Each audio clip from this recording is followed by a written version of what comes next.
Well, good afternoon, councillors. And thank you to everyone for their attendance here today in Town Hall as we do gather on the unceded lands of the Palawa people, the original and ongoing owners. We open today's meeting at 1 p.m. Thank you.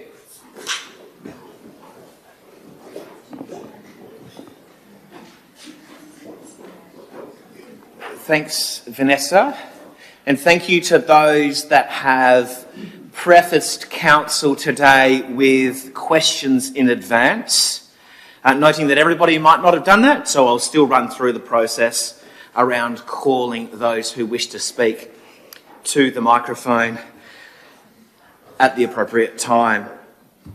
In opening today's meeting as well at 1 o'clock, we've got apologies from Councillor Britton. And I'm also to remind those in attendance that under the new regulations of 2025, Regulation 8, we do make audio-visual recordings of the meetings. And just a reminder around being respectful to not only those who are in the room now, but also those who might be listening in at this time or later on. In mayoral acknowledgements, we've got a couple of mayoral acknowledgements today. I just want to quickly start off with some of the recognition that we've received in the last fortnight, particularly having been recognised, Launceston, as number 26 in the Australian Travellers' Best Towns. Quite a few Tasmanian towns and cities were identified as a part of this list, and ultimately Bicheno took out the Australian Travellers' Best at number 1, with Launceston at 26. But moving up the list, Launceston, released today, was number 6 in the top winter escape by Expedia. And Expedia is obviously one of the largest in the world in terms of travelling booking platforms. So number 6 there behind Coffs Harbour, Margaret River, Kangaroo Island, Apollo Bay and Byron Bay. So continuing to be recognised for the amazing work that our community does, in particular in that instance in our winter capacity, as we know that it can be economically a little bit of a more trying time. So it's great to receive these accolades. And my final mayoral acknowledgement is for our Municipal Emergency Management Coordinator, Nathan Williams, appointed to the City of Launceston and approved by the Minister for Police, Fire and Emergency Management, Phyllis Elix. The primary function, which is to coordinate, advise and to assist a municipal council and the Regional Emergency Management Controller with emergency management matters relevant to the municipal area or combined municipal areas. So that appointment has been gazetted in the Tasmanian Government Gazette as of the 13th of May, and we just have a presentation to Nathan.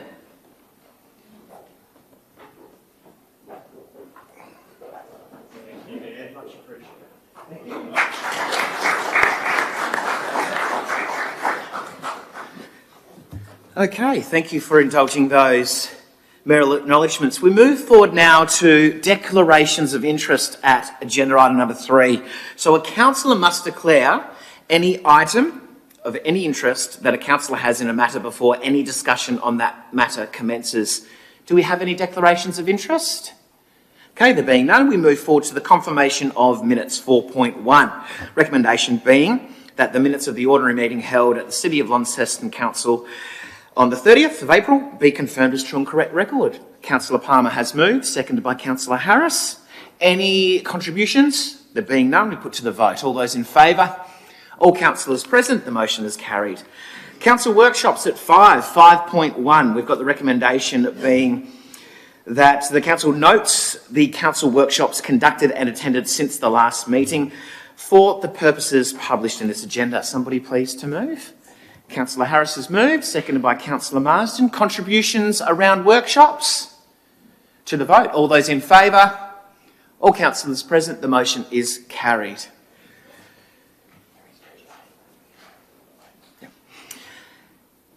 Looking to agenda item number 6 and 7, we have no councillors' leave of absence or parental leave identified or community reports. We've got questions by members of the public at 8.1, questions on notice by members of the public. They are published and responded to under agenda item 8, so we move to questions without notice. 8.2, questions without notice by members of the public. Please start with your name and suburb, and you may ask a total of 3 questions each. Thank you.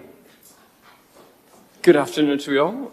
I have been here before. You have seen me holding my Spanish Heath sample to you. Now, my question is, again, to Council. Has actually Council changed its procedures? Because thus far, and through the actual Department of State Growth, they have actually been mowing the weeds rather than eradicating it. So you have been entrusted to use taxpayers' money to do something about it, and unfortunately, the weeds are to my knees again. I'm asking you, has the actual council changed its procedures not to actually promote the weed, but to eradicate it? This is a real problem. The weed is the ultimate predator.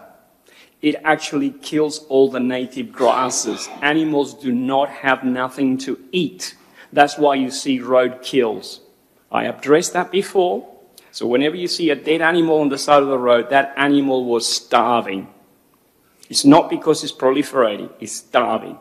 My question to the council is, how are we going to change this nonsense procedure of continuing to waste money? And I've seen that in October, just 4 weeks after I addressed you, the people came up with a heavy machinery just plowing along. They grow back again. We continue to make mistakes. Please address the issues by eradicating it, not promoting the weeds. You have a responsibility for our future generations. Please do the right thing. Thank you. Great, excellent. Thank you for your question. We'll take it on notice and ensure that it's responded to. But I just want to make a little side note that we actually did speak about yourself in a workshop just this week gone with NRM, which was something that came up around that information. So we'll take that on notice and we'll ensure that that's... Tamarina, right? Yep. Great, thank you. Further questions without notice?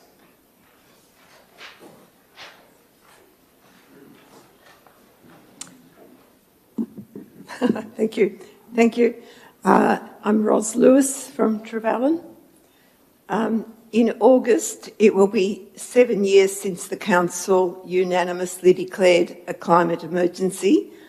Some of us were here on the day and added our applause.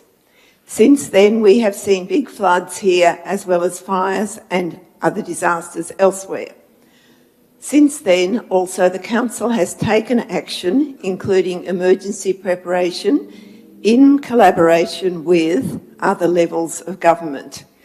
And I note the new emergency person that you were recognising today. I also note that in item 18.1 on the agenda, the Flood Authority report, it details action, forward planning costs, and the need for grants and getting money from somewhere, and that Councillor Harris is involved in that area. Also, since 2019, after a couple of elections, etc., by my count, only 4 of the same councillors are here today, still on the council. And so my question is mainly to those elected since 2019. Climate change risks have multiplied, including insurance risks. Public concern is even greater. 4 councillors will attend and vote at the conference of the Australian Local Government Association, 23rd to 25th of June in Canberra, a conference which has climate and emergency response high on its agenda, which is the subject of my questions with notice at item 8.1.3. My question to the councillors elected since 2019, are you sufficiently aware and informed or is there a need for more information? Thank you. Excellent. Thank you very much. We'll take that on notice as well, and we'll ensure that in that response there can be some detailed information around how councillors are informed, and if there might be identified any gaps or so forth, we'll have a look for that as a part of that report and that response. Great, thank you. Further questions without notice? Ms. Ross. Thank you, Mr. Mayor.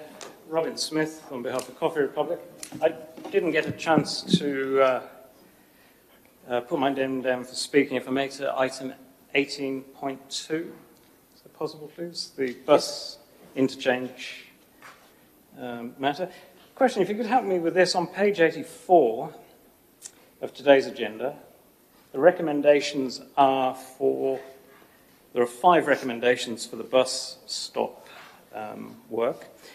The bottom one, 5, the recommendation, it says, endorses progression of concept 1, which is to leave the buses where they are, and option 6, St John Street North. Where it uses the term option 6, I can't find an option 6. I don't understand what option 6 is. Would it perhaps be called option 2, maybe? Would that make more sense on page 84? I can't find what an option 6 is anywhere. Yep, that seems to be correct. Seems to be administrative, yes? Okay, thank you. Thank you for that clarification. All right, on that basis, the officer's report mentions here the survey's been undertaken by businesses. And I have a question. I know ordinarily council doesn't answer questions on a matter on the current day's agenda, which is not something I necessarily agree with, but it doesn't mean I can't ask. The surveys that were sent out, to who were they sent out? Which businesses? Whereabouts? Was it just close to the bus stops, or was it the whole block of the street, or was it upstairs businesses as well? Was it landlords as well, or just the tenants that are there? And how many were returned? That would help with reading. If I were to have that together with the report, that would help. Is it possible for that, even if you were to be of a mind verbally, to say who responded, who was offered the weekly survey, please? Thank you, Mr. Smith. And as you mentioned with the live agenda item, I think that's now been heard and taken note of, and we'll be able to address those concerns around that item when we particularly get to it in the not too distant future, hopefully. Thank you, Mr. Mayor. Page 85 talks about the interim bus stop proposal. It talks, in the middle of the page 85, it talks of Department of State Growth, the state government, and Metro Tasmania as the funding body for the work. So they are the funders, not council. Is it entirely those two bodies and not council that's funding this? Something you might be able to answer? Thank you. Clarify. And the third question is the security guards. Mm-hmm. It doesn't mention what it's costing. Mm-hmm. I can only hazard a guess. Are you able to provide the costing of the security guards? Is it in the order of $3,000 a day, perhaps, something like that, which is about $1 million a year? Is that something, and it would help perhaps the councillors to make a decision as to whether they're to run that through to the rest of the year? Great, excellent. Thank you, Mr. Smith. And yes, I'm sure and quite confident that those questions can and will be heard by councillors and asked when that agenda item is live, and we have the facilitation of the officers in the stalls there too. Thank you, sir. Thank you. Further questions without notice? David?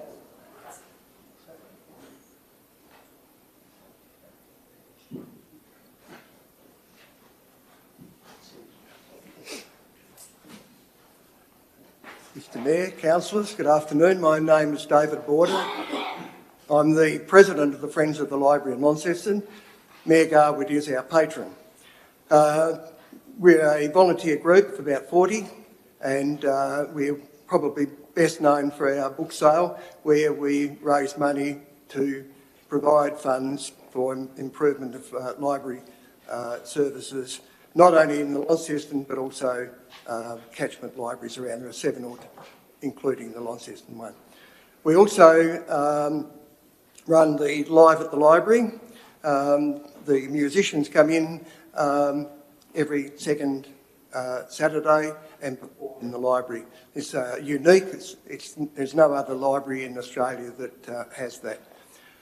My issue is that the laneway beside the library has no parking signs. They're put up there by the council. On 2 occasions we have applied to the council for special consideration parking there while we collect books or take books away, boxes of books, and also for the performers. In many cases they are single performers, leaving the vehicle there while they bump in and bump out. Now, as I said, on both occasions we've applied and we have been rejected. Now, I went back to the original documents related to that and that particular strip of land, and I have a copy of the title and I have a copy of the original purchase agreement from the Crown that purchased it from the Launceston City Council in 1968. That specifically lists a number of rights of way associated with that strip of land. Got glasses somewhere.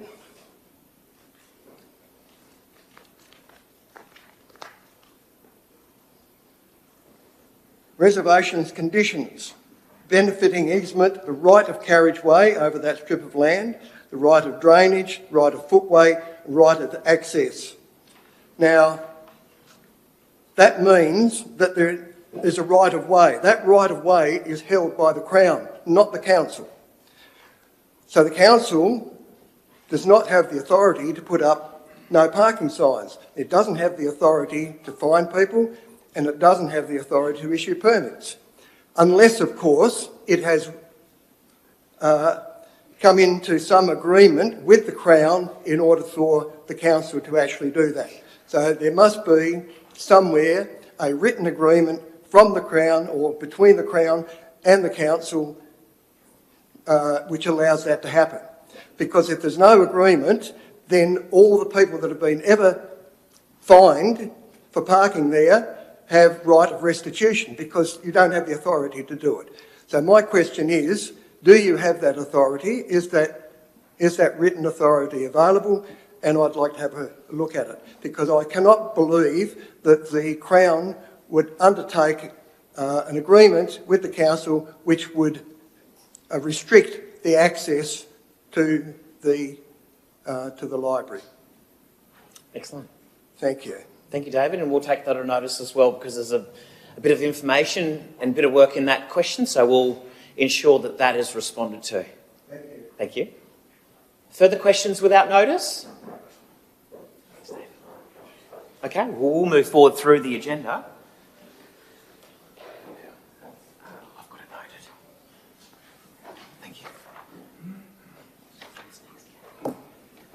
Okay, so moving through the agenda from 8.2, at 9 and 10 we have no petitions or deputations. So I'm going to look to the council table to move an item forward. At 18.2, we have the CBD bus interchange, interim relocation of B1 bus stop and interchange options progress, bringing this forward for the potential to have further representation and questions to be asked up here at the front of the chamber. So somebody, table willing, will move that this item be accepted to be moved forward.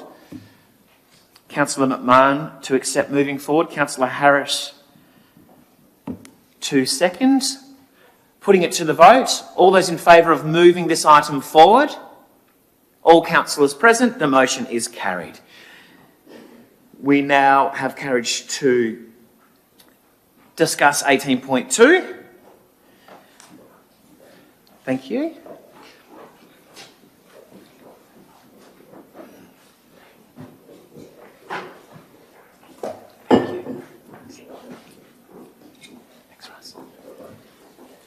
Before we get to the recommendation, just opening up, Mr. Smith has indicated he'd like to speak to 18.2.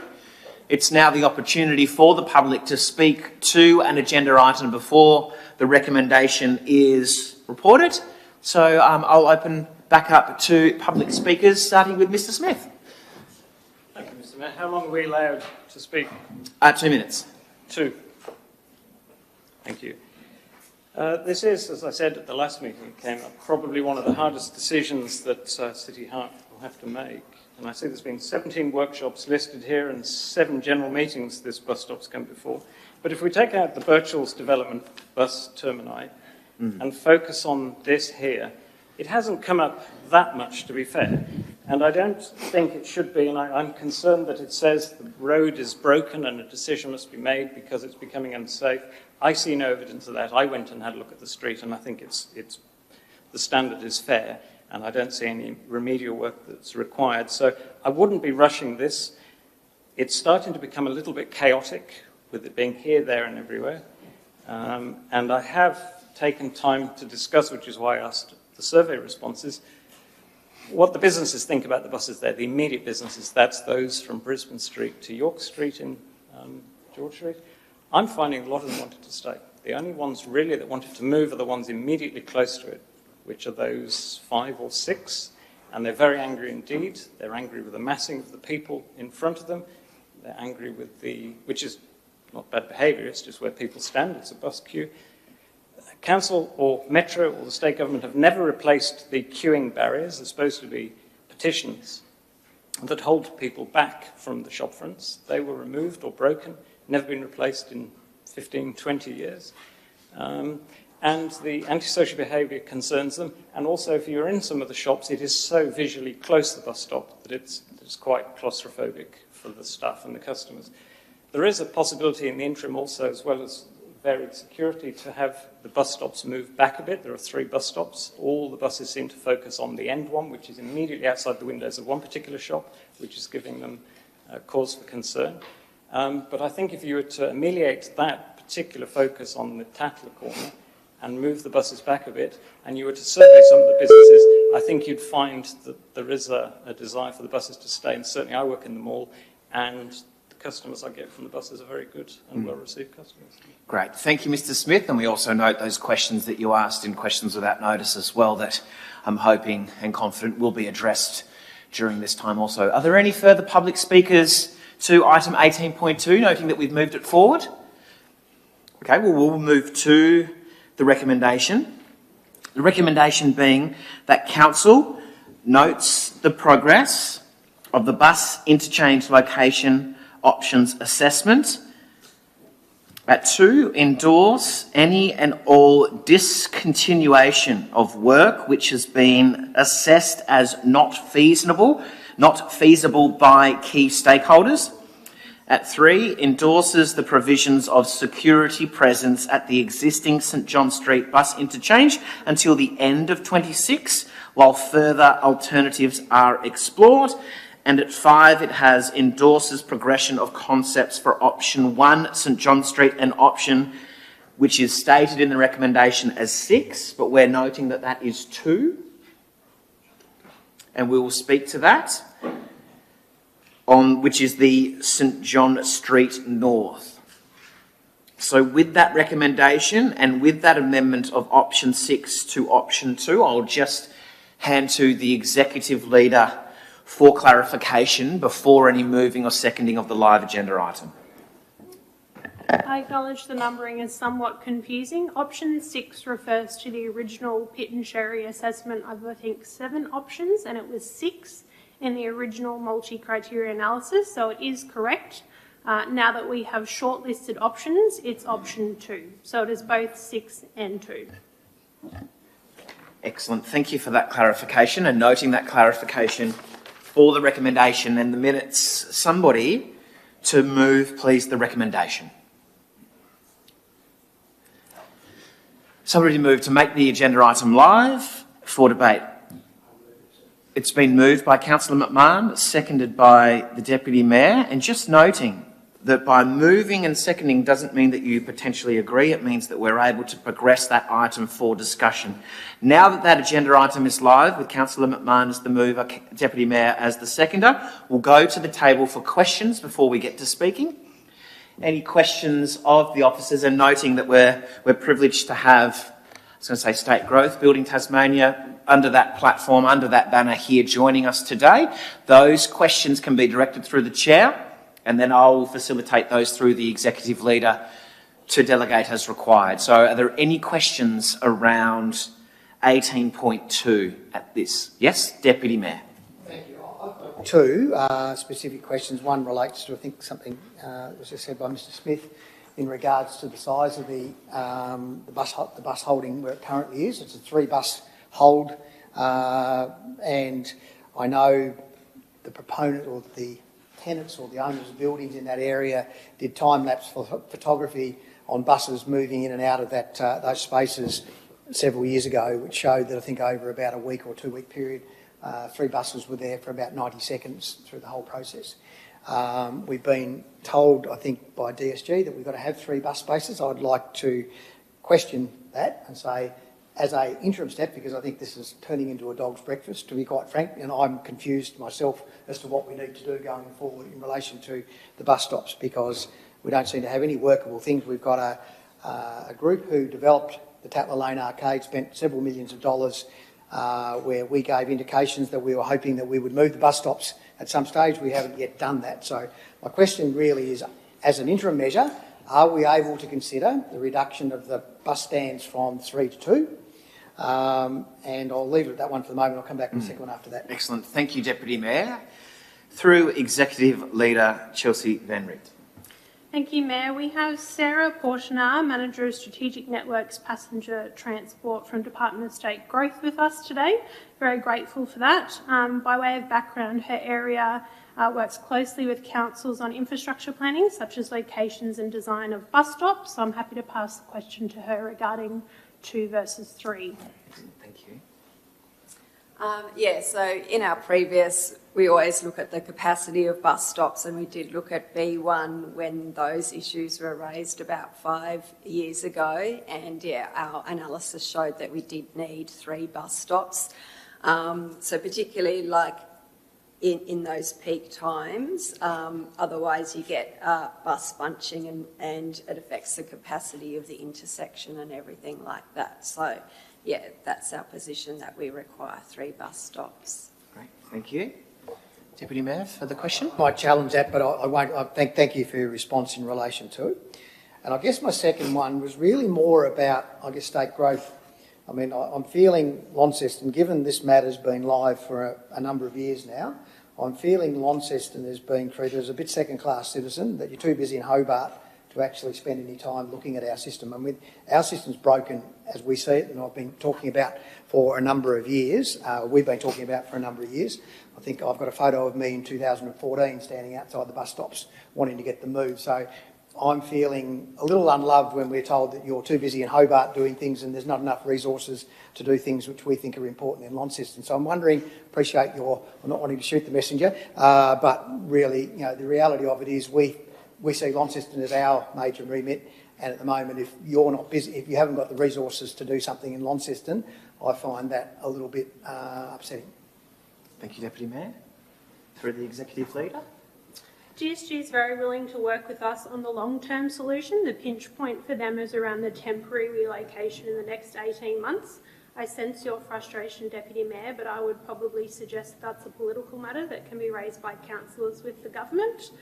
We have found GSG to be very happy to work with us, but there is a resource constraint in the next 18 months. Unfortunately, they're already committed to the Hobart project, is my understanding, and it's just the timing of our temporary relocation option that is a problem. There isn't a lack of commitment around working with council on the long term. Okay. Thank you. Further questions? Councillor Harris. There will be many, I'm sure. Just a couple of questions on what's been raised already. First of all, the survey that was carried out for the local businesses, were we able to provide any information, as asked by Mr. Smith, in regard to how broad that survey was, how many respondents?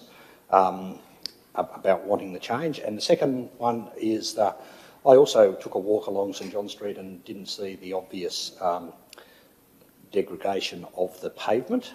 Is there something that I've missed? And if you're able to identify where that might be, that says we need to make this decision today, because like Councillor Mackenzie, I also feel that we don't want to be rushed into this. And I know we've been at it since at least 10 years, but it is something that, to me, this still doesn't seem we have to make a decision today. Thanks, Councillor Harris. Take those two questions through the Executive Leader. Thank you, Chair. I door knocked with a community engagement officer. The businesses are directly adjacent to B1, which is the more, I guess, problematic bus stop in terms of antisocial behaviour, and also spoke to those businesses that expressed an interest on the other side. We have done a targeted survey to some of those businesses, not all, that are directly adjacent. There's been a skew towards those at B1 responding. In total, we've run that survey with the same questions 4 times because we're trying to demonstrate whether there's a shift over a period. It is qualitative in nature, and in total across the 4 surveys, we've received 33 responses. In terms of the pavement, my comment would be that road condition assessment is best done by experts. It's not just a matter of visually assessing the condition of an asset. And I might pass to the team leader of engineering to further describe the issues with St John Street. We haven't necessarily, we have looked at the entire CBD structurally. So earlier last year, we structurally assessed every pavement using deflectograph testing in the CBD core, and that also informs our reseal program as well, because we don't want to be resealing roads that are structurally failed. They'll fail straight after the reseal, which is bad economic spending here. Particularly that structural assessment highlighted that the section of St John Street between Patterson and York Street is structurally failed now. It has come up due for a resurface, but we can't resurface it now without extensive deep lift asphalt patching. Asphalt patching at a deep lift scale comes at high capital cost. It is more responsible to invest that into pavement rehabilitation and reconstruction at this point. St John Street is now one of the worst structural condition streets in our CBD, and that has fed into this process as well. Great. Thank you. Further questions? Councillor Walker. Yes, with our guest from Metropolitan Transport Trust or Metro Tasmania. That's hopefully something for them. I know that Metro have talked about having digital timetables, scheduling, so that passengers can know where a bus is at any given time. Likewise, GPS tracking, so that the coordination of buses can be more finely tuned. Has any of that got relevance to where we put our bus stops and indeed how it could impact into the future? Right, thank you, Councillor Walker. Through Executive Leader.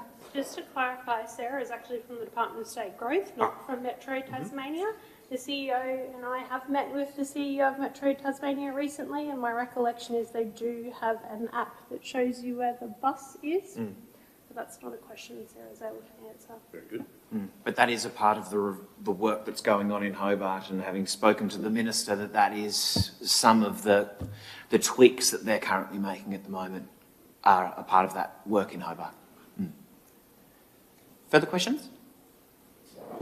With the impending changes to, potentially changes to streets within the CBD, one-way streets, making them two-way again, which we have planned as part of our City Heart project, have a further impact on potential bus routes? Thanks, Councillor Walker. Might pass to the team leader of engineering, but my understanding is that bus interchange location, in order for us to implement two-way streets, we need to understand where the buses are going, so that the changes we do make for that other project are supportive of that bus interchange location. That's correct. The swept parts of the Metro buses do need to be considered where and what and how. Without the bus interchange being identified, we can't commence rolling out our two-way street conversions. We'd be spending a large amount of capital money where we don't need to spend it. Thank you. Further questions?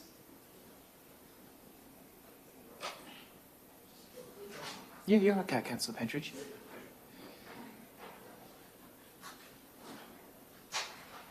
Further question? question. Yep.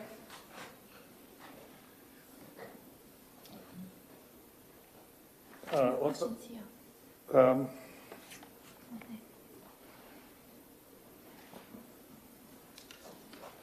Yeah, I get somewhat confused. I've done some research. I talked to a Martin Croney, I think, a Deputy Secretary of Transport. All I ever hear, and this has been going on now for a long, long time, and I hope my Deputy Mayor here doesn't have to wait another 14 years because he mightn't be here. But this is just going on and on.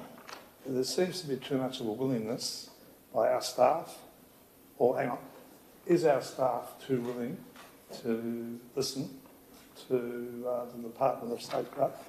I mean, this is a problem that we've had here.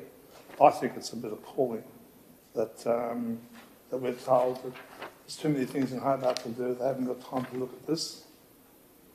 I think it's time that certain decisions are made and we move on with it. And instead of waiting for permission, let's just get on and do what the community is expecting us to do, rather than waiting to tick all the boxes, because I get the funny feeling that this is never going to happen. Thanks, Councillor Bench. So we'll take that as a question. It's sort of been answered in the previous questions from Councillor Walker, but just around that relationship work and the barriers. I acknowledge this report is asking you to consider multiple things at once, so we have tried to structure the report to be as clear as possible. We workshopped with you a potential around what we could do to mitigate antisocial behaviour, particularly around B1, between now and when we come up with the permanent forever home for our bus interchange in the CBD. The option you asked us to explore was temporarily moving B1 to outside the church here, adjacent to Civic Square. That is the piece of work that DSG is unable to support us with in the next 18 months because they're committed their resources down south. It is not DSG saying they're not willing to work with us on our permanent relocation of the bus interchange, wherever that might be. It's just that they can't support us through a temporary relocation of B1 until we determine the final location of the interchange. So they are two separate matters, and it's important not to confuse, I guess, DSG's inability to help now with the temporary relocation versus the permanent solution. Okay. So what you're saying is that we will now wait another 18 months, 2 years, 3 years before they've got time to make the decision. What we're asking for today, and it's in our officer recommendation, is to gain your endorsement of moving forward with concept design. As we go through that process, DSG and Metro and other operators, because Metro is not the only operator of buses in Launceston, will go on the journey with us to prepare designs, and we'll move from concept design, which would come back to council for review before you decided what the final location was. Then we would go through design development, design finalisation with our stakeholders, and then we would move into construction. So yes, construction is probably realistically 3 years away, but in this report I also suggest that you can still consider other options for what you might like to do in the meantime as a council to mitigate the issues we're going to have. The trader feedback has been crystal clear. They don't want to wait another 3 years. They are willing to accept that a permanent solution is a good thing, but they have lost the faith a little bit. Their position is, what can you do for us between now and when you construct something permanent? You'll note in the body of this report I also said it may be worth considering one of the options we workshopped, which would be a bus lounge rather, in the vicinity of B1. As the only stakeholders in that process, it would be council, so that's something you've considered doing without the input of Metro or DSG, because the bus stop itself wouldn't be moving. Also, we've included in the recommendation considering an extension of security through until the end of the year, because it has done something to support traders around that behaviour and deter poor behaviour since it commenced in March.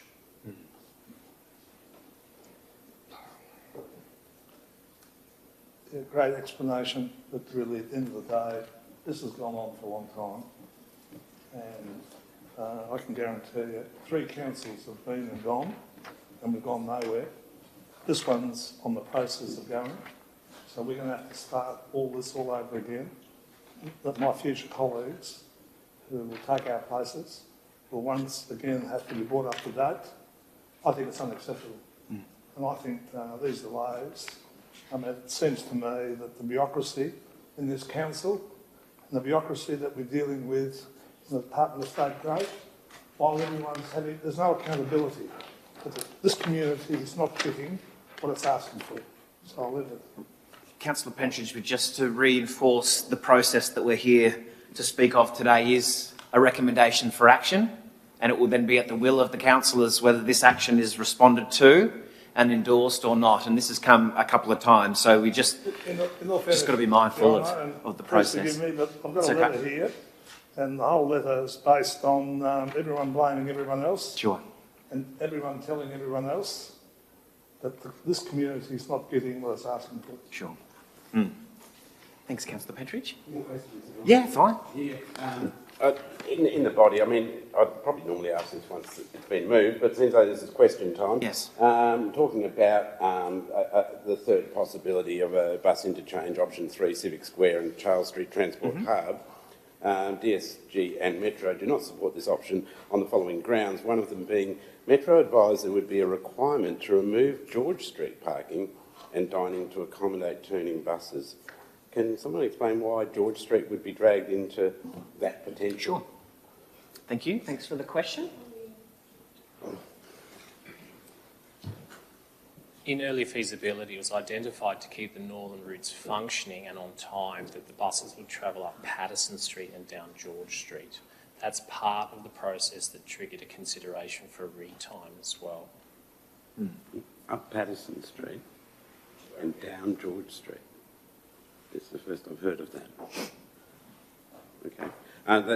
They also say dispersal of the bus stops would require passengers to walk up to 500 metres to connecting buses. I can only presume that they're referring to the West Hamar bus stop outside Orgoods, which is quite away from the bus, from Civic Square. But I think the intent of Civic Square would be a transport hub where all buses would be served in that area. So I suppose what I'm trying to highlight is, does there seem to be a little bit of confusion? I've never heard of the idea of buses going up Patterson Street and down George Street in this context. So I'm just wondering where those ideas are coming from and why they're being used in sort of dispelling this idea. Thanks, Councillor Walker. With the proposed relocation to Civic Square, there is actually quite a number of other large high patronage bus stops around. Predominantly the one that you're referring to there is not the East-West Tamar routes, it's actually the York Street drop-off spots in front of Orgoods there. Having a large separation between all of the interchange locations reduces the attractiveness to people using the buses. By the York Street, if that was to stay there, then they would potentially, if they wanted to cross transits, come to Civic Square. So we're talking 2-block walk, and that is what we need to consider holistically here as well, is the attractiveness for school children to catch buses and catch intra-city buses, and having large distances of walking between each interchange location reduces that attractiveness and utilisation as well. The core is ideally suited so that one person get off one bus, walk across the road, get on another bus and off they go again, or dwell in the CBD as well. Thank you. Further questions? Okay, well, we might move to speaking, moved by Councillor McMahon. Thank you. I think everyone has heard my frustration around this particular item previously, and looking at this report, I'm still frustrated.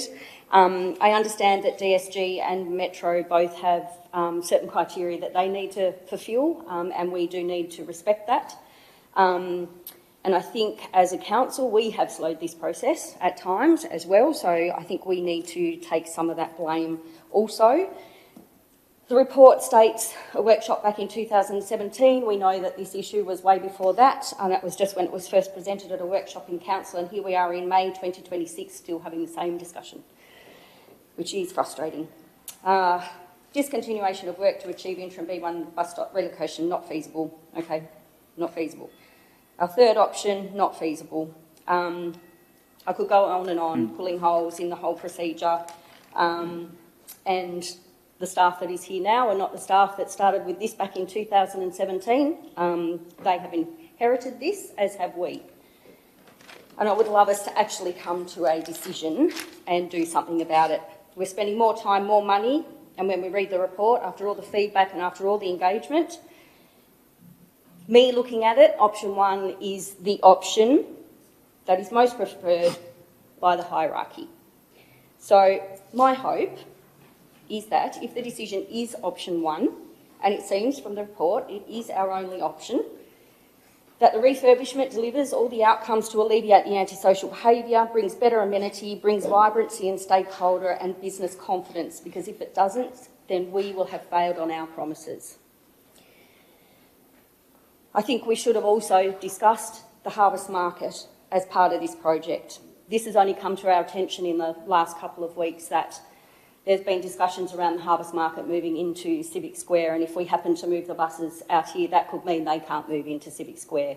These should have been discussed together, not in isolation, given the impact of potential outcomes from these decisions would also have an impact on what happens with harvest market.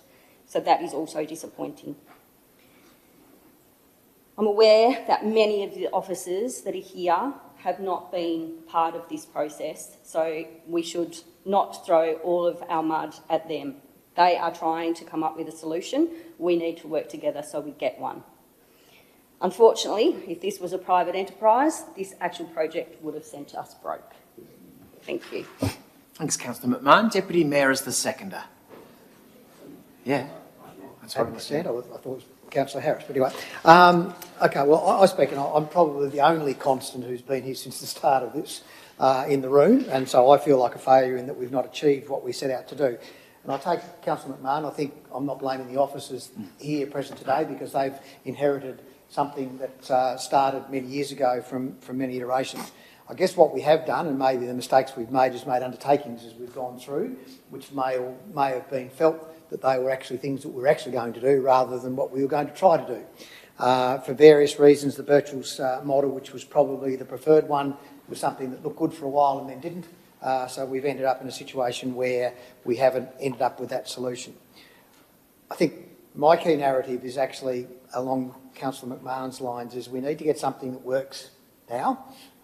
We need to be able to go back and look the businesses in the eye that are actually feeling the brunt of it. So we're doing that with one thing, with our security detail, and I think that's one of the recommendations we continue on that for the time being while we find a better solution. If B1 ends up being the spot that we've got to end up, I'd certainly like us to really challenge the 2 versus 3 bus stops there. Again, given tracking is available and people know where buses are going or whatever, I think discussions within bus drivers who are driving the routes should be able to manage some of those things where they hold up at a previous bus station to enable another bus to move on. So I'd like that explored further because I think there's opportunity there. But I think if we're going to be at B1, we need to very quickly work towards design about how we're going to separate the people from the shop fronts and how we're going to deal with those antisocial activities, because it's hard for anybody who's in business, in retail, as Councillor McMahon will tell you. You talk to most of us have spoken to the shopkeepers in and around that area and the challenges that they have had over time. Certainly, the security details we've put in have been making a difference, and that's been recognised by the people who are there. But we need to make sure that we do the best that we can to actually move this thing forward. And even if the temporary is, we need to think, what are the temporary structures that we need to put in place? Moving the outstands out. Our design for St John Street and what it's going to look like going forward needs to be moved sooner rather than later in regards to that. But I guess we've got to fundamentally make a decision. Are we going to sit there with B1 and move forward with it? I'm not in favour of having a shop front opening up into that. I think that just creates further issues down the track for us, not to mention the additional expense that it's going to create for the council for one particular area of the city. And I'm not sure that spending that amount of money is fair and reasonable to all of the ratepayers. So if it's B1 and that's where we're going to move forward with, what I would like to know, at least in a temporary sense, is to what we can actually do to that location to actually improve its amenity for the owners of the shops that we're there. But I certainly won't be supporting us going and moving into a shop front and having a bus mall or a bus whatever it is, a place for them to go and sit out of the weather. I don't think that, in my view, necessarily works. But we need to move forward with something. We need to give confidence to the people that we've indicated that we were doing something with, that we're actually doing something. And if it's B1, then let's get on and make sure that we make B1 the best it can be. Thanks, Deputy Mayor. Further speakers? Councillor Walker. I thought there might be another speaker before me, but here I am.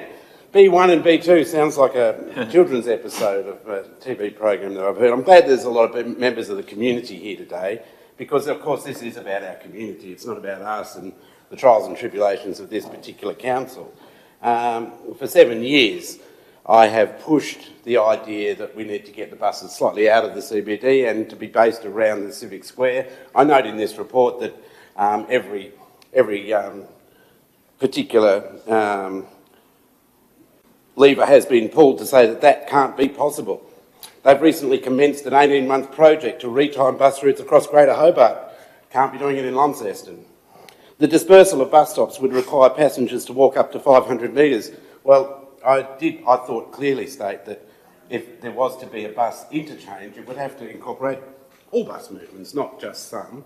It kind of defeats the purpose of having an intermodal transit centre if you've got still some buses out on the periphery.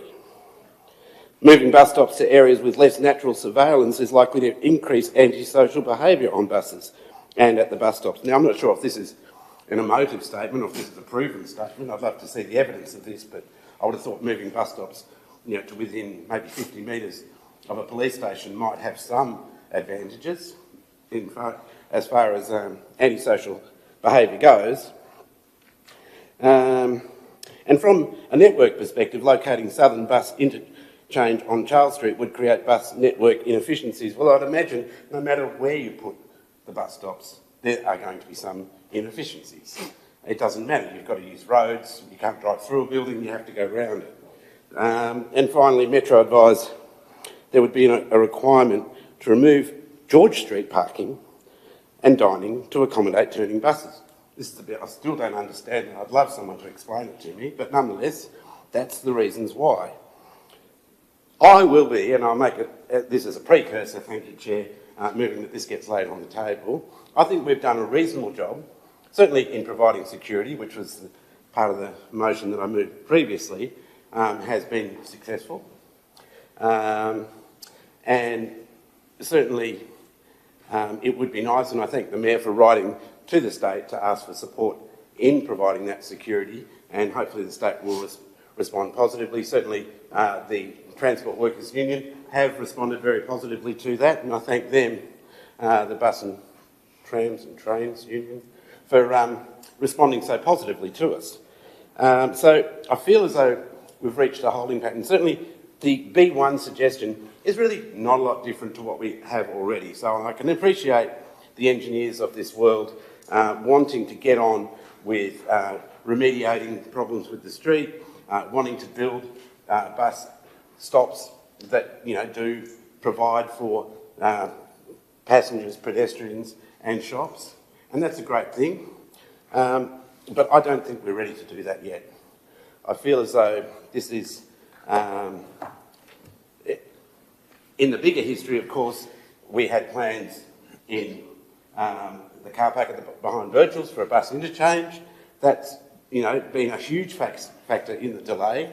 That's been 6 or 7 years out of this delay has been involved with that.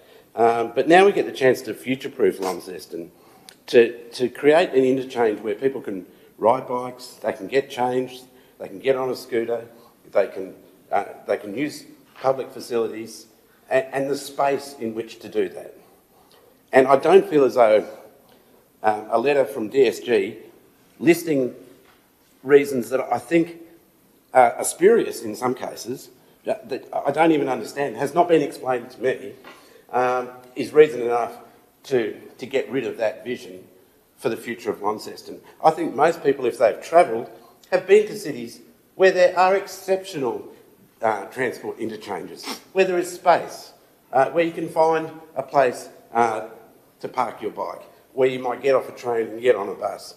And we don't have that space in the inner CBD, but we do have that space right adjacent to the CBD.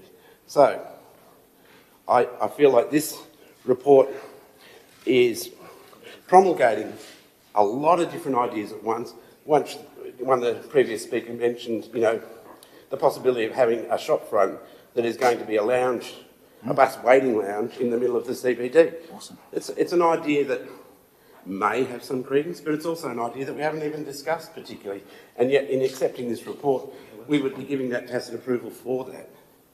So, I will move that as we have secured security and things do seem to be working well, that this needs to go back to a workshop, that more discussion needs to have, and we need to be united as a council if we are to approach state government departments and let them know what it is that we want. If I can finish, Chair, by saying there is the one-way streets. We don't know that in a year's time we might want to make changes that now we can't make because bus stops have precluded that opportunity. There is Harvest Market, and that does need to be considered. If they are in Civic Square, or if they go to an alternate location, all these moving parts involve everyone in Launceston, and I don't think us making the decision here today is fair on the future of our city. So I would like to move that this item be laid on the table and seek a seconder. Thank you. Great. Thank you, Councillor Walker. Just before we get to that one, just some clarification around some of the statements that you've made then around the information not shared around the building behind the Executive Leader. There's actually a date and a workshop where that was conducted and delivered to councillors.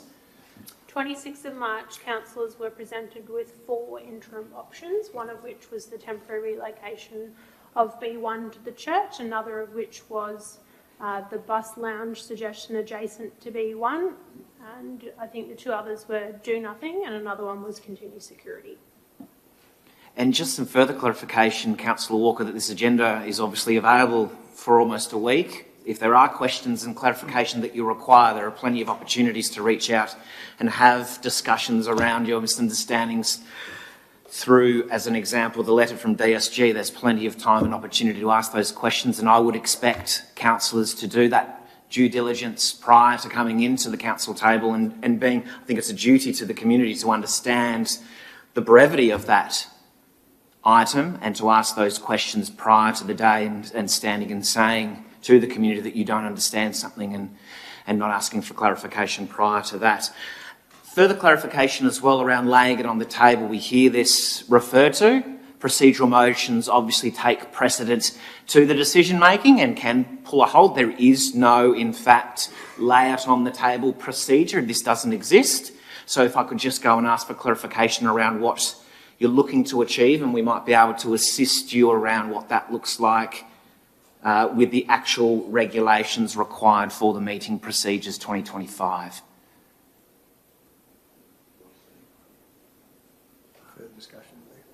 So you're asking for a procedural motion of lay it on the table, which doesn't exist. So certainly happy to accept it doesn't exist. I'm happy to suggest if this motion presently on the table is not successful, that this be taken to a workshop and presented at a later date. Thank you, Chair. Excellent, thank you. So deferred to workshop. So deferring is procedural and still can look for a seconder, and that can stop. So we've got a seconder in which Councillor Pentridge is seconding the procedural motion which takes precedent, which is to now defer and bring back to workshop, to come back to council at a date yet to be described, depending on the availabilities of those workshops and the schedules, and what that might look like in time to our community. So just seeking clarification from the CEO around the deferral to a workshop. Thank you, Mayor, and through the Chair. The procedural motions is covered in Regulation 24 of the meeting procedures, and 24B will capture Councillor Walker's intent to defer. A procedural motion is purely to defer. It doesn't automatically default to the next meeting or to a workshop. However, the intent of the meeting appears to be a workshop, which we would capture, and workshop scheduling would probably have that allowed in about mid-July. Thank you, CEO. So moved by Councillor Walker, seconded by Councillor Pentridge. Can we speak to it or is it going? No speaking to procedural motions, so now we go to the vote. All those in favour of deferring? Those against? Okay, just for clarification, there were some late hands. Those that are voting to defer, Deputy Mayor, Councillor Walker, Councillor Harris, Councillor Pentridge and Councillor Priest. Those against deferral, Mayor, Councillor Kai, Councillor Marsden, Councillor McMahon and Councillor Palmer. Yeah, a tied vote is a defeated vote. We now resume the original recommendation, which is in the report. The reported and published recommendation around the buses is still the live agenda. We've got noted those that have spoken already to that agenda item. It doesn't start again. Councillor Walker having been the last speaker today, are there any further speakers to the published recommendation? Yep, Councillor Harris. Thank you. And I will ask a question if I can, just to understand Councillor Walker's question about the George Street buses. If we are taking buses at the end of it's in Charles Street, turning them into Patterson Street, which I think you said, we are then taking them right down to George Street to then turn right, I'm assuming, to then go to Brisbane Street. Why would you not turn them at St John Street? Is that to understand why you feel there is a... Okay. Thank you, Councillor Harris. Yeah, that conflict down there. So that comment about George Street refers to the potential relocation of B1 to outside the church. So if you're going to the eastern suburbs like Punchbowl, etc., the bus route has to change. So it has to either go down Cameron Street, travel down George Street to get back onto route. Right. And as we know, George Street is very narrow through that section. So there's congestion. It's hard for buses to get through there. So there might need to be some infrastructure changes to support that. So whenever we're looking at moving stops, we need to think about how the route changes as well. Thank you for that Excellent. explanation. Thank you. That was great. The two answers there together, fantastic. Yes, I probably suggest the bus might go down to Tamer Street and get to the East Launceston that way, rather than through George Street, because, as you say, a very congested area. It appears we are now at a situation that we have to make a decision on whether we support this motion as presented or not. That is the only thing we can do. We can't lay it on the table for further discussion. So we have to either endorse every item on this particular motion or not. And unfortunately, I find myself that I can't endorse all of the work. I understand how we've got here, but I can't support the actual motion as it is written because it simply cuts out any other options for us. So today I'll be voting against this motion. Thank you. Thanks, Councillor Harris. And just noting those comments, I'm just going to pass it to the Executive Leader around what a positive decision on this looks like, what it locks us into, and what those next steps actually are. I think it's important for that clarification. So, Executive Leader. Thank you, Chair. So I might just run through the recommendations as they stand in the report. Recommendation 1, note the progress of the bus interchange location options assessment. That's the body of this report. You're acknowledging the content of the report. Recommendation 2, endorses the discontinuation of work to achieve interim B1 bus stop relocation to the church. We've discussed how that can't be supported due to resourcing issues from DSG at the moment. So we won't continue with that, but we can continue to talk to you about what an augmentation of B1 might look like, whether that's an uplift in the current infrastructure we have on St John Street, whether that's, as Robin Smith mentioned, the installation of those barriers again, whether that's the lounge. There are options that we can still explore with you at workshop. Recommendation 3 endorses the provision of security presence at the existing bus interchange. We have a trial going on at the moment, notionally through until the end of September, awkward with caretaker periods. So this enables us to extend it through to the end of the year and run a procurement process to do that. So there's not a period of time where we're left without that security, given the trader feedback that it's been a positive impact, particularly around B1. Recommendation 4 endorses the discontinuation of the third option. So that was the one added by Councillor Walker for Civic Square. Just because you endorse that today does not mean that if we bring in concepts or the council concepts later in the year, which we would intend to do based on current timeframes, doesn't mean that that option could not be put back on the table by a future council. Recommendation 5 endorses progression of concepts for option 1, so St John Street South, and option 6/2, St John Street North. That means we have an RFQ ready at the moment to go out to the market. We would seek concepts to be developed for those two sites. Those concepts would come back to council. If council at the time decides that it doesn't like either option, it can choose not to support them, and it could, as I said, put another location on the table. So this is a process. It's not the end of the process. It is, though, a recommendation to make us progress toward more information so that any future council can be fully informed about what these two options look like, but they fully reserve the right to broaden the options again later.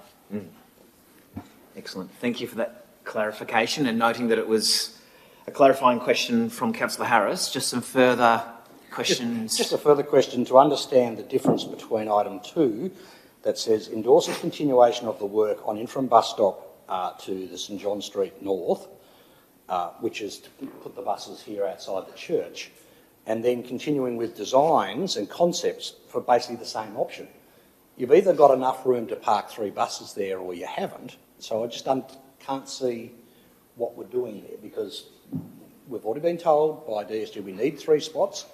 We can't put it there because there's only room for 2 spots, I assume, looking at the size of the block. And what am I missing? Why are we continuing to look at that as an option if you have to have 3 spots? Surely that isn't big enough for 3 spots. I acknowledge that it is confusing, Councillor Harris. Essentially, we were looking at an interim measure to get B1 away from where it is now. Right. The feedback from DSG is we can't help you with an interim option because we require a full feasibility for moving that. That doesn't mean B1 can't move to the church. It means they can't look at it right now with council. They can look at it with us in the broader scheme of the permanent solution, where we look at modifications to the entire network, the routes, the timing, the infrastructure, all of those things. They're just not available at this point in time to do all of that work for simply a temporary relocation. They are willing to work with us, and they have previously indicated that it is potentially a feasible option. That's why it's still on the table. They just can't do the step change interim measure with us to look at it at this point in time. They know that we are considering the long-term future of the interchange. They are gearing up to prepare and support us through that. They just don't have the resources for an interim piece. Thank you. Just clarifying then, so the no temporary relocation, but by supporting this motion, the option of relocating it will be still progressed to be in full concept with DSG's support, with all the necessary measurements and backgrounding required. As I said, as you said, the continuation of the security is a good option, taking it at least to the end of the year. So certainly I can support that. So thank you for your help and clarification on what was being proposed. Excellent. Thanks, Councillor Harris. Noting that there aren't a whole lot of speakers left. Any further opportunities? Great. I think with that clarification around next steps, Deputy Mayor, just keep mindful, I'm not going to make comment, but just in terms of process now, a positive resolution for this would be to continue, do the design work without eliminating all options, but eliminating those that have been identified in the recommendation. A failed or a defeated resolution would mean this goes nowhere, stops, and is at the liberty of the councillors' workshops and endorsements. So it's already sort of, without preempting an outcome. It's already, in a way, been decided that that is potentially not the way as a tied vote, defeated. But I just want to make sure that it's quite clear those are the options that we're now exploring, as there have been no other options put forward to us by councillors. This is the report. This is the recommendation. It's been moved, so that's what we're going to be voting on now. So I'm going to throw back to Councillor McMahon as the mover to close, if there's any further contributions. Thank you, Mayor. Not too much to add. I think we've had a pretty black and white explanation, and we know what our vote entails. Thank you. Excellent. Putting it to the vote then. All those in favour? Those against? Councillor Walker against. The motion is carried. Great. Thank you, councillors. Thanks so much. Thanks for making yourself available. Thank you.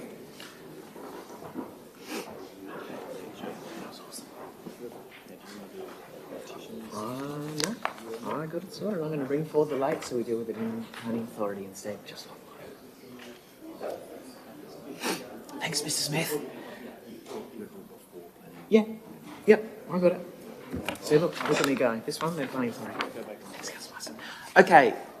Councillors, we're just going to take a 5-minute comfort break for those that might need to use the bathrooms, and noting that there's a little bit of movement in the gallery.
George Rosé.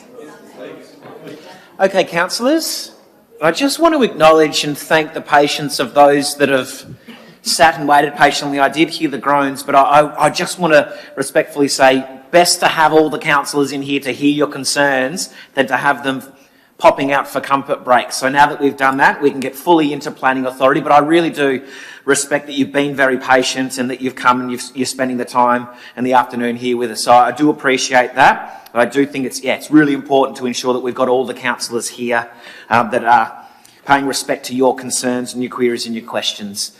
So in saying that, we will move to planning authority in just a moment. I need somebody first with the late items.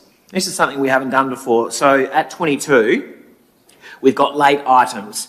So what I would like is for somebody please to assist me in moving. Just wait a moment. There's a couple of steps to it. So 22 is to move forward the late items to 22. So we've got to accept that we can move it forward.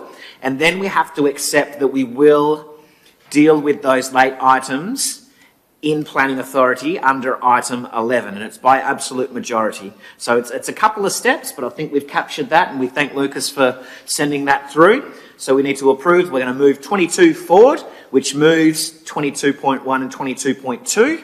We're going to agree also that we will deal with those in planning authority under item 11. Cool. Deputy Mayor's moved. Councillor Harris has seconded. All those in favour of those two actions? Excellent. All councillors present. The motion is carried. So now we can go into planning authority for those three items. So planning authority at 11, under the provisions of the Land Use Planning Approvals Act of 1993, council acts as a planning authority in regard to items included in agenda 11, which is a planning authority. We've got 11.1, and I will roll through how it's published, which is the 190 Wattles Road, which is in Crawler. And before we get to any recommendation, I would like to open up to public commentary. I've got some noted speakers, so if those that are noted would like to make their way into the main room in the chamber.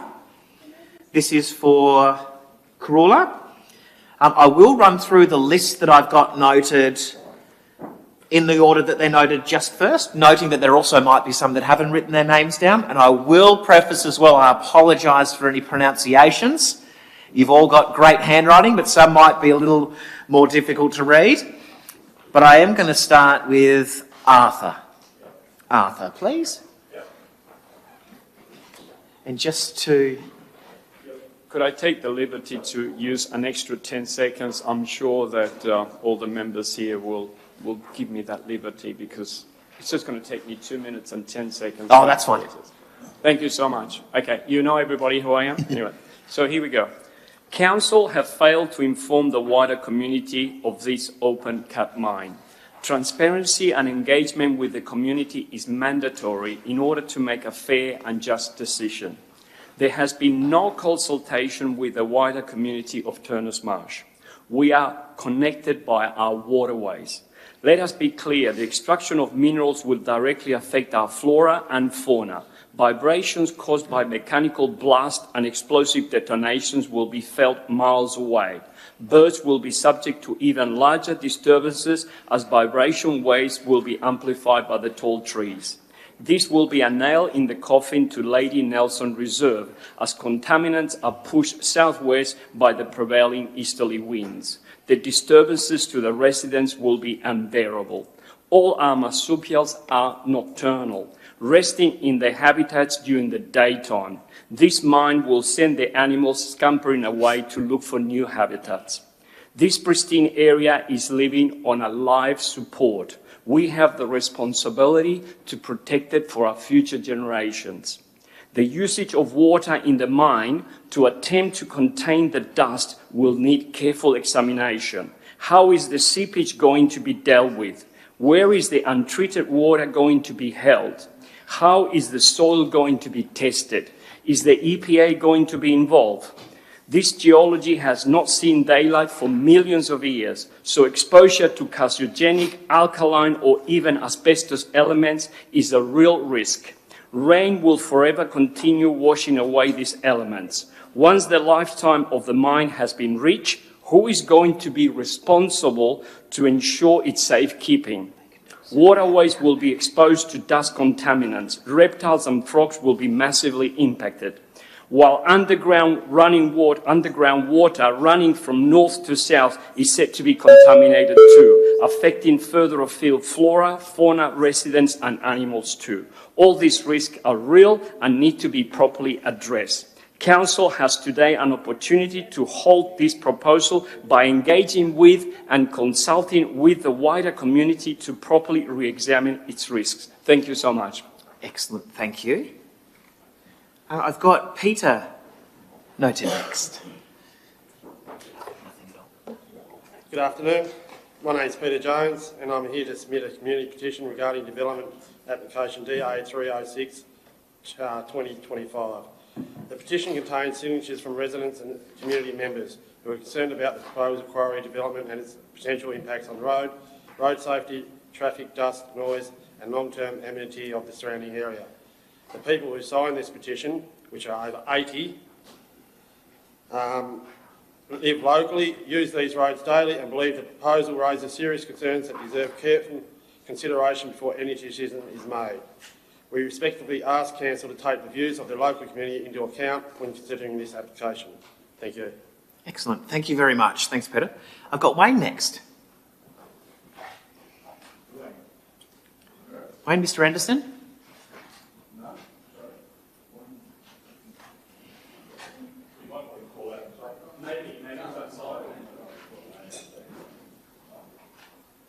Okay, well, we'll move forward in case Wayne does come forward. Phil? Yeah. Mr. Long?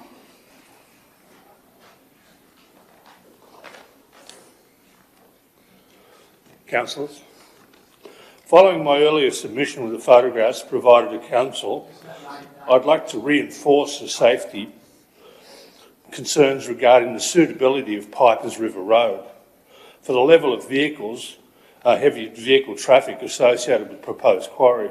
Pipers River Road had to be classified as suitable for heavy vehicles.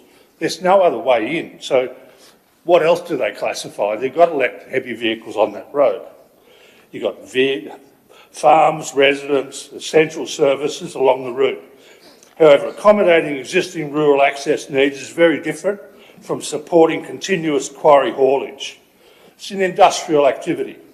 After inspecting and measuring sections of the road, we found many areas where a single lane is approximately 2.3 metres wide, narrower than many larger vehicles already intermittently used in the road once mirrors and safe operating clearances are considered, including school buses and heavy haulage trucks. You know, this goes back in history. Two wrongs don't make a right. We need to fix the wrongs. We also observed extensive edge repairs, temporary patching along large sections, it's everywhere, of the road where pavement edges, bitumen shoulders have deteriorated or collapsed. In some places, there are 100mm drop on the side of the road. If your car goes off that, I don't need to tell you guys what's going on. So, some places 100mm between the sealed surface. Given these narrow lane widths, it appears unavoidable when larger vehicles pass each other, outer wheels are forced toward or partially off the road, off the sealed surface, placing abnormal stress on repaired edge sections rather than the main pavement structure carrying the load. The current road condition already appears to show infrastructure. Can I have another 20 seconds? The current road condition already appears to show infrastructure operating under considerable stress. If Piper Rivers Road were widened and upgraded to properly accommodate ongoing quarry haulage traffic, then perhaps this would be a different conversation.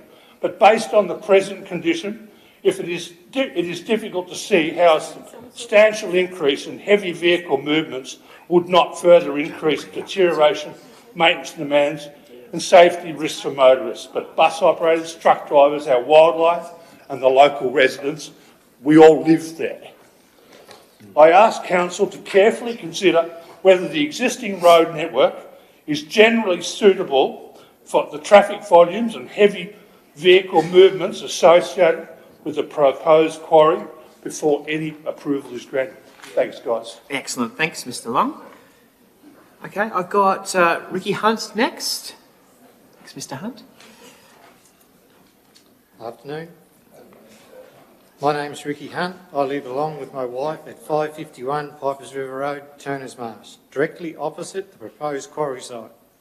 We have lived there for 31 years and we are opposed to this quarry being built and operating for 6 days. Sorry. No, you're okay. Our land and most neighbouring properties are of poor agricultural quality that does not support traditional farming activities. Our lifestyle is based on living in a bush setting amongst trees, wildlife and tranquil surroundings, as categorised in town planning's finding as amenity, to which planning does not consider. Without amenity, our community have pretty much worthless properties. This quarry's proposal takes away our amenity. Noise, blasting, trucks coming and going disturbs everything good about where we live. We've already experienced this situation when the proponents previously logged the quarry site. So-called noise tests have been carried out and found the level to be compliant. Nobody came to my property and performed any noise test, yet it was stated our property would be 1 decibel louder than the property next door. I engaged a former LCC town planner who used to approve and decline approvals like this to have a look at this proposal. He told me this application had been orchestrated and submitted in a way that would give us no opportunity or foundation to appeal this application, as the council would be forced by legislation, like puppets, his words, to approve it, and no consideration would be given to the surrounding families. I'm asking you, the councillors, to have a heart and consider our situation. Thank you. Thanks, Mr. Hunt. I've got Rose. Thanks, Ms. Holloway. Thank you. I'm Dr. Rose Holloway. I live in Austins Road in Turners Marsh. I strongly oppose the quarry at Wattles Road.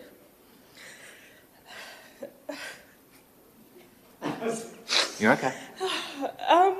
This is not just a personal objection. It's based on clear conflict between the proposal and the City of Launceston's own strategic plan.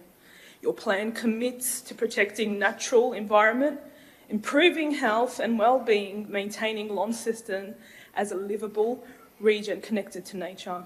This quarry does the opposite. It introduces 68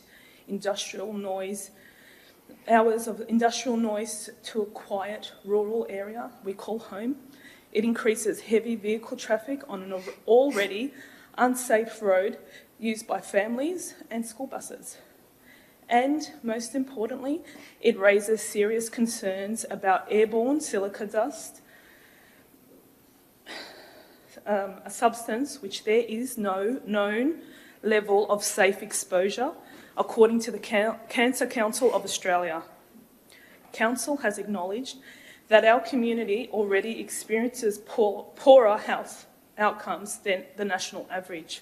So I ask, how does introducing a known respiratory hazard support this goal? This is a broader issue of responsibility.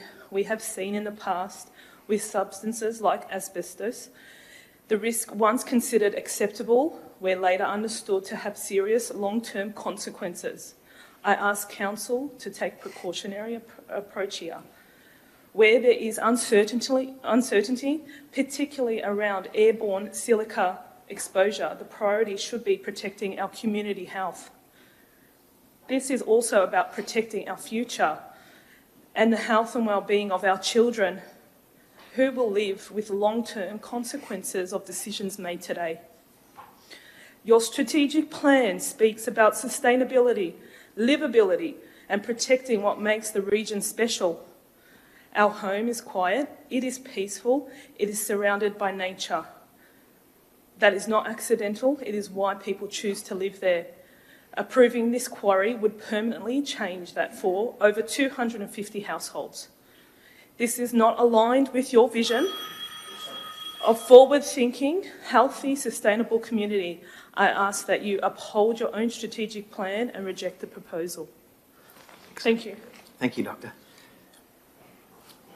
Now, I've come to the end of the list of noted speakers, but just opening if there are any further speakers that haven't been. I'd just like to mention one thing, if I may, and that is that we went through an approval process with the council for a shared small business, home business.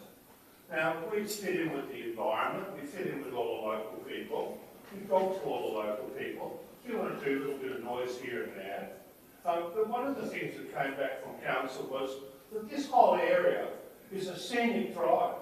It's a tourist route, it's a wine route. Do you really want to make a quarry out of that? I mean, let's be real. Great. Thanks, Mr. Long. You're welcome. Okay, so no further noted speakers. We will move to the recommendation. The recommendation as published is that Council grants a permit for extractive industry use and development of a quarry at 190 Walters Road in Crawler, subject to the published conditions. Noting the comments before, by moving the said item doesn't mean that a councillor is agreeing with it. Moving and seconding is just so that item becomes live so it can be discussed. Somebody please to move. Councillor Priest has moved for discussion. Seconded, Councillor Harris. Before we get to speaking, an open opportunity for questions, starting with Councillor Harris. Thank you, Mayor, and thank you to the speakers who've come along today to speak so passionately about their local area. Can I ask the planners just to describe what is a quarry, or is it really a mine, and what is its likely hours of operation to remove less than 5,000 cubic metres in a year of its product that it's going to be creating initially? Excellent. Thanks, Councillor Harris. And again, just going through the Executive Leader. Thanks, Councillor Harris. Regarding your question on operating hours, that's actually addressed in the report. I didn't mean the hours, the number of days in the year. Number of days in the year. I'll pass over to the Town Planner, please. So if it were to operate during its operating hours, to the extent that it's permissible, that the cubic metres per year, it'd be operating for 31 days until that's exhausted. Okay, so 31 days out of 365. How many blasts might we expect to hear, or would residents hear, in that 365 days to create that volume of rock to be removed? If you're able to guesstimate on what that might be. From what the applicant has provided as a response to the concerns raised around blasting, they anticipate 2 blasts to commence the use and likely 1 per year. Now, I'm not an expert on extractive industry, so we can only go by what the operator has provided us. Thank you. Thank you very much. So this isn't likely to be a continual issue of blasting. If there's just 2 blasts to start it and 1 every year to continue it to create the small volume. I have one other question which you may or may not be able to. I noticed that this is a limit of 5,000 cubic metres. If the operator chose in the future to go beyond that, is the operator able to do that, or does it come back to this table for councillors to have a further say on the operation of what sounds to me like a relatively small operation, and therefore when it might become a 52-week, 5 or 6 day a week operation? Thanks, Councillor Harris. So what is being proposed is called Level 1 extractive industry, which has a maximum of 4,999 cubic metres per year. Now, if it reaches 5,000, it's considered to be level 2, so that would then need to be assessed by the EPA. It would be required to come back to council for further assessment and more detailed assessment by the EPA. Thank you. Great. Great questions, great answers. Further questions? Councillor McMahon. Just if I could have some clarification. In item 4, it states general activities 7 a.m. to 7 p.m. Monday to Friday, 8 a.m. to 4 p.m. Saturdays, and blasting 10 a.m. to 4 p.m. Monday to Friday, crushing and screening 7 a.m. to 7 p.m. Monday to Friday. But in report item 1, the proposal, it actually says that drilling and blasting along with crushing and screening will operate Monday to Friday, 7 a.m. to 7 p.m, Saturday 8 a.m. to 4 p.m, Sunday and public holidays closed. So can I have clarification that the first item 4 is the times that they can blast, or can they blast all of those times in the proposal? Thanks, Councillor McMahon. Just looking for clarification through that report there, through the Executive Leader to the planning team.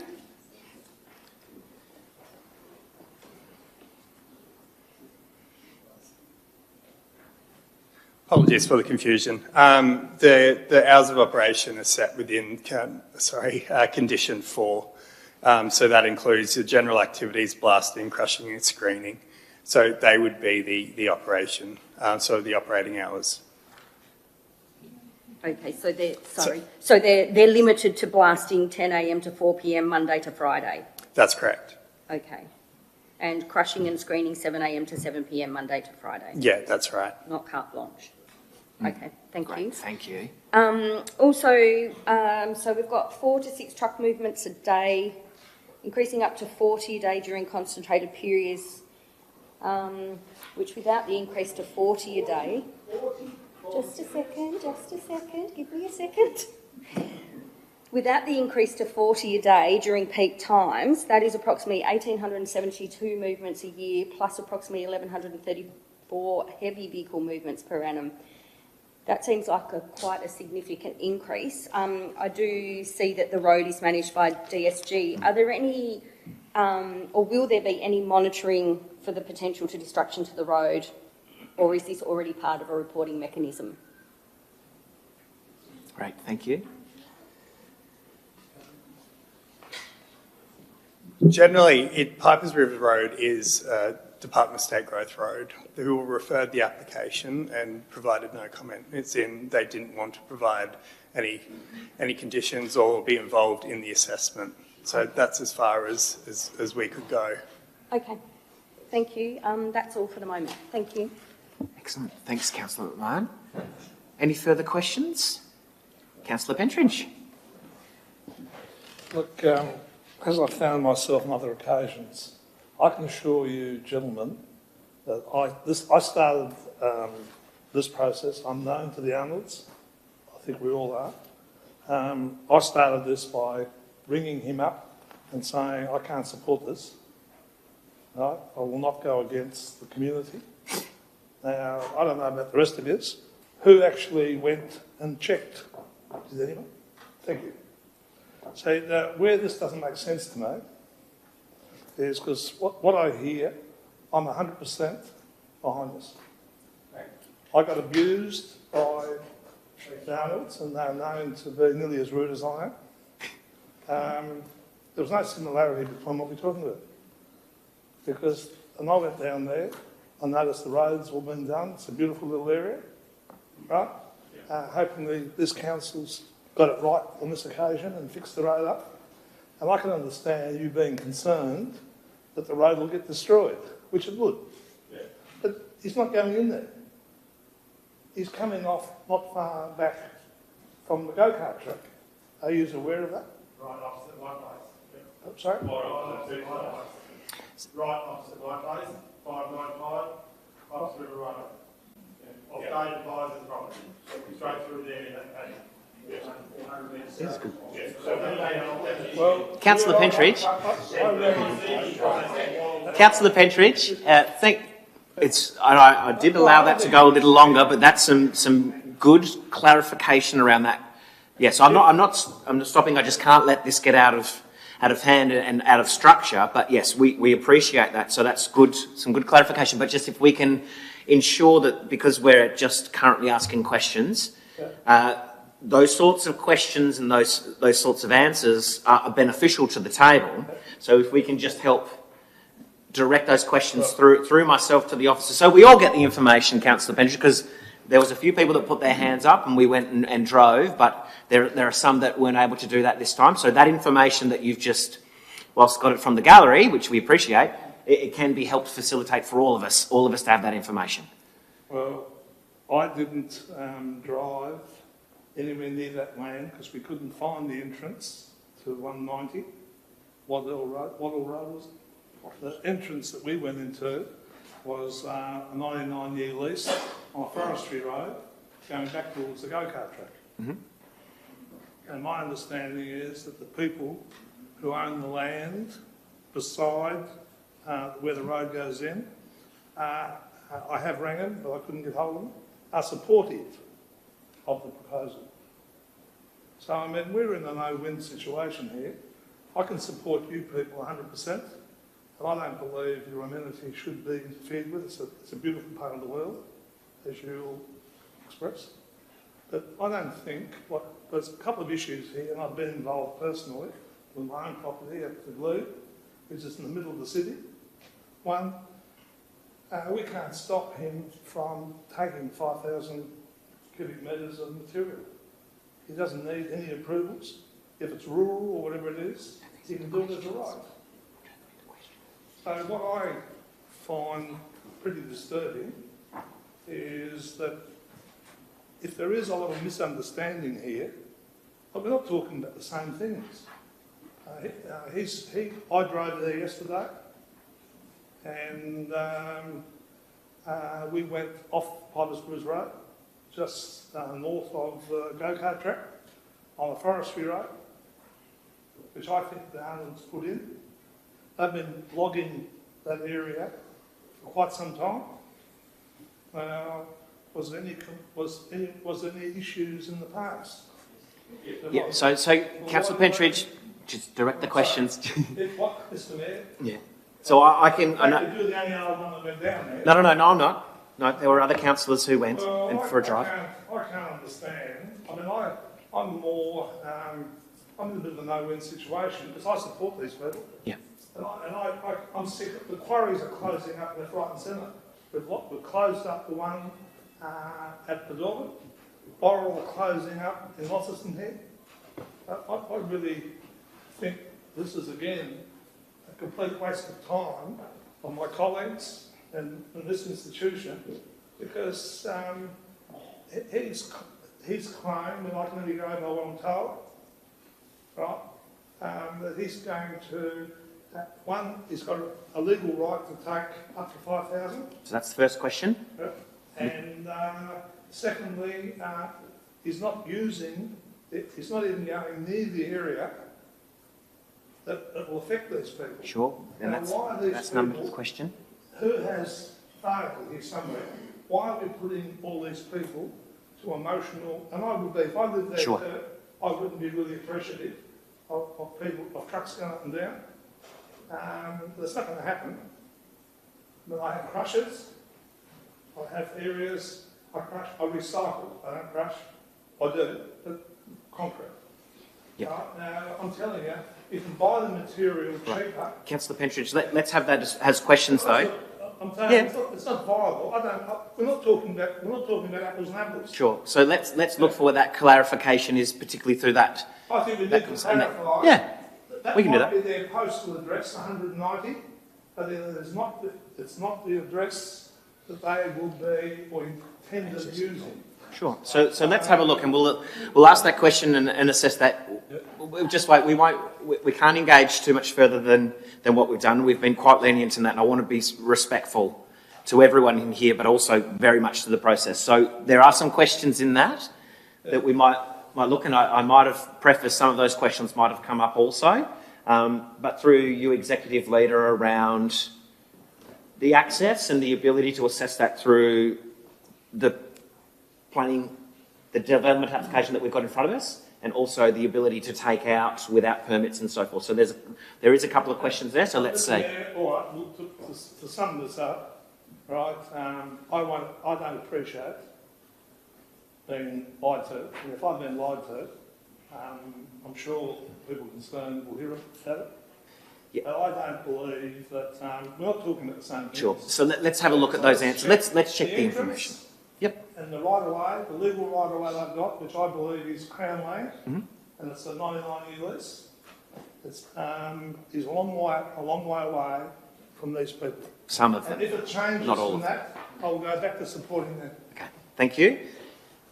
A bit to digest there, but Ian, I think. No, look, that's okay. So the access is via Forestry Road, which is Crown Land. However, it is further. So sorry, I should just preface that the property has a residential address as 190 Wattles Road. So that's correct. However, access is along Pipers River, so that is further up than the go-kart track. That is opposite 559 Pipers River and 587. So that's where it's a gated access.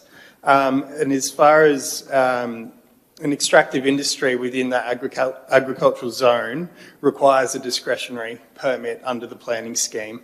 I understand it also requires further consideration with MRT and the likes, but for the purpose of assessing, they would need the permit prior to excavation commencing. So just in clarification around that as well, though, Councillor Pentridge's question around, can they, regardless of permit, I know you've just said it, but just for clarification, can they remove without the permit?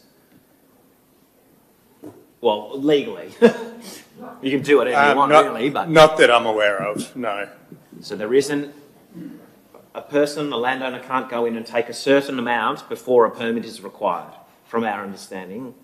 I don't believe so, no. Okay, thank you. So just a follow-up question, Councillor Pentridge? Well, I think I need to be prosecuted because I'm doing No, Councillor Pentridge. and I believe I've got the right to do it. Okay. So I think there's all the big tax together. Okay. Come chasing that. Councillor Pentridge. Okay. Thank you. Further questions? Deputy Mayor. Yeah, thank you. Councillor Pentridge, there were some good questions in that. So it was good for the table to have those questions. Okay. No, I know you're not offended. I couldn't offend you if I tried. Listening to the representatives, and thank you for your comments because they are very useful. The trouble is we get in a place where we're dealing with a planning issue, which has got planning rules associated with it. I noticed that we've got State Growth. The application was referred to State Growth, who confirmed they have no objections with the proposal. That's in relation to the roads, I take it, and therefore they're saying the roads are safe and usable by these vehicles. So the entirety of the application was referred to Department of State Growth as the road authority, and they had no objection to the proposal. I'm concerned, based on comments regarding environmental and health, that the EPA was referred to them. It was referred to them, Councillor Mackenzie. Yep. Page 38 shows that it was referred to EPA and they determined they had no interest. Yeah, no, I'm reading exactly that. I mean, so I'm listening to the comments made there, yet the EPA, who are our Environmental Protection Authority, are saying there's nothing to see here. The EPA have their own thresholds of when they get involved in the assessment of permits for things like this.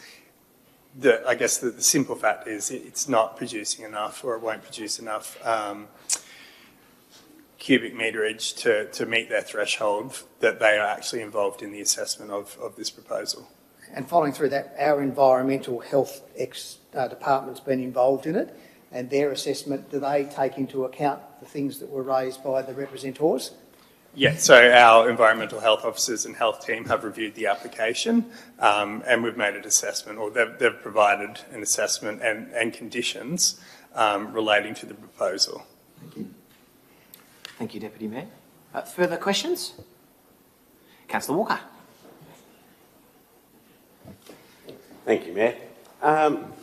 This is zoned as agricultural land, and this is a discretionary use on such land, provided that the land, I think the proviso being that it could be returned to agricultural use in the future. But, mining typically involves digging a hole in the ground or on a cliff face. How is it supposed that that can be returned to agricultural land? Great. Thank you for the question, Councillor Walker.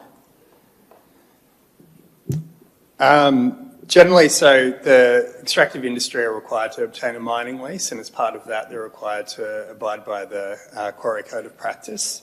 And there's checkups from MRT, and as part of that, there's rehabilitation plans that they need to continue with in accordance with that code of practice, which I believe we've also conditioned to ensure that, and it's a progressive rehabilitation of the site, so that tells us that they are able to return it to forestry in the future or rehabilitate that site. Thank you. Further questions? Okay, moving in to speakers then, and I have recorded Councillor Preece as the mover with Councillor Harris as the seconder. Councillor Preece. Thank you, Mayor. So I think most things have been addressed. We are sitting as a planning authority. We're looking at the development of a quarry on the smaller size. I'd like to thank the speakers coming today and your passion. We received 13 representations as responded by the planners in the agenda document. The quarry will be monitored by Mineral Resources Tasmania. The site is deemed suitable under zoning. The application was referred to EPA and they have no interest. Attenuation at the site has been addressed on page 36 of the agenda. Councillor McMahon has asked the question and clarified the hours operation. The predicted noise emission is deemed compliant by the Quarry Code of Practice. Ground vibration and air blast overpressure will have the potential to be perceptible, but human comfort would not be impacted as per the report. Dust will be managed in accordance with WorkSafe Tasmania and their regulations. The solid waste has been addressed and also sediment runoff. The location has been deemed compliant as per our report, and the land also has no scenic protection overlay. So I would like to put this to the table now to listen to the debate. Thank you. Thanks, Councillor Preece. Councillor Harris is the seconder. Yeah, thanks, Mayor. I won't say much more other than I can understand people's concerns about this. However, as the officer has said, if it's less than 5,000 cubic metres, if you put 50 cubic metres in a truck, that's 100 truck movements in the year that you're likely to see from that particular site. And as such, there would be more than that probably in a month that goes down that road going somewhere else. Hence, I can see why the government departments who are here to help protect us and look after our amenity would have no interest in such a small mine that will be operating in this site, and I suspect will operate for a period of time and then shut down for a longer period of time and then perhaps restart to do some more digging. However, I don't know that for sure, but that's how I'd imagine it would work. As we have very few issues that we can deny this under the planning scheme, we'll have to support it today. Thank you. Thanks, Councillor Harris. Further contributions? Just a point of order, Chair, if I may. The mover of the motion said that this does not come under any scenic overlay. I was under the impression that it does. Okay, thank you. Thank you for the clarifying question. So just asking through the Executive Leader about environmental protections and the assumption or the disassumption that there is or isn't any scenic protection as to the report. There is a scenic overlay over the property in the north. It does not cover the area in question. There's not. Thank you. Further contributions? Councillor Walker? You talked me into it. Now, look, I appreciate, first of all, people coming along and expressing their concerns for their neck of the woods in Launceston, and I'm sure you can appreciate the difficulty for councillors. We sit as a planning scheme. We're not, I think if it was up to genuine community spirit, this wouldn't be considered in that way because this is your home, and I appreciate that, and I'm sure everyone does. we unfortunately get given a bunch of rules in which to make a decision. Now, I'm concerned that this is agricultural land, and one might reasonably expect, if you live next to agricultural land, that it's not going to be developed as a mine. And now, this is I suppose a gravel pit, maybe a quartz pit. I'm not sure exactly what is being extracted. I imagine it's quartz, but as an outcrop, but I'm not sure. But you might reasonably expect to be living next to agricultural land that it wouldn't be developed for that purpose. Now, I'm quite prepared to accept that it could be remediated back to agricultural purpose, primarily forestry, but nonetheless, that's a little bit outside the proper use of agricultural land.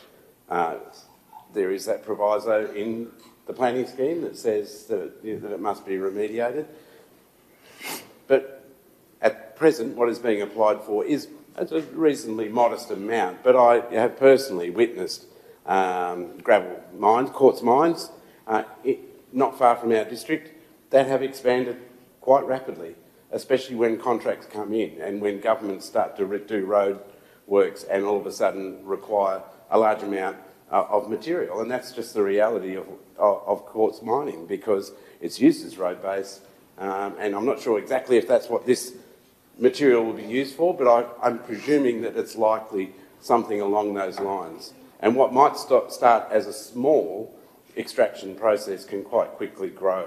Now, we're not here to consider that today either, unfortunately. We're here to consider what is being presented in front of us today. The strongest reason that I can find under our planning scheme is based around the notion that this is agricultural land and that there's no reasonable expectation that a mine could be returned to agricultural use afterwards. The mines that I've witnessed are open-cut mines, or they're big holes in the ground, and I can't imagine how that could be practically returned to agricultural use. As difficult as this decision is, on that basis, I won't be supporting this application today. Thanks, Councillor Walker. Further contributions? Deputy Mayor. Thank you. And look, I sit here and I've been doing this for 15 years now, and the emotion of what come out of the room today is palpable, and I'm with you in regards to how I'd probably feel if I lived where you live in regards to it. But I also keep coming back and putting my hat back on as a person who's dealing with a planning authority matter, and I look through, and the reasons I ask the questions is that we've been through state growth. Now, take your point in regard to the roads, but state growth are giving us advice that they're comfortable effectively with what the road structure looks like and the ability to deal with the activity that's being proposed. The EPA have said it's not within our remit because it's not large enough to deal with it. Our environmental health officers have looked through it. They've come back with some conditions in relation to it. There are a number of overlays with MRT and all sorts of things that are actually going to monitor the processes that go on within it. It's a very small blasting structure at the moment. It may be the thin edge of the wedge. It may well be that in 2 years' time we come back with a larger proposal that comes to sort of make it into a larger quarry, and that'll be sad, but the reality of it is they will need to then go through another process which will probably then engage EPAs and other organisations in relation to it. So I've looked through and I would love to find a reason why I can't support this, because I hear and understand the real people that are in the room that are putting this to us today. No, please. It's been really good. I mean, I'm conflicted from a personal point of view in relation to this, but reading through the advice from the officers, I can't see why this shouldn't be approved today. Thank you, Deputy Mayor. Further contributions? Any further to speak?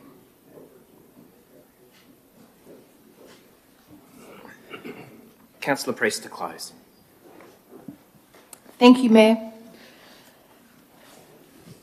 I would say that I hear your passion and I understand it's your home.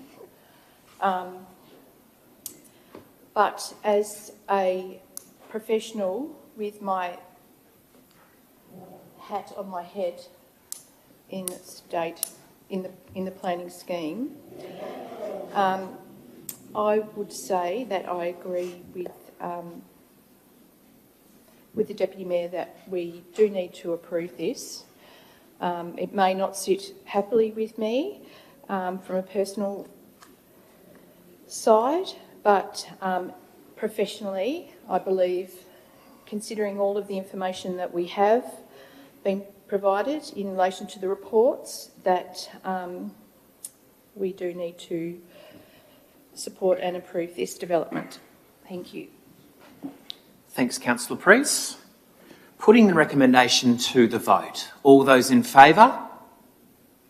Those against? Councillor Walker, Palmer, McMahon, Marsden, Kai and myself. Against? The motion has failed.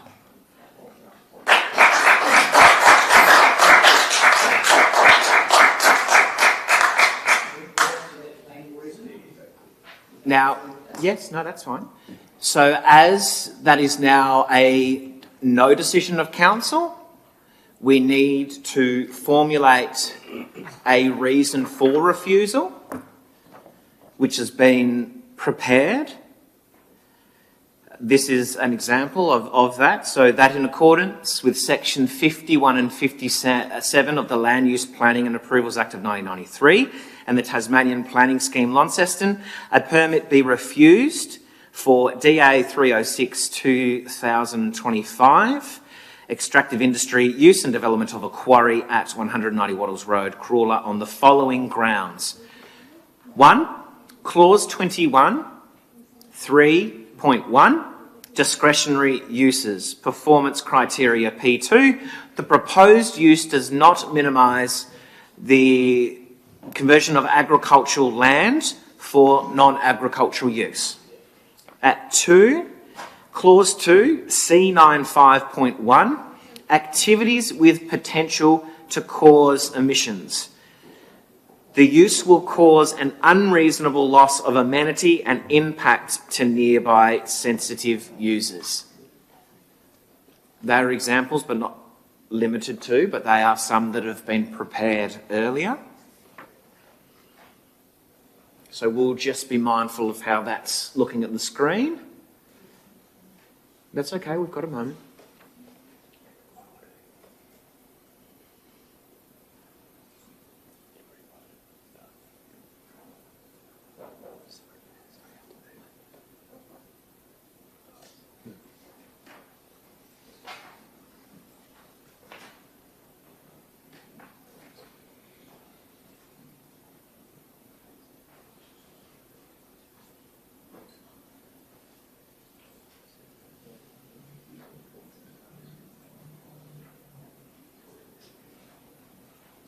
Thanks again, everyone, for the patience. Okay, it's updated? Okay, so just again, following process today, this is the proposed motion now. Still needs to be moved and seconded. So somebody, and again, this, whilst this has already been pre-prepared, this can be the exact wording. It's what it is. So somebody please to move this so that there are grounds for referral. Councillor Walker has moved, seconded by Councillor Harris. Further contributions? Councillor Walker? I do believe it's fairly self-explanatory. It was the strongest reason that I could find for refusal was the zoning of the property. If this was rural zoned, it would be different. As agricultural property, there are questions that can be raised. As far as clause C95.1, with the potential to cause emissions, this is one that I'm sure can be argued, and there obviously are efforts within the reporting to mediate and to reduce those emissions or control them completely. So I would be interested to know further how that can be prosecuted. Thanks, Councillor Walker. Yeah. So we'll go with that. I imagine that will be the responsibility of those, when and if this goes through TASCAT, to be a part of the defence will be put into the the hands of that who has the responsibility. Second, Councillor Harris. Further contributions to the table? Okay, so putting it to the vote. All those in favour? Those against? Deputy Mayor and Councillor Pentridge against the motion is carried. Great, thank you very much. Okay, so we're moving through now to 11.2, which is 5 Princes Street in Launceston. Before we get to that recommendation, we might allow just a moment for those in the chamber. Your sister legislating between the trees and animals is such an important thing. Please, I ask the council that in that area we are all connected by waterways, and it has to be more of a wider community whenever something like this takes place, because it affects us all. 30, 40 kilometres, everybody's affected. Thank you so much. Excellent. No, just allowing some changeover in the chamber. Excellent, thank you. Again, so we're now moving to 11.2, which is 5 Princes Street in Launceston. I'll get my noted speakers. Ms Coyle has got representation because she's had to leave, which is very understandable. So a proxy, we're going to start with Mr Council. With Chris?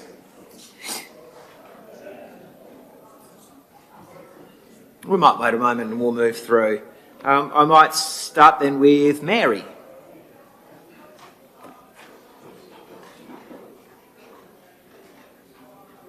Thank you for your time. According to the Tasmanian Planning Scheme... Just we might just wait a moment because there is a bit of... Echo. Rabble. Get in it. Thank you. According to the Tasmanian Planning Scheme... Mary Rickard, 100 Franklin Street, Launceston. According to the Tasmanian Planning Scheme, inner residential zones are required to site dwellings on a minimum of 200 metres squared. The new build at the rear of 5 Princes Street is on a 194 metre lot. The proposed building is bulky, it is too big for the building envelope, it's too close to the eastern boundary and vertically too high for that building envelope. The eastern wall is too long and its size will have a negative impact as it looms over the adjoining properties. It is the only 2-storey metal-clad non-dwelling building in the area. It is not similar in any way, size or form to other dwellings in the area. The DA indicates that there will be an impact and a loss of sunlight on 2 neighbouring properties, and it will overlook the rear yard at number 3. But according to those with the financial gain in this development, this loss is not considered unreasonable. The high number of local residents objecting to this proposal would indicate that the loss is unreasonable. Page 48 of the council meeting agenda states that this proposal aligns with our council-adopted Launceston housing plan. I read that plan, and on page 73 it states that short-stay accommodation use has reduced the availability in the private rental market. Short-stay accommodation does not increase housing. It doesn't build new housing for long-term rental. In this case, it builds non-dwellings for a financial gain at the expense of long-term housing security, housing affordability and local residential amenity. This application does not align with your housing plan. The non-dwelling is a structure that lacks residential functions. It's a shed or an office. It is not designed to be habitable long-term. It's a Class 10 building, not a Class 1 or a 1B build. It is easier to get a planning permit to build a non-dwelling as it has less stringent rules and requirements, which is why this building is being classed as a non-dwelling. This application is looking for an easy path through planning. It would never be suitable for long-term rental or housing. It will never contribute to a residential amenity. It will always be there, looming over the local residents and infringing their rights to sunlight, privacy, and eroding their amenity for many years to come, whether it's hired out or not. Thank you. Excellent. Thank you very much. I've got Carl noted next. Councillors, my name is Carl Rickard. Councillor Marsden, if you might just be able to... Right. Thank you. How's that? The commercial interest of an absent landowner should not impact negatively on the privacy of actual residents in the adjoining properties. A non-dwelling structure, as this proposal has been described, should not overshadow, overbear or encroach on the residential amenities of adjacent residential buildings. It's called residential amenity, not visitor amenity. There are limits to how long you can stay in a non-dwelling class of building, as this one has been classified. So the idea put forward, this non-dwelling will be used to house hospital workers, is misleading. Typically in Tasmania, you can only stay in short-term accommodation between 60 to 90 days. A doctor or nurse for 2 months will not impact greatly on the current health crisis. Short-stay accommodation does not provide housing, and in many cases, such as this, it will never be housing. It's not designed to be a house. It will be built to a minimum building code that does not meet the highest standards required for long-term habitable living. One thing we can agree on, as stated on page 58 of the council meeting agenda, is, and I quote, consideration of the two-storey building at the rear of the cottage is not considered appropriate to the setting. Councillors, thank you for your time. Excellent. Thanks, Carl. Oh, sure. Thank you.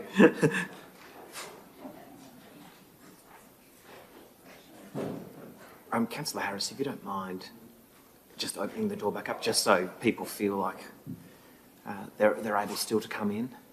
Thank you. And just on that, I've got Mr. Guthrie next. We'll just let Councillor Harris come back in. Yeah. Thank you, Mayor and councillors, for giving me this opportunity. I'm in number 3 Princess Street, which is on the eastern boundary of number 5. And as Mary said, that the building it's not abiding by the rules. It's too close to my property. It's outside its envelope, planning envelope.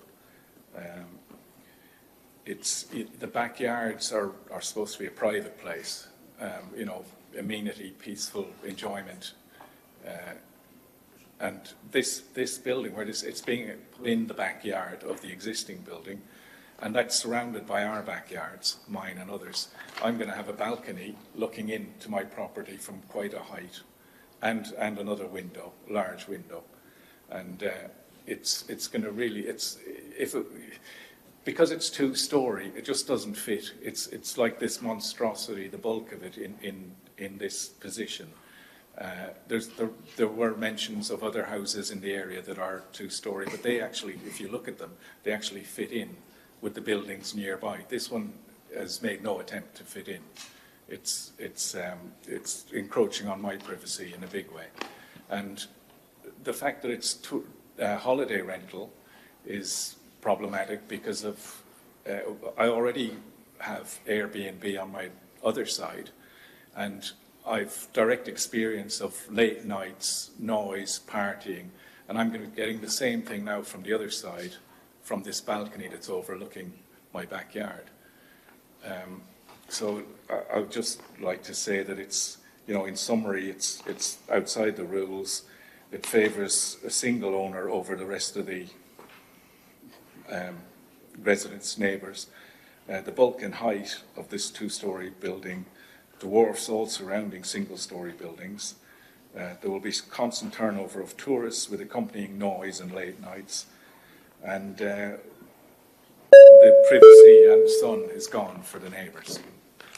So I'd like the council to consider the locals over tourists in this place. It's very important for us. Thank you. Thanks, Mr. Guthrie. I've got Glenn. Mr. Johns next. Thank you. Committee, I'm on 7 Princess Street, and my issue is obviously the sunlight. We lose that morning sun that we lose at the moment coming in from our windows from the east. Our living area is on the east side of our house, so we have our lounge room and our kitchen there. With the shadowing plan that's been given to us, we lose all that natural sunlight in the morning, and we don't get any sun on our deck, which is basically our backyard, until lunchtime, 12 o'clock onwards, especially in the mapping you're shown on 21st of June. And with that too, around that time too, we're gradually going to lose that, coming closer into that 21st of June and going out to the 21st of June being the shortest day of the year. My other issue is the privacy. I noticed in their plan that was a window that, where the stairwell is, that looks right into my deck and right into where my spa is. So for me to get my privacy, I've got to spend money to block out that privacy and that access so I can have some privacy, you know, and on my deck as well. So I don't have visitors prying in and wanting to know what we're cooking or what we're doing, and our guests as well, give them some privacy as well. So yeah, but obviously I'm not for it because of the shadowing of the house. And in the winter time, that's where we do our clothes drying, because the shadowing of our own house interferes with our clothes line. So we obviously want that natural space kept and that natural light for our house, rather than a two-storey dwelling for people to sleep and have an Airbnb. As number 3 says, we hear the neighbours from number 1 as well, and I'm surprised there's no noise complaints anywhere, so we're going to have it along our street full stop. So yeah, I've had my say, so yeah, I'm not for it, of course. Thank you. Thanks, Mr. Johns. I've got Miss Council next, Christine. And also a proxy for Ms. Diane Coyle, Yeah. who's in Franklin Street. So which one would you like first, mine or Diane's? We're at your disposal at this moment.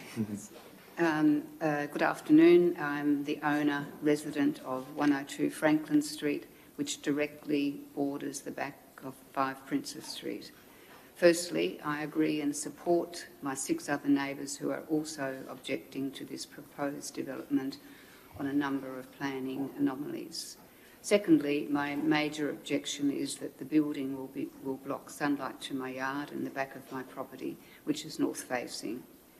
The proposal plans were looked at by another architect who has major concerns that my access to sunlight will be severely impacted up to 2/3, particularly in the winter months. I am a retired resident who spends most days at home, and I have created a garden and outdoor living space that requires regular sun to thrive.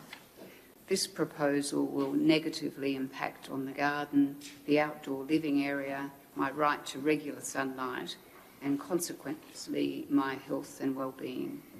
I request that the Council strongly reject this proposal for a building that contravenes building requirements and will have a significant negative impact on all of the neighbours.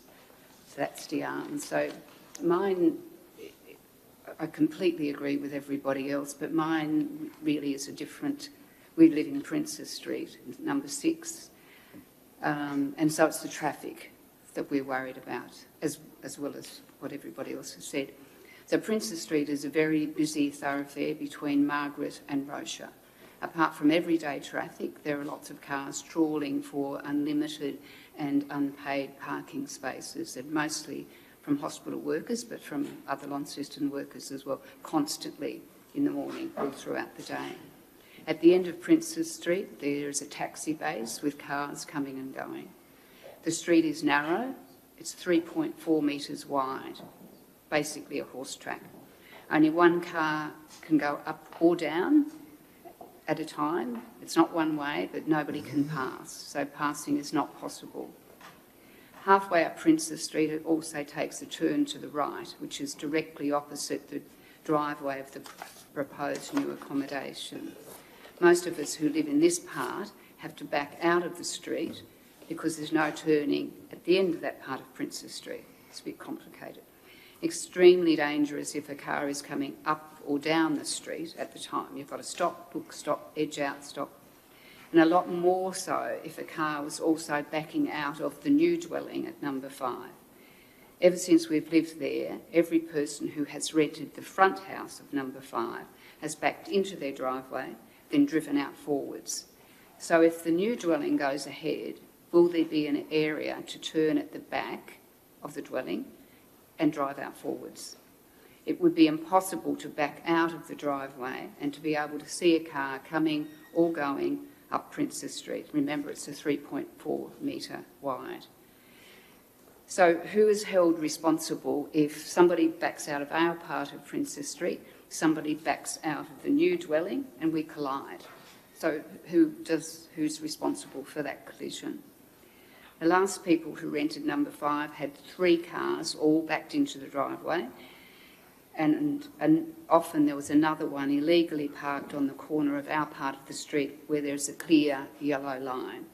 Parking there makes it dangerous for anyone entering or exiting our part of Princess Street. Garbage trucks cannot enter there if there's a car parked on the yellow line, and so no garbage is picked up, which won't be. That's okay. Just another sec. So every day there are cars from Alice's Cottages, which is a collection of 8 B&Bs at the end of our part of Princess Street, and they enter via Princess Street onto the main part. So that adds more traffic entering Princess Street at the exact junction of this new dwelling. There is absolutely nowhere for tradesmen to park, and this is a really important part, with their trucks and their utes. If they're doing the build, nowhere to park whatsoever. They can't park on the street, they can't park anywhere unless the existing dwelling at number 5, if that becomes vacant, they can use the driveway. Otherwise, nowhere at all. And if they do park on the street, they obstruct any traffic at all. So anyway, my point is that the traffic component alone is a good reason not for this to go ahead, especially a 2-storey one. Maybe a 1-bedroom, modest place, but it has to have parking at the back where people can forward out. They cannot back out. With collisions everywhere. 3.4 metres, not a one-way street, 2-way street. You have to pull off to even get past anybody. So that's my feeling. Thank you, Ms Council. Now, I've got no further noted speakers, so we'll move forward to the recommendation. And that recommendation is that a permit be granted for visitor accommodation construction of a holiday unit at 5 Princess Street, following the subject to the published conditions. Somebody please to move. Councillor Harris has moved just to start the discussion. Seconded. The Deputy Mayor has seconded. We're going into questions. Councillor Harris. Thank you, Mayor. Thank you to the residents of the Princess Street area for their comments. And it does raise a number of questions that I'd just like to have answered, I guess. Firstly, there was some discussion about this being a non-dwelling structure, how long someone can stay in a non-dwelling structure. Are you able to answer how this particular application, why it is considered that, and why, and how is that different to what may be what we call a house or a unit? Thanks, Councillor Harris. Through the Executive Leader, to Gath. Hello. So in the planning scheme set up with development and use, so visitor accommodation is not considered part of a residential use class. So then when you go further into the development standards separate development requirements for a residential purpose, of which a visitor accommodation is not classed. So that's why we have to consider it as a non-dwelling. So under the development table, it's a non-dwelling because the use is not residential. Doesn't exist. There isn't a stated limit, but we have a rule of thumb of 3 months. Thank you. Thank you. Just on the 3 months, is that continuous or cumulative during a year? Is it continuous or is it? Our standard, we said 3 months because generally you would have to draw up a lease after a time of 3 months as a continuous block. Right, so that means that each occupancy can be 3 months or less. So it could be for 2 months and then miss a week, another 2 months, miss a week. etc. Right, okay. Just to understand the likely time that the unit itself may well be in place. And I called it a unit because I can't think of what else we're going to call it. It almost sounds more like a garage that has accommodation on it rather than a house. I did have some other questions in regard the comments about the sunlight and the loss of amenity to some residents, particularly those who might be affected by losing some of their morning sun, but they still get afternoon sun. Is that something that the planning scheme particularly guarantees you to have morning sun or not? Thank you, Councillor Harris. As far as sunlight goes, we look for a property having 3 hours. The ideal is for a property to have 3 hours of sunlight during the day between 9 and 5. So in the case of where the comments were made, they would have mornings, they would be limited in their morning sun in the middle of winter, but they would get sun from about 11:30 for the rest of the day. Okay, so that would be the building next door. The one over the back fence to the south of the property, I'm assuming... Yes, so that would suffer more. That property would not get its sun in the morning because of its own garage. And so there would definitely be a loss of sunlight to that property in the middle of winter because, so they're blocked by their own garage. Then this property, this building would, it's set back 3 metres from the western boundary. So there's the section 3 metres in from the western boundary and in from their own garage where they will be blocked by sunlight by this development. And do we have a time of how long that blocking would occur in addition to what they're already blocking with their own garage? Well, it would be extended, so they probably would not get enough sun on that day in that property. Okay, but that's at that time of year, the shortest day. Obviously, once we get into summer, the sun is higher, therefore they would get sun. Yes, when we did our bus tour the other week, there was sort of a lot of sun into that property. And I just have a final question. There was a comment made about a Class 10 building, not a Class 1 building. I've not heard that before. Are you able to throw any light on what they may be referring to? The building regulations, I'm not exactly sure what the visitor accommodation class is, but a dwelling, for example, is 1 or 1A, and the other commercial buildings are a different class, but yeah, it's under the Building Act. Okay. Thank you for that. I'm happy to speak. No questions. Oh, no questions, right?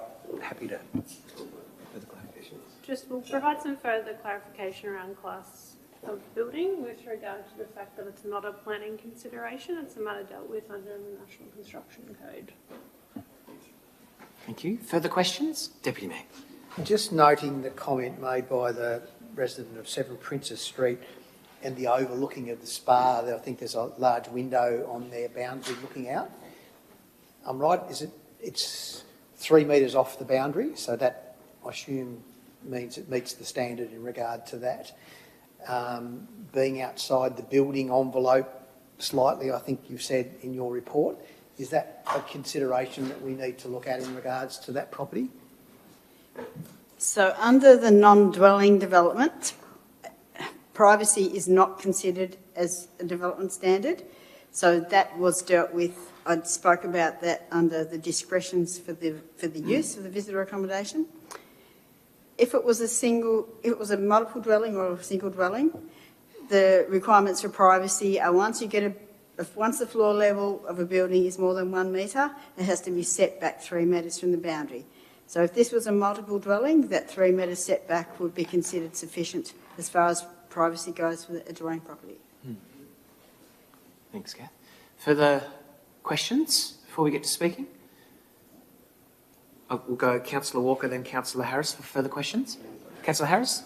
Yep. Just a question in regard to what we're approving here under the, as a whatever we're calling it, a non-residential. Is there the possibility for this to be, in the future, stratum titled so that this would become someone's home, or will the provision of what we're doing stop that, not allow that to occur?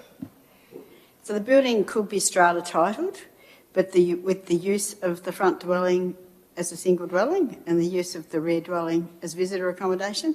They want to alter the back, so if they want to have 2 permanent or long-term residences, that would be subject to a further discretionary planning application as the way the rules apply at the moment. It's locked in to be visitor. They were asked when they were making the application what they wanted to do, and they wanted to lock it in as a visitor. Thank you. Councillor Walker? Thank you. Just in relation to our Deputy's questioning in regards to privacy and your statement, which I've read elsewhere, that as visitor accommodation, privacy is less of a consideration. But then point 16 in the report talked about amenity and visitor accommodation, and the ongoing use of this site must not adversely affect the amenity of the neighbouring properties and the general locality by the emission of noise, artificial light, vibration, or any other source of nuisance. So that's the ruling for visitor accommodation. How do we as planning officials reconcile that statement with the idea that visitor accommodation and privacy is not a consideration? Thank you, Councillor Walker.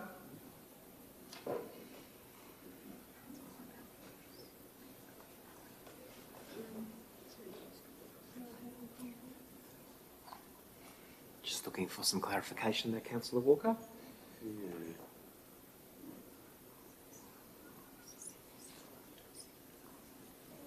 Sorry, could you just repeat your question? Certainly on page 46 of the report, the agenda, we have point 16, amenity.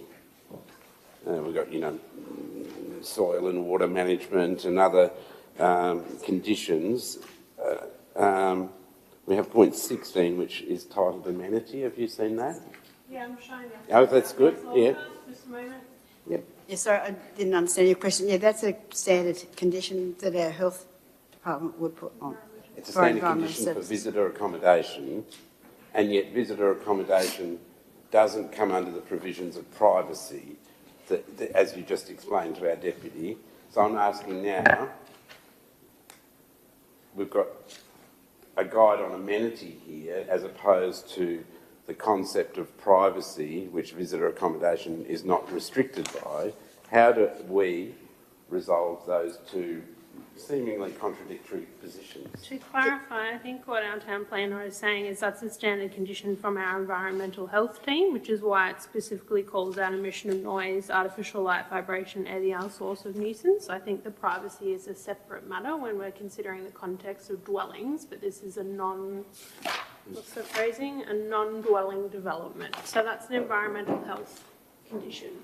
So that's not just a general condition for any Yes, that we would planning. put on numerous types So of... amenity is still a consideration as a planning matter. And amenity has been considered. While strictly a visitor accommodation is a permitted use in the zone. Yes. In this case, it became discretionary because they're building a new building. So under the discretionary considerations of use, because they're building a new building, you do have to talk about privacy. Privacy and amenity has been discussed in that element of the assessment. When we go to the development standards, which if it was a dwelling, you would consider privacy under development standards, but that doesn't apply for this development type. Accommodation. So we have addressed privacy of the adjoining owners at number 3 by requiring a screen to be on that larger window. I agree.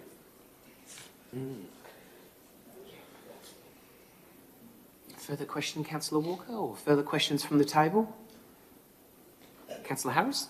It's just a question that was raised by the last speaker, just about the construction phase of anything that's being built in the backyard and where the trades will park. Is that a planning matter or not? Short answer, Councillor Harris, no. Thank you. Further questions? Okay then, Councillor Harris is the mover. Thank you. Thank you, Mayor. Yes, an interesting one, this, because often when we are considering short-term accommodation, we are looking at the conversion of existing accommodation to short-term. However, in this case, it is in fact a new build, so it will in fact add to the market of available short-term accommodation, which does have a very slight flow-on effect for the long-term rental market. As such, I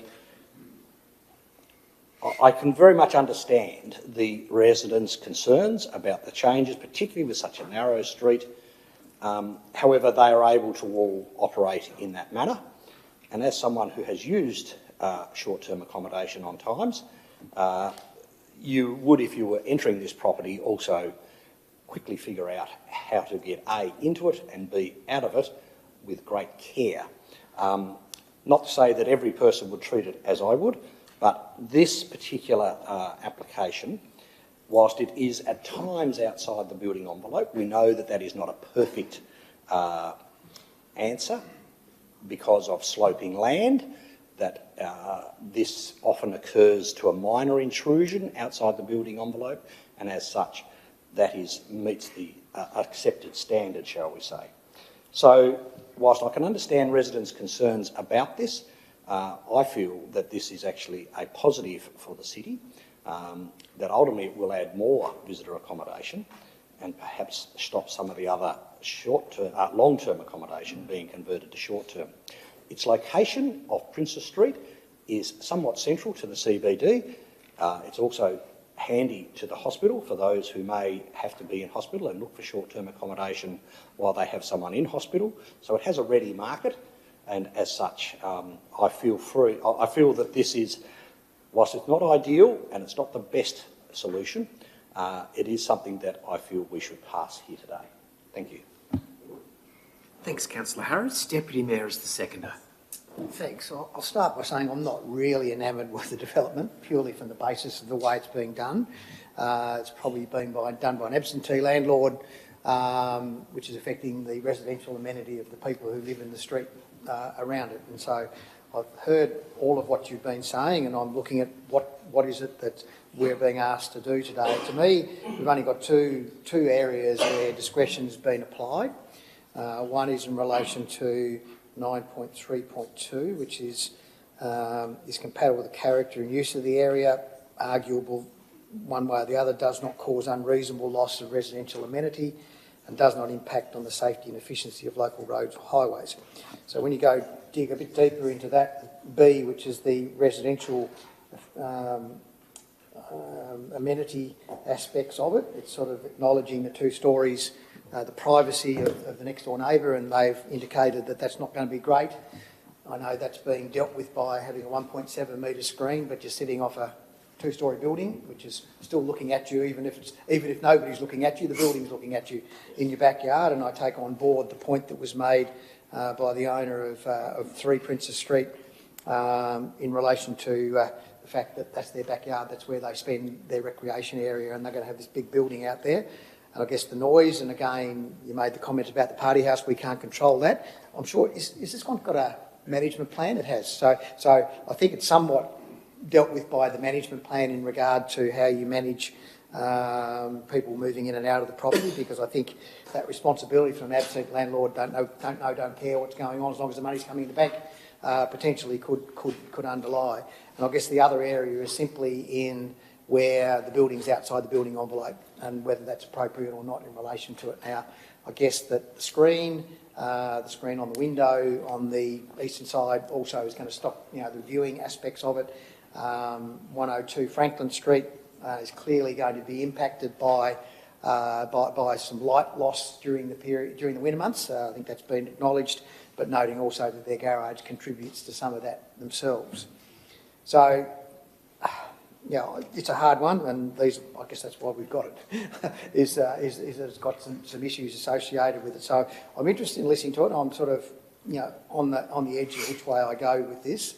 Traditionally I'd say, well, let's get on with it. The planners have done a good job. They've said the amenity impacts are not great. We can't really control how much noise goes on the balcony other than through the management plan, and that will sort itself out through time and how well people respond to any issues that are resolved with it. I understand the comment regarding the street. But, you know, it's a small street. Yes, there are lots of small streets in Launceston and egressing in and out of it. And I appreciate the ongoing traffic issues associated with LGH. We've been dealing with them coming further up the hill. We'll be in Upton Street shortly, and we'll be going further up the hill from down on Bathurst Street, where we were a few weeks ago. So I'm interested, you know, I can see where the only areas that we actually have that we can make any comment and make any sort of any reason for us knocking it back is simply on those two criteria, because they're the only discretions that we're using. Thanks, Deputy Mayor. Further contributions? We'll go Councillor Kai. Thank you. Thank you to everyone for coming in to speak today.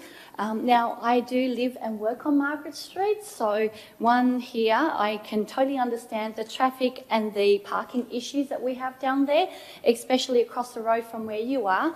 You've got all the buses that takes all the kids out of town, and even after school, you've got all the buses coming through. So I totally agree and understand how hard it is along that street trying to even drive out, let alone to reverse out as well. So parking and traffic, there's a big issue there. And at the moment, I was really looking forward to the state government of putting a second bridge across from Riverside down to Invermay to take some of the pressure off the traffic coming down from Riverside or even down Trevelyan, but unfortunately that's not happening anytime soon. So we will continue to have that extra traffic coming through. Now, amenity, according to this, it says that amenity, well, personally, I feel like this development will negatively impact the surrounding properties for its amenity. So we do have quite a few issues here according to the planning scheme as well, and you've got overshadowing and the lack of sunlight. Now, I think everyone who lives down there knows that we are on a riverbed, so without direct sunlight, and even to some properties maybe 3 hours is enough, but down where we are, I feel like 3 hours isn't enough. Without the sunlight, the essential need for sunlight and the overshadowing, there is that possibility of the rising damp and also health issues that's going to cause to everyone who lives down there with mould developing. So down in that area, as we all know, there's soon going to be the Margaret Street corridor, where we wanted to make that down there as, what was said, make it as, could try and make that whole area good for residential to live. So by cramping more properties down there is not going to make it better for living. And now the other thing is, I guess if we have to look at the what's this called? The planning scheme, we do rely on the performance criteria for the building envelope, and that alone, to me, this building sits outside the building envelope. So that's another reason why we should reject this application. Thank you. Thanks, Councillor Kai. Councillor Walker. Thank you. If I may just start with one more question before I speak.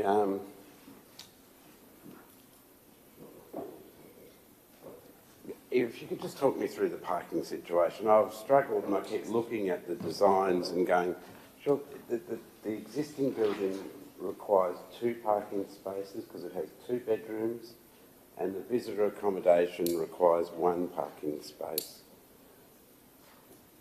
And yet I struggle to find a diagram that shows me where the 3 parking spaces are. I think it's 4 parking spaces, actually 2 for the new one and 2 for the front. Well, maybe so. If someone can just walk me through that, because I'm really struggling, and I did struggle, and I thought I must be missing something because we're being told it complies. Thank you. Yes, the existing dwelling will need 2 spaces, and they're provided between the rear of the existing building and this building. The visitor accommodation requires 1 parking space. They have provided 2, but they only require 1.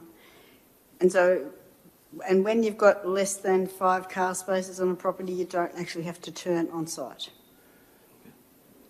Thank you. So the two that are provided for the existing dwelling are between the 2 properties. Is that what you're saying? Yes. But they don't have to turn on site. They can just park in there and then reverse out. No, reversing is down Wait. There's a plan. Aside from whether it's dangerous or not, the planning scheme doesn't require on-site turning until there's 5 or more car spaces. Okay. All right. Thank you very much for that explanation. It does appear that this particular application is flying so close to the wind that it's difficult to know where to start almost, I personally feel. Of course, we've got a building envelope that it sits outside, and that may not be the worst thing in the world if it doesn't impact people's amenity, but it would appear that the very part that is outside, that the largest part that is outside the building amenity also happens to include the balcony, the upper part of the balcony on the facing east, overlooking someone's backyard. So I would, strongly argue that it impacts that person's amenity, depending on foliage and other things from that balcony. If it was outside the building envelope but didn't have an impact on people, you'd go, well, fair enough, it's outside the envelope, but, the envelope's far from a perfect instrument, I know. But nonetheless, in this case, it's outside the envelope, and the particular spot that it's outside gives a triangle of that balcony where someone would stand outside the envelope, or at least their top half of their body might be outside the envelope, and they would be overlooking someone's yard. And I find that, as we would say, if this happened to me or to you, we would be horrified. We would say, this is terrible. I've lived here for 20 years. This has never happened before, and now there's someone standing there looking at my backyard. For that reason alone, I do think an argument can be created that this has an impact on the amenity of, not to mention whether, that person on that balcony decides to play some music at night time, have a little party, have a few drinks, as is you want when you're on holidays, on vacation. So for that reason alone, I won't be supporting this today, and I'm quite happy to move that alternate motion based on amenity and the going outside the building envelope. But then, added to that is this difficulty around a narrow street, and we all know what narrow streets in Launceston are like. And yes, you probably can reverse out of a driveway, not being able to see much, into a narrow street and get away with it.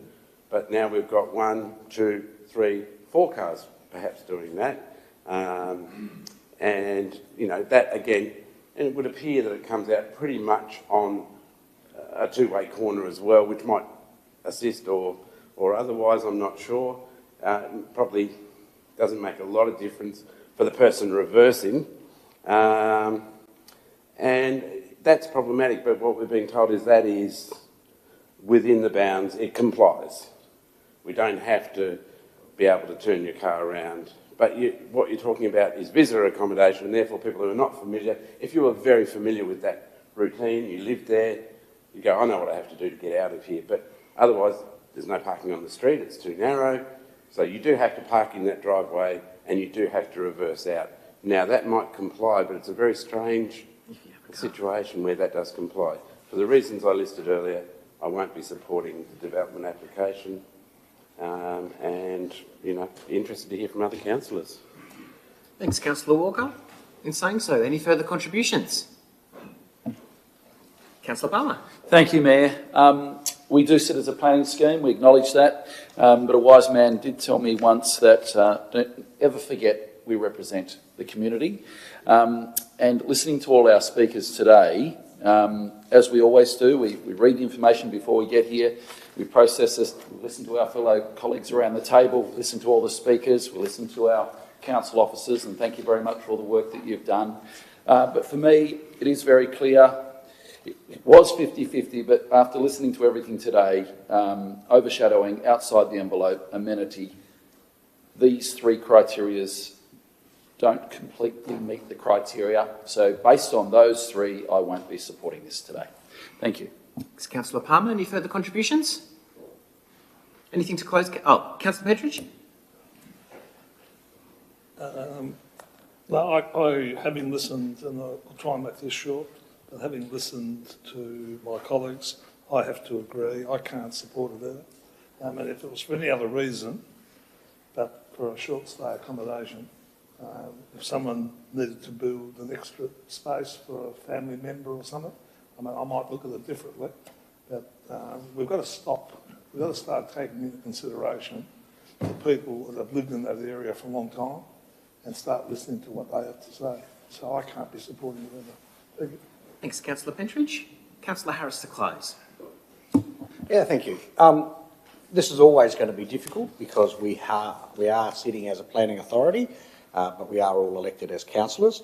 And yes, it is tough for us to have to look at that. And whilst there are some minor extrusions into the outside the building envelope of the deck area, it does have a 1.7 metre screen. 1.7 metre means that I probably couldn't see over it. Whilst the tallest amongst us may well be able to, I certainly couldn't see over it.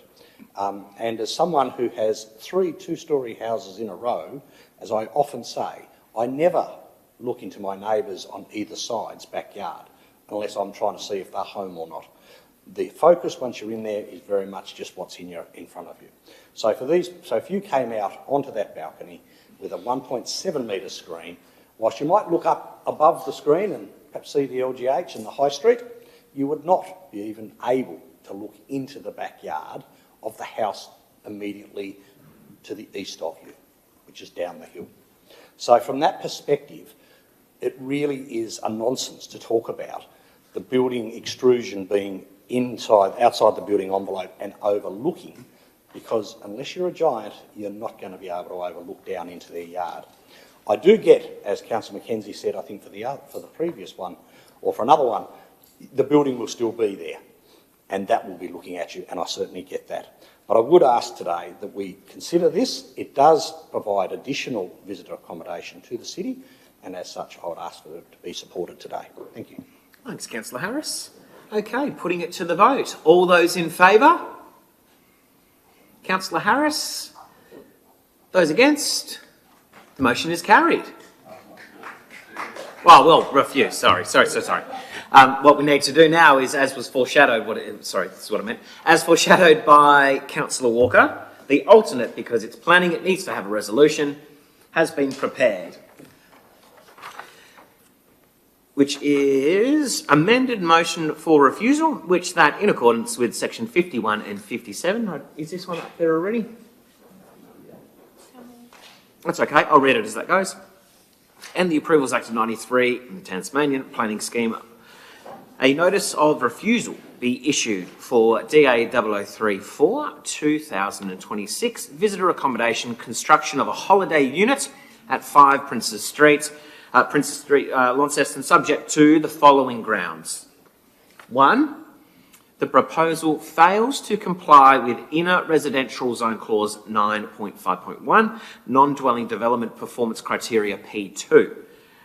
The proposed breach of the building envelope will impact adjoining properties due to overshadowing of private open space, and 4. Visual impact when viewed from other properties as the building envelopes are breached.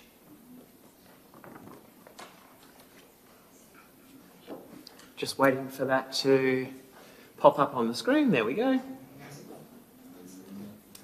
Oh, goodness. Okay, I'll just give councillors a moment. Yeah. That font is crazy for OCD. There we go. So this is being moved by Councillor Walker, seconded by Councillor Kai. Councillor Walker, anything further to the contributions? Just to ask council officers if amenity is something that could be included. I recognise you've said that as visitor accommodation, privacy is not a consideration, but we do have to consider the amenity and how can that be reflected in this alternate motion to refuse. Thanks, Councillor Walker. Does amenity strengthen the amended motion for refusal?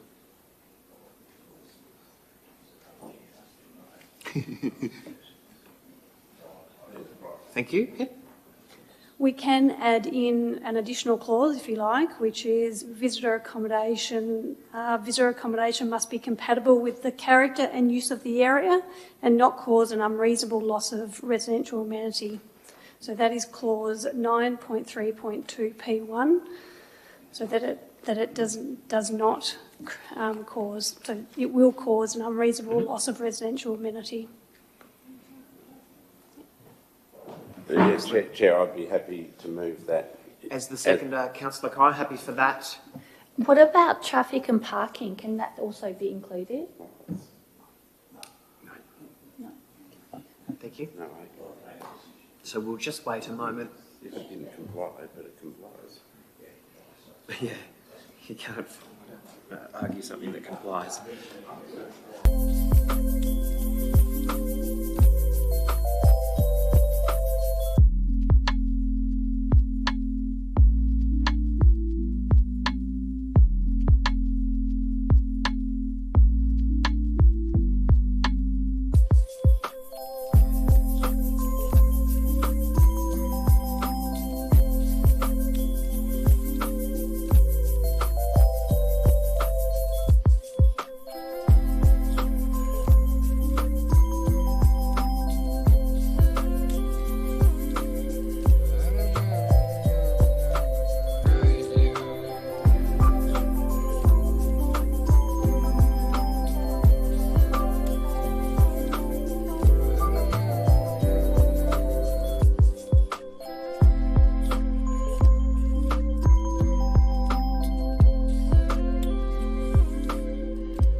Yep.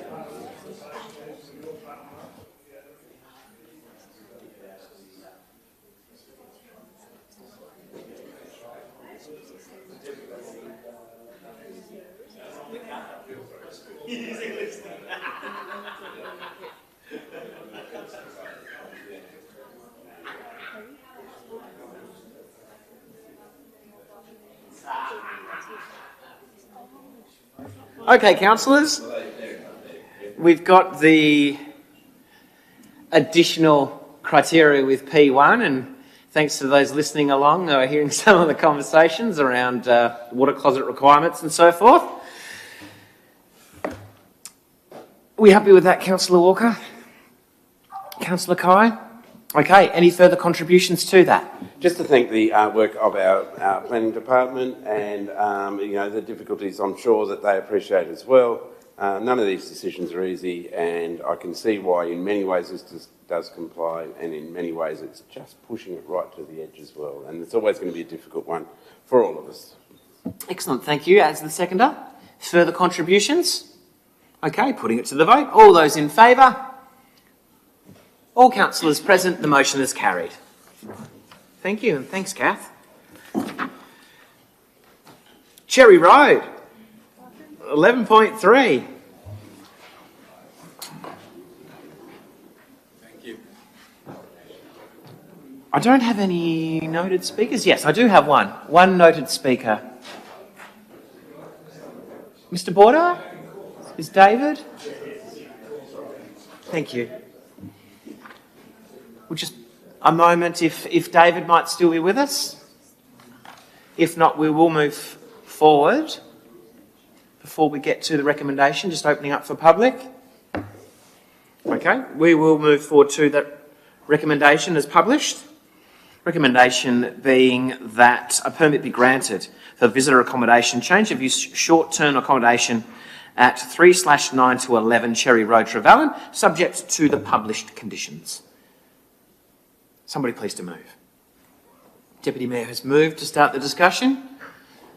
Seconded by Councillor Priest.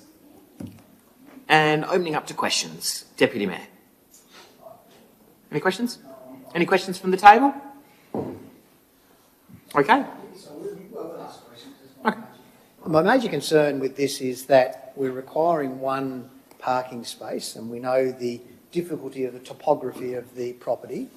We also look at Cherry Road and its topography and probably lack of parking. Yet we're approving it for 6 people to live in it or 6 people to use it. Unless they come in a small bus, they're going to need 2 vehicles at least to get 6 people there to get to the maximum level of people in there. How do we deal with that? I mean, I guess we might argue parking's not our concern, and if we've got a management plan in place, that we dealt with in that. But my concern is that human nature being human nature is that if there's 2 people, if there's 6 people and 2 cars, they'll try to park in the parking area there. Have we given any consideration about how that, and is that going to be part of the management plan? Thanks, Deputy Mayor. Through the Executive Leader, Anushka. Yes, actually, this subject dwelling has 2 parking garage, so they do have capacity to park 2 car parks. Yeah, so they do have 2 spaces, but as per the planning scheme assessment, the requirement is only 1 parking space. That's why we assessed as they provide 1 car parking space to meet the requirement. And the other thing is we have recommended a condition for car parking, so which says at least 1 car parking space must be provided, and all vehicles associated with the use must only be parked within the allocated parking spaces or space within the garage. So then they have to comply with that condition, as well as, as I mentioned, they do have 2 car parking spaces within the garage. So there's in fact 2 car spaces, is that what you're saying? Within the garage, but under the planning scheme assessment, we can't ask them to provide 2. The requirement is to provide only 1. However, by recommending this condition, any vehicle associated with the use must be parked within the associate parking space. Okay, thank you. Great. Any further questions before we get to speakers? Deputy Mayor, as the mover. Again, look, we're challenged by a lot of these things that are going on at the moment in regards to the different types of accommodation that we're doing, and we've been and had a look at Cherry Road. Clearly, from the way the bus parked, it was rather challenging to actually get into the property to have a look at it. I guess if I was in Unit 2, I think Unit 1 sits down below and probably least impact and any noise is likely to go over the top of them. But in Unit 2, which sits right beside, set back a little bit, I can understand the concerns if I owned that and was living in it in my place and finding that there was transient accommodation, people coming in and out who you do not know on any given date. I appreciate under the due diligence of our officers that we've required to put in a screen on the deck to try to minimise any sort of impact on the privacy of Unit 2. I think it's Unit 2, I think it's Unit 3 we're doing it, whichever one it is. And so from that perspective, the visual part of it, I think, is probably affected because it's far enough apart. I guess my issue is the noise component of it. If there is a noise on the deck and things like that, that will travel. But I'm heartened by the fact that there is a management plan in place. As I say, my major concern really is more about the parking in relation to 6 people being in the residence. If there are 2 car spaces there, that's great. But if we can only make sure they've only got 1, then I guess that's probably just, I think, a little bit of a failing of the thing. If something like that, just because of its topography, I think it requires the 2 car spaces there to ensure that people can actually park there at the residence and not impact the other members of the of that strata title. I noted the commentary about the strata title and the cost of water and things like that, which are on joint shares. That's got to be dealt with under the strata plan, so they'll need to deal with that. If there's any issues with it, then they need to go back and readdress that in their strata plan, I would have thought, to deal with it. Yeah, I was, now you've told me about the 2 car spaces, I'm less concerned about it because that makes it a lot easier for me to accept that there won't be any overflows and parking on other people's part of the strata title. So it's popping up, we're dealing with it all the time. I think given the parking issues resolved in my mind, I'm probably more inclined to support this. Thanks, Deputy Mayor. Councillor Priest is the seconder. I've got nothing further to say, thank you. Great, thank you. Councillor Pentridge? Once again, I'm confused. I just don't see any consistency. There's been numerous conversations held around this table about restricting B&Bs, right? Which I've always supported. But I think our policies that we've got are a long way short of what we're talking about. I mean, Cherry Road, if it's the same Cherry Road that I know of, I mean, there should be a lot of goats that would love to go up there on the hill. Right? But I think we just need to create some better policies. I think we're either going to support B&Bs in the right locations or we're not. But we seem to be, like we've just knocked one back, which is not in an appropriate area, yet I've heard my colleagues say, well, if people were staying at the hospital, it would be beneficial for them and everything else.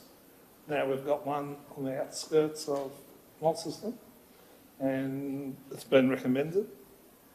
I'd like to see a few more policies or direction on B&Bs in areas that are suitable, close to the city, walking distance, all the other bits and pieces. But I think Cherry Roads doesn't comply with any of that. So, but you're either going to support people trying to improve their properties or you're not. And I don't think that's fair that we should be put in that position. So I'll reserve my decision for the end of this to see how everyone feels. Right. Thanks, Councillor Pentridge. Councillor Harris. Thank you, and Councillor Pentridge and I are in agreement in a lot of things he just said, which will probably surprise some, including Councillor Pentridge.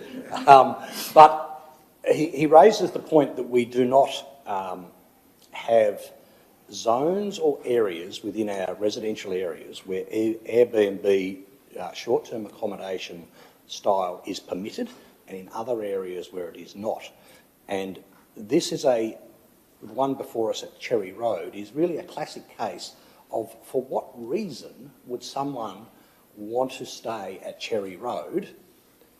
There is no nearby wedding venue or physical activity centre, it's not close to the CBD, it's a fair walk, you're going to drive, which is different to the one that we just denied in Princess Street, where there is in fact walkability to the LGH and the CBD and other facilities. And so I'll be voting against this today, more on principle than the facts, if you like. The planning facts will show that this meets our scheme, and that means the scheme needs to be changed. And we should be considering, and the state should be considering, having zones where Airbnb short-term accommodation is permitted and in other areas where it is not. I heard on the news only this morning that more than 8,000 properties, whole of properties, have been converted to short-term accommodation in Tasmania. Now, in many cases, they are meeting a demand that could not be met in any other way, and one of the mentioned was on Bruny Island, because there is no hotel, no provider. In Launceston, we have many hotel rooms, we have many hotels being built, and as such, and we could not have had the visitor numbers we've had without having short-term accommodation. So I'm not against short-term accommodation. I think there should be residential areas and areas where short-term accommodation should be, and Cherry Road is one of those areas that I believe should be left as residential. So I'll be voting against it today. Thank you. Thanks, Councillor Harris. Councillor Walker. Yeah, it's about 5 times there I was about to call a point of order on relevance there, but I take with interest the comments that have been before us. Look, I will be supporting this application today. I think that this generally does comply with our requirements. I am heartened by the management plan that comes, visitor accommodation management plan, something that came out of a TASCAT decision, a condition. Also the condition, obviously, for the privacy screen. Of course, these are all difficult decisions, and we don't really have policy around these. We just have the planning scheme, and if you want to object to it, by all means do so. Object to it under the planning scheme. Give me the reason why you're going to object to it, because that's the only reason I have ever voted against any application in this chamber, is if I think there is a justifiable position under the planning scheme. I'm not sure what that is in this case. I think this by and large complies. Yes, if you live next door, you will notice a difference. I think in this case, the nature of the development is such that you don't automatically have a great deal of privacy anyway. The 3 properties on there, shared driveway, that type of thing, lends itself to the fact that you are living in a complex, if you like a block of apartments, if you like. So I can't see that, you know, through that amenity, that this is destined to, you know, overly impact people any more than they already are impacted by living in such an arrangement. I do not think that any objection of this would survive in a tribunal, and that is not a reason to vote for it, but you must give a reason why you would vote against it. In this case, there is none. Thank you. I shall support it. Thanks, Councillor Walker. Further contributions? Anything to close? Yeah. Thanks for the conversation. I think voting against something on principle is not something you should or can do. You can get away with it if it goes the other way, but you need to be able to defend something if you decided you don't want to support something. To me, the 3 key things were the privacy screen, the management plan, and the fact that we can get 2 car parks or two car parking spaces in and around the property, which means it can get on. I think there is significant separation between the properties in the strata. A lot of them are right on top of each other. These are not one, quite separate in the way they are. I have no doubt that the people living in number 2 will see potentially some amenity change because it's different people coming in and out, but that's a fear, not necessarily an outcome. And with the management plan, and as long as it's appropriately dealt with, then the opportunities for that to actually go well is probably far better than going badly. So to me, like Councillor Walker, I don't see anything under the scheme. And you can talk all about we should have zones and we should have this and we should have that. We should have policies, but we don't. We have to deal with them on a case-by-case basis. This case has come forward. They put forward a reasonable case. It's up to them what they do with their property. Thanks, Deputy Mayor. Putting it to the vote. All those in favour? Those against? Councillor Pentridge and Harris against. The motion is carried. Thanks, Lushka. Okay. The brought forward development application. As we're still sitting as planning authority, just a reminder that that was brought forward from 22.2. This is the Redwood Crescent in Youngtown. Don't have any noted speakers. I haven't got anyone written down. That doesn't mean there isn't any. That's okay. I don't have that. Captain. Thank you. Cool, thank you. I do have some noted speakers. Before we get to the recommendation, if we could please invite Mr. Hubbard to the microphone. Thanks, Roscoe. Good afternoon. My name's Gary Hubbard. My family and I have lived at 42 Redwood Crescent for just over 31 years. Finding Redwood Crescent was the catalyst for us moving back to Tasmania all that time ago. I'm speaking on behalf of the residents opposing the planning application. We are grateful that you are considering our objections. I feel that you will not get the full picture of why we are objecting because the people speaking today are limited to a very brief 2 minutes. Alistair will now attempt to be concise in informing you about some of the issues we have with regard to this planning proposal. Thank you. Excellent. Thanks, Gary. Mr. Nicholson. Dear councillors, thank you for your time today. My name is Alistair Nicholas. I live at 40 Redwood Crescent, 140 metres away from the subdivision and housing development proposal, which is DO 0493-2025.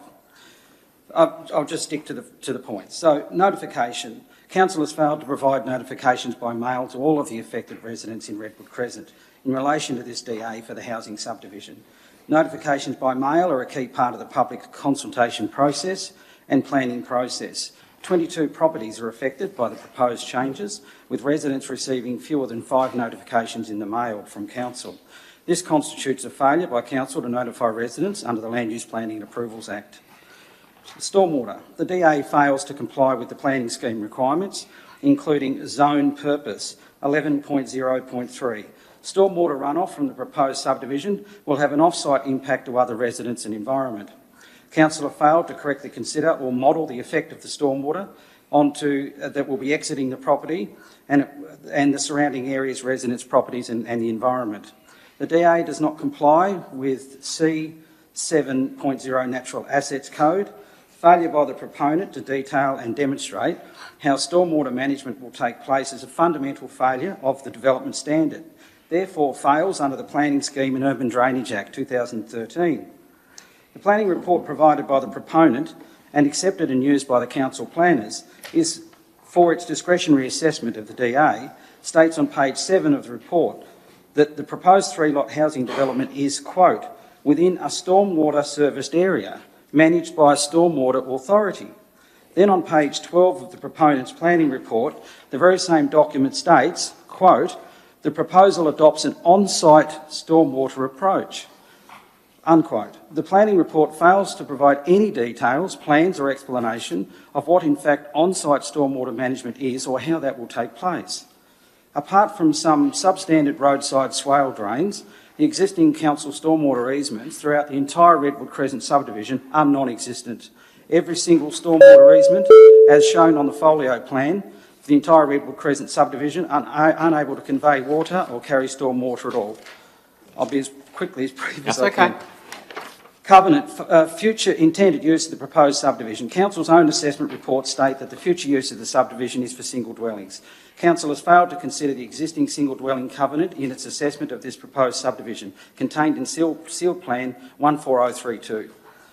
Council Planning Document 14th of May 2026, author Ian Moore. Section B of this document states, quote, the granting of this permit takes no account of any covenants applicable to the land. The permit holder and any other interested party should make their own inquiries as to whether the proposed development is affected. If the proposal is non-compliant with any restricted covenants, those restrictive covenants should be removed from the title prior to construction commencing, or the owner may carry the potential legal action.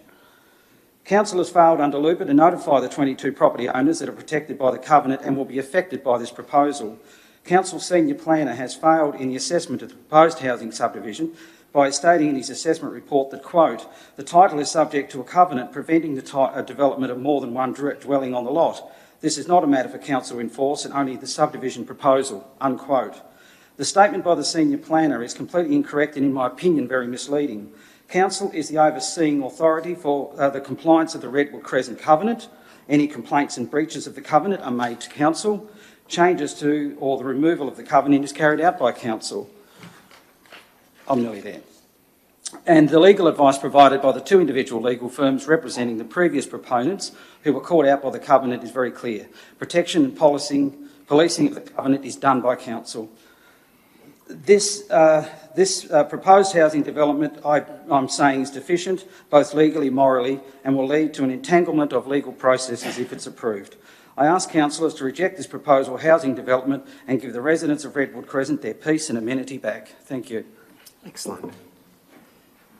Thanks. Mr Nicholas? Hello, Hi. I'm Lexine Trickett on 44 Redwood Crescent. Alistair has, very briefly but very quickly, detailed the legal and technical failures of the proposal. The lot sizes that don't meet the planning scheme, the infrastructure that cannot sustain additional development. I won't repeat that, I want to speak to something else. I've lived on Redwood Crescent for over 40 years.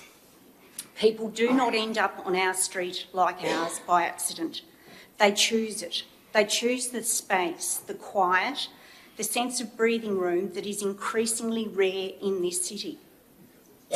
They choose a rural lifestyle, not a rural flavoured one, but a genuinely rural one. And that choice is recognised and protected by the very zoning that labels this land rural living. That classification is not an administrative coincidence. It reflects what this street is, what it was designed to support, and what the people who live here are signed up for. And yet, even within our current footprint, we are already seeing the strain.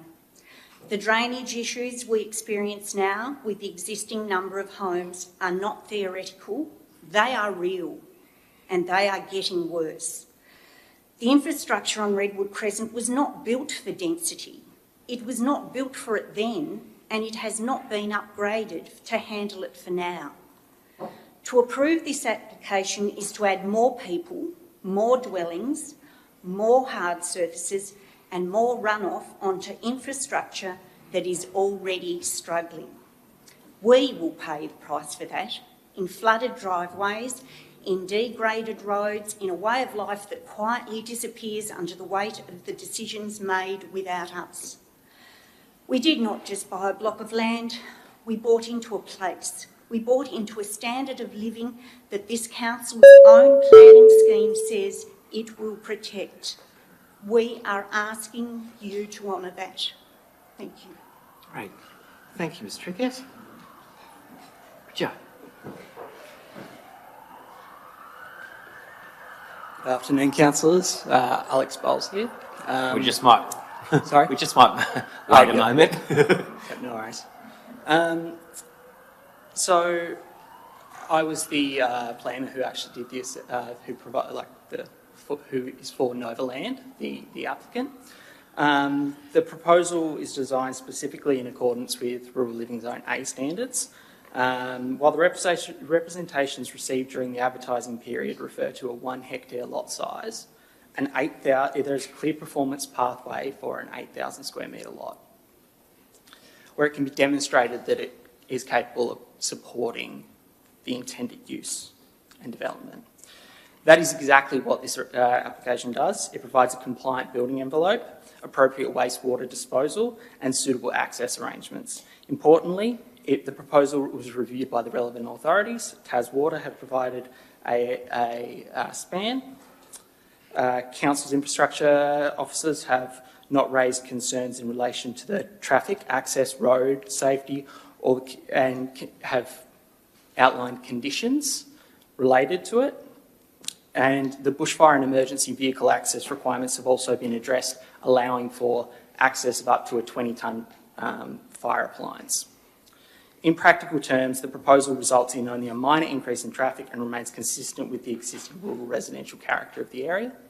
We acknowledge the concerns raised in the submissions. However, many of these matters have been addressed through the planning process, demonstrated as compliant within the application, or otherwise are not considered under a not considered relevant under an assessment against a planning application. The Planning Officer's report has recommended the approval, and we respectfully ask that Council give weight to the assessment and the supporting technical documentation that we've provided within the application. Thank you. Great.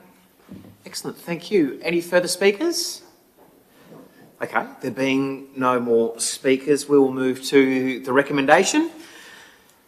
The published recommendation is that a permit be granted for subdivision, subdivide one lot into 3 lots at 34 Redwood Crescent, Youngtown, subject to the published conditions.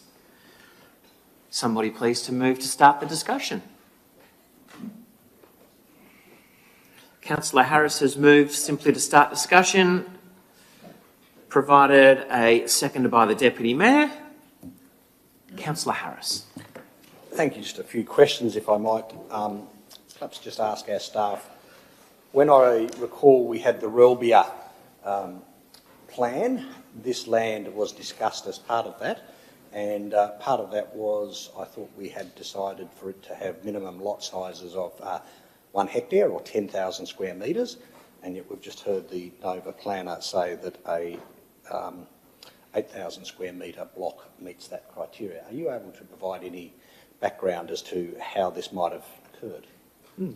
Great, thank you. Through the Executive Leader, Ian. Thank you. So this Redwood Crescent, along with other properties in the Relbia area and Youngtown area, used to be subject to a specific area plan, specifically targeting and limiting subdivision. Now, a couple of years ago now, we proposed an amendment to that specific area plan, which would replace it, allowing further subdivision to occur. That went through the Commission, who ultimately rejected this specific area plan and instead directed Council to make provisions, to rezone areas to different rural living, as it was through the introduction of the new statewide planning scheme. For Redwood Crescent itself, that was, I believe that did have a limit of 2 hectares, so subdivision wasn't possible. We were proposing 1 hectare through the amendment, and we were directed to amend it to Rural Living A, which has an absolute minimum of 8,000 square metres through the performance criteria. Thank you.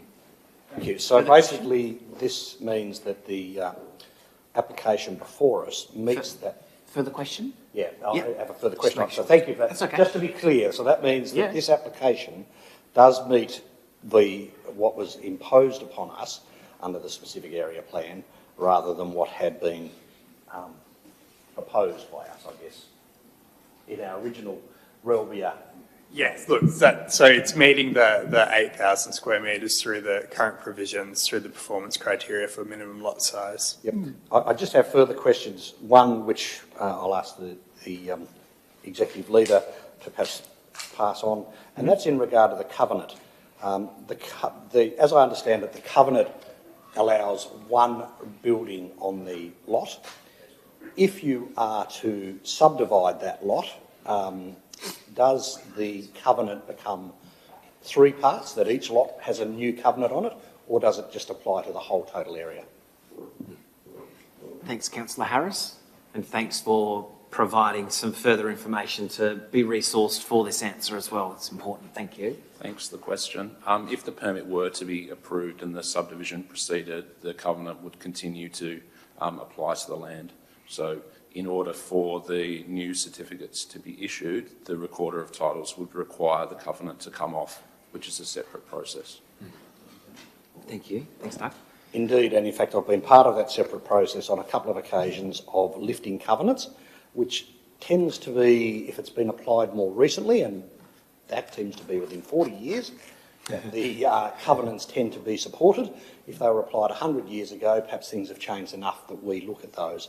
However, that is a separate decision that will be made when we are asked to be made, and we aren't being asked to make that today. Is that correct? Yes. Thank you. So that really, the further question I have is just in regarding the stormwater. Looking at that land it seems to be very rocky. We've heard from the residents to say there's stormwater runoff existing, and in fact I've seen that myself when I've been down there.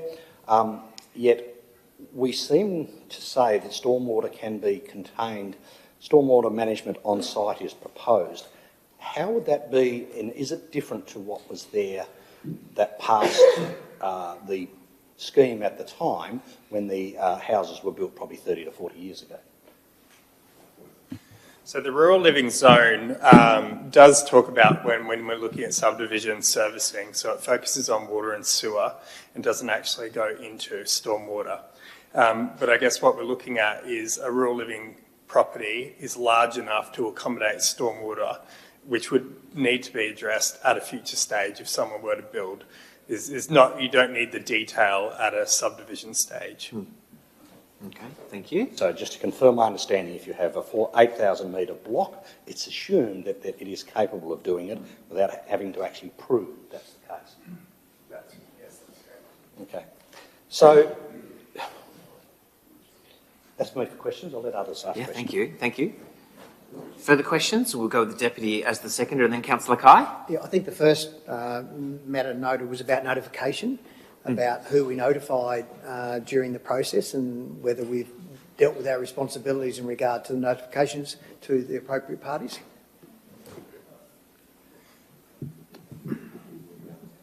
Thank you. So under LUPA, we are required to notify all adjoining owners only, which we have done. So not the entire street. The entire street is not required to be notified through a discretionary application. My second question is, we're just going back to the covenant. I've been looking at this little clause that we have on the bottom of every planning application for the last 15 years about that you need to sort out the covenant, and that's not really part. Why isn't it part of the planning approval process? Because, to be honest, if we're going to approve a subdivision today that you can't build 3 houses on, it doesn't make a lot of sense. So why is that separated from this part of the process?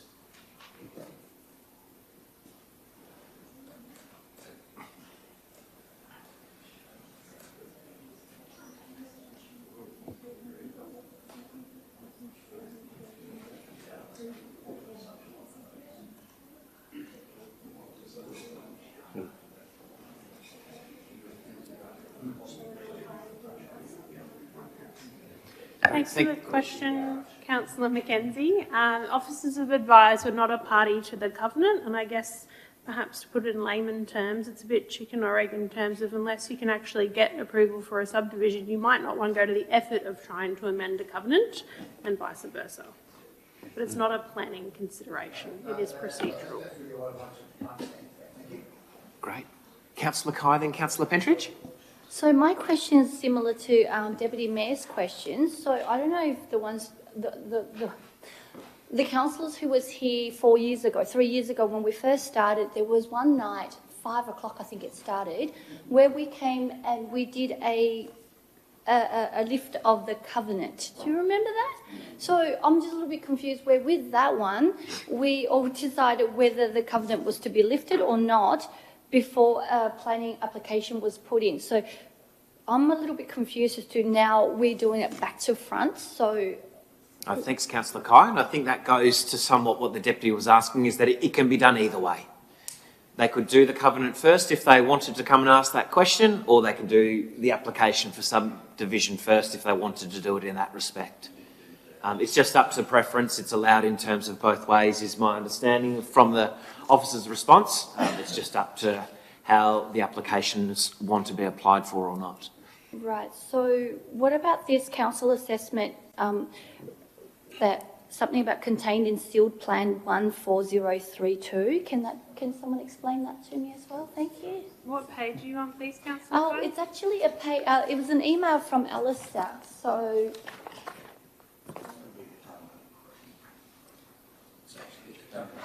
So council assessment has failed to consider the covenant for the Redwood Crescent area contained in sealed plan 14032. I don't know what that question is. I believe we've answered that question, Councillor Kai. It's not relevant to the planning consideration. Right, okay. I'm sorry, I'm just really confused with this whole thing because it's a late, I know this is a late council agenda, so we were given very little time to look through all these. And then two, I just feel like this needs more consideration. I think we need more time to look into this. And the fact that, well, I can understand where representation was signed by, I think, 16 people, it wasn't considered as 16 representations. So there's a lot of things here that I think we could have done better for the community as well as for us councillors. So I'm not sure if everyone will agree, but I feel like I need more time to look through this. Thank you. To respond to your request, we've done this in line with our policy and our delegations. So this was to be approved by an officer under our delegation later this month. I believe that date for deemed approval is the 25th of May.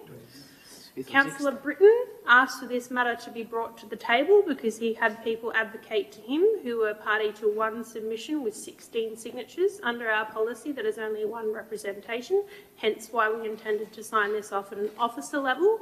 We've done what Councillor Britton asked immediately on the day that he asked in preparing a late item and getting it onto this agenda, because the next council meeting you'll have is the 28th of May, which is too late for you to consider it unless we were, correct me if I'm wrong, CEO, to convene a special meeting just for that particular planning item. So we've done our best to facilitate a discussion for councillors and to provide opportunity at the request of Councillor Britton for there to be commentary from the community. But we have followed what's required in terms of procedure. I appreciate you feel you haven't had enough time though. Well, can I just make a recommendation for community members that in future not to write one representation and have 16 people sign it? Something that we've done to put representation is one person writes a representation, and then what they do is they send it out as a template so that every other person who wants to be part of this representation can then put their name in and sign it, so then it comes through to council as 16 representations. So then that way, just an understanding so that in future we don't have 16 people objecting and coming through as one representation, which then it gets delegated to the council officers. And this could have so easily missed the coming round to the table where council officers would just delegate through an approval or not. So for future references, if you're all listening for future, please do that. Yeah. Yeah. Well, it was thrown on us that quick. We never had time to respond in a timely manner. Okay. We've got to keep this moving though. But yeah, we'll appreciate any extra feedback that comes through as correspondence though, for sure.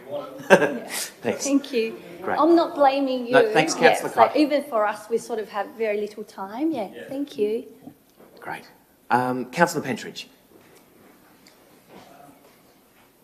I won't comment on all the different comments like delegation, which, as we all know, I despise and don't approve of. Right? But I was going to try and lighten the whole show up. This reminds me of a Mad Hatter's Tea Party. I was just wondering if my colleagues could all move one chair to the right or left. Right? We have no consistency. Recently, on Pinkwide Road, there was a pretty credible organisation that wanted to rezone and build housing for old people. Now, the applicants or the residents that objected based everything on the word covenants. When they went there and bought their property, they bought an understanding there'd be no multiple dwellings. Now, without going on and on, right, the people of that area who used to be friends of mine, used to be, they bought that land on the basis that they bought what they wanted to buy. They've lived with it the way it was, with very little services from council, right? But from my understanding, it's a pretty harmonised community, right? Now, we're forgetting, like there's a covenant on there. Why shouldn't they be allowed to enjoy, all being long-term residents, why can't they enjoy what they bought into, and I would have thought that the covenant should have been, if that would have been a good indication, if the residents agreed to remove that covenant, then this would put this whole situation in a different perspective. But the fact that I don't like this person's chances of getting these people to agree to have the covenants removed, so all we're doing, and Mr. CEO, you constantly comment about time wasting. Put this one in the book, because this is definitely a time waster. But anyway, let's leave it. I won't be supporting it, because the people of that area bought into that area with all its problems and bits and pieces, and I think they deserve to continue living there. If they want to change the covenant, I think we should have started with the covenant being removed, and that would have been an indication to us of whether to go ahead with it or not. So, for what it's worth. Thanks, Councillor Pentridge. So they're just taking that as a question. In terms of this process, does the covenant protect, it's sort of been covered already, does the covenant protect subdivision? It would still be, from my understanding, it will have to come back to Council as the authority around covenants to be discussed again, regardless of the subdivision or not. Is that the answer? Is just yes or no? We're just trying to keep that to a question because we haven't spoken to it yet. It's okay. We're not speaking just yet. I'm trying to help make it a question. Can we have it on the same day where we discuss time wasting? It would be good to have both of these things. Sure.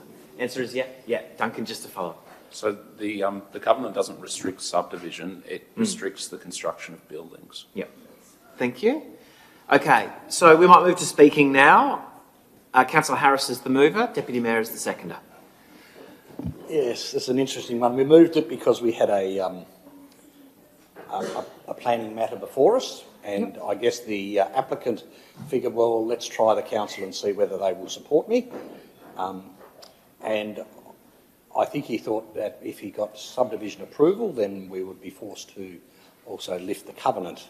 Councillor Harris, we might just keep it to I think and hypotheticals. We can't speak on someone else. We're speaking to the planning item under the planning conditions. Indeed. We're still planning authority. But one of the problems we have with this is there are very few planning items that we could actually refuse this on.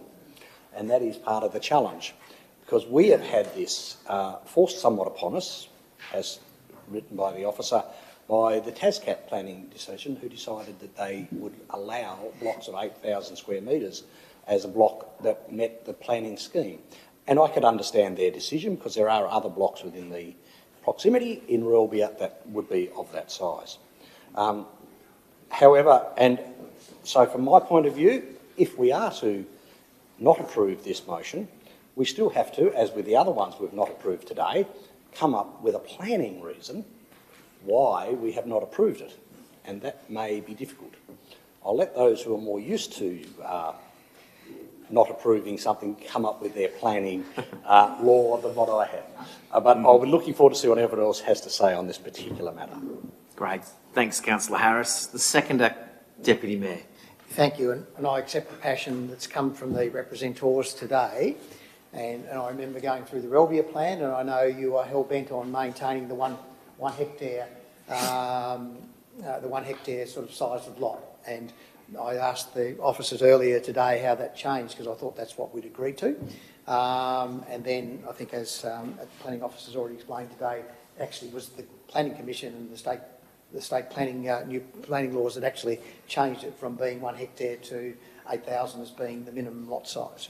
So I think from the point of view of what Councillor Harris was saying is that's pretty critical to the whole thing. I mean, I think ultimately at the end of the day, there's another step in this process, that if you lose today, you may win tomorrow, because the reality of it is the covenant will be determinative as to whether you can build another house on it. At the moment, it says only one house on the whole block. At the moment, I think it's got one house. So at the moment, somebody needs to be able to remove the covenant, and past experience would say that's not easy.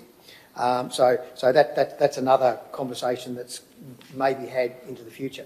Now, I've had a little bit to do with stormwater and things like that, and I know that when I go to DA, I need to be able to provide a stormwater coverage for the block of land that I want to do at Bridport in another council.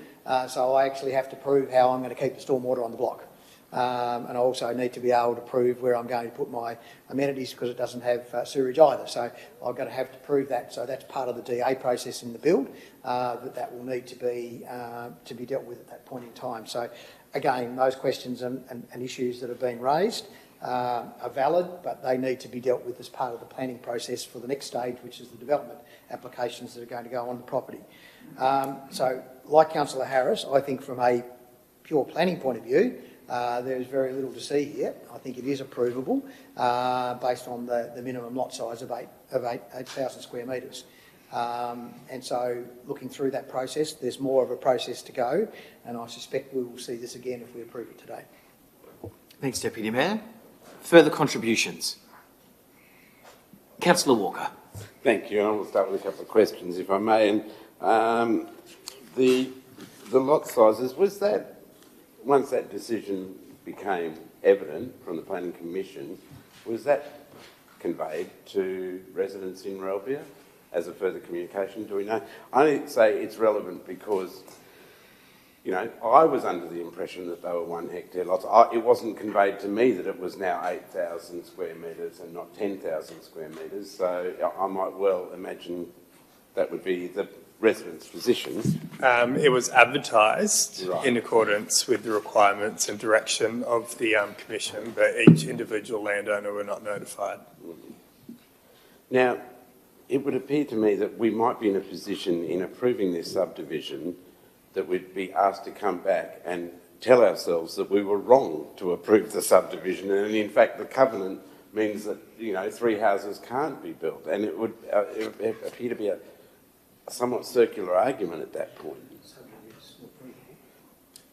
The subdivision is approvable, but that lots can't be developed. You'd now have 2 lots without houses to be built on them or dwellings to be built on them. Would that be the case?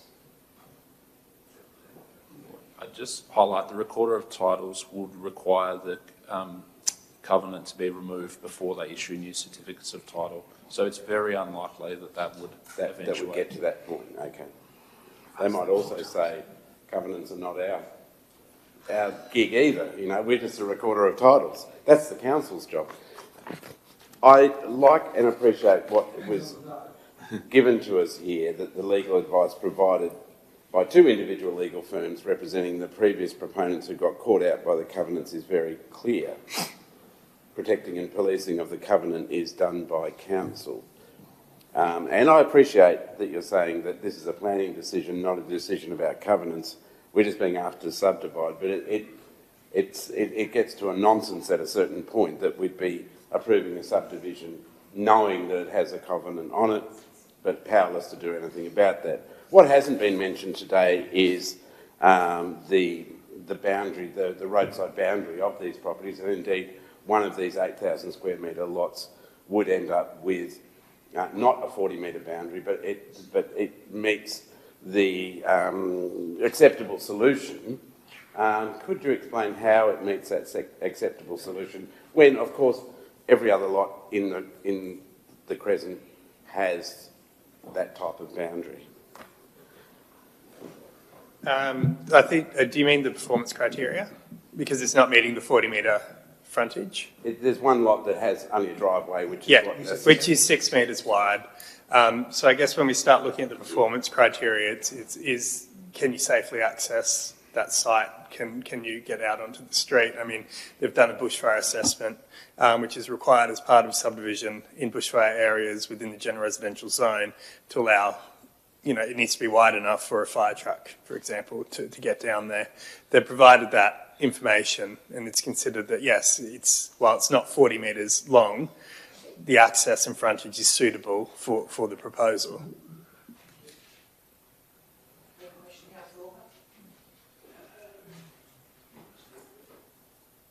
I just wonder why each lot excluding the frustrating space or area must have a frontage of not less than 40 metres. The condition doesn't give the reason why. It just says that each lot should have, you know, if it is to meet the acceptable solution. So, oh, sorry. Performance criteria, and we go through performance criteria and we say, well, it does comply, it's considered sufficient for the future use of the site. But we can't talk about future use of the site, we're only talking about subdividing. Thanks. So the objective of that clause is to provide for appropriate access to a road. So then what it's saying, a conservative approach to the acceptable solution is saying, well, 40 metres, that should be wide enough to be able to provide access. Now, when you can't do that, we look at the performance criteria. So the test there is, does it have a connection to the road, first of all, or are you using a right of carriageway? And is it sufficient for the intended use? So what they've said there within this application is, well, 6 metres is sufficient. It's wide enough for vehicles to enter. It's wide enough for vehicles to pass, and it's suitable for bushfire attention. So the short answer there is yes, it's suitable for an intended use.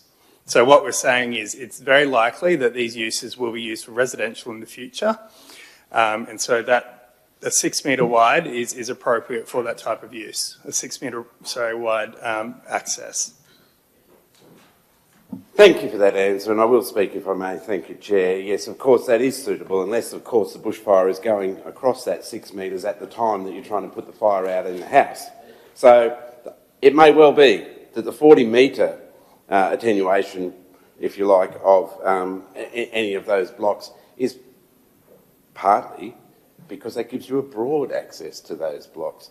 And it was, specifically designed. I feel as though there's some interpretation going on there when we say that each lot must have a frontage of not less than 40 metres. We are actually saying that this is a broad access generally. Every other block in the Crescent has that, but somehow now a 6 metre one is just as acceptable because of the topography of the site, the functionality and usability of the frontage, ability to manoeuvre vehicles on the site, and that's all fine unless you start talking about a bushfire and that house becomes completely isolated, whereas all the other houses don't. I'm not sure if that's true or not, but I think that that is a genuine concern when you are in a bushfire-prone zone. I think that is the strongest reason why this shouldn't be supported. I think it is extremely concerning that you can have a covenant on a site that everyone in that site would think, well, this protects 3 houses ever being on any of these blocks, let alone 2 houses. This means that every block here will only ever have 1 house. We know that. There's a covenant on the site, but the council is going to support a subdivision that potentially may lead to 3 houses on that site. We don't know the results of that. But I would imagine if I found a lawyer and told him I was going to pay him, he would argue the case one way or another, and that's exactly what will happen in this situation once we approve this subdivision. I will vote against this subdivision based on the fact that it relies on the performance criteria of having a frontage of only 6 metres for one of these blocks. Thank you.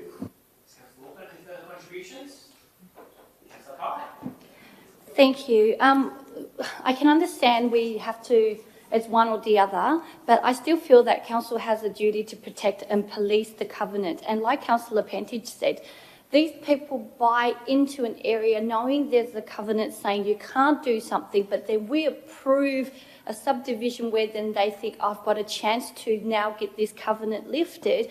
It sort of sets a precedence out to everybody else who sees something and there are rules or covenants and regulations to that rule, but then they feel they can push and get that changed. So to me,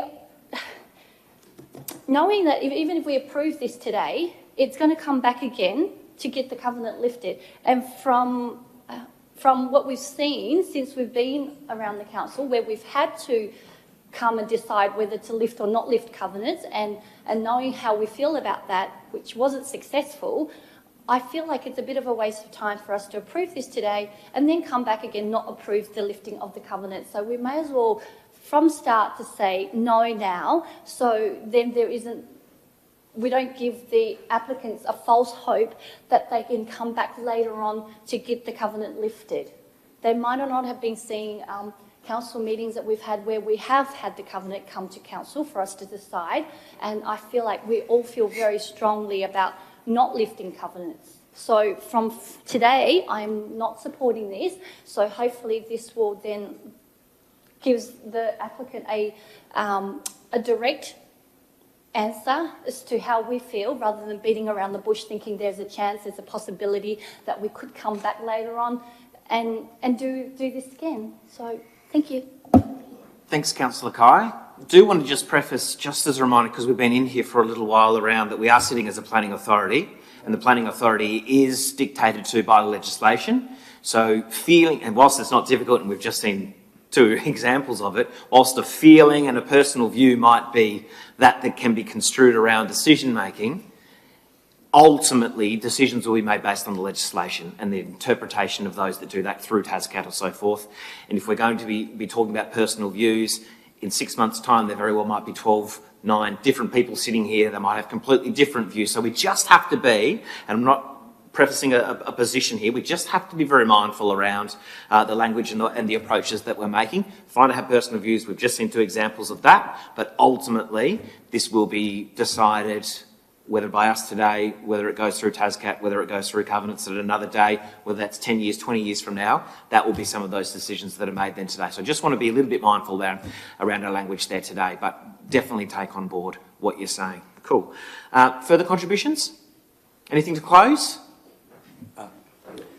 Just a question for the planners, that if this fails as a motion, is there a sufficient performance criteria other than the bushfire 6 metre option that identified by Councillor Walker that we could use as a reason for denying this application? Thanks, Councillor Harris. Questions around an alternate recommendation or motion that will be put forward? I mean, look, from the discussion that I've heard, I mean, it looks like the main one would be the access, but there is also discretion on the lot size, so that would be an avenue you could review if you were looking at a refusal. Thank you. Point of order, I should have been more specific, but P2 Part F, the pattern of development existing on established properties in the area, which I referred to, it does not match every other property in the area. Okay. So that was just a question, Councillor Harris, to close? Yes, just to close, to say that if we were to approve this today, then I do feel we would open a request for the lifting of the covenant, because you've given me the subdivision, and whilst I can see that that remains a particular technique or lever that we could use and residents could use for us not to lift, I think it is made stronger if this subdivision is refused today. So that's how I'll be voting. Thank you. Thank you, Councillor Harris. And just to reaffirm again, Planning Authority, there has to be a process and a reason behind not saying in future there might be this or there might be, yeah, but that's okay. We've been very lenient today, I understand that. Okay, so with the foreshadowed alternate motion having been put forward by Councillor Walker, we will still vote on the published recommendation. So putting that to the vote. All those in favour of the published recommendation, which is to approve a permit be granted, those for? So we've got Councillor Priest, Councillor McMahon, Councillor Deputy Mayor and Mayor. Those against? Walker, Palmer, Marsden, Kai, Pentridge and Harris. The motion fails, which then brings forward the foreshadowed motion by Councillor Walker. Councillor Walker, anything further around the refusal? Just that the most specific example in there is Part F, the pattern of development existing on established properties in the area, that the driveway has to have regard to the pattern of development of existing and established properties in the area. It's not less than 3.6 metres wide, that's true, but that's what it has to have regard to in terms of meeting the performance criteria. Sure, well, this is your ultimate, so... That's all there is. Okay, so we've just worked through planning and legal just around that wording and clarification. Sure. Because certainly we've been clearly instructed that the covenant is not a reason to vote against this subdivision. They've made a choice on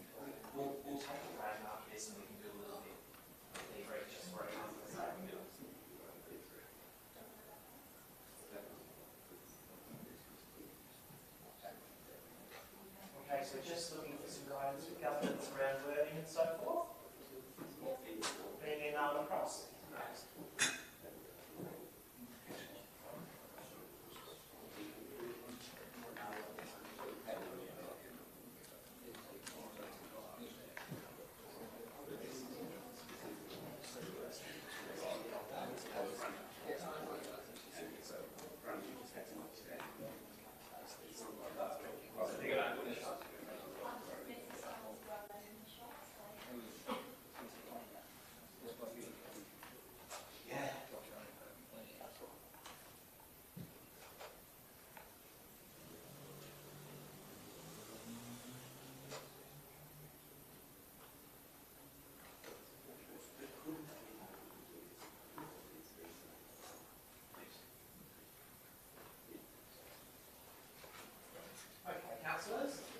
Councillor Walker, just ensuring that the words reflect your intention.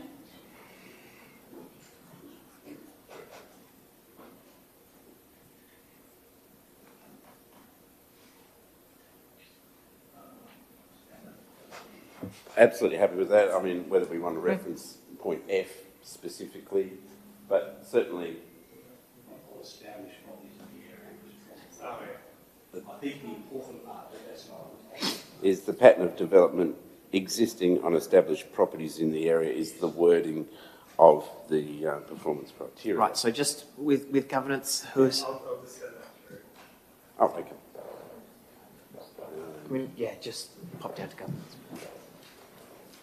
I mean, it's not an either or in those performance criteria. It is all those performance criteria, and I think that's the clearest one.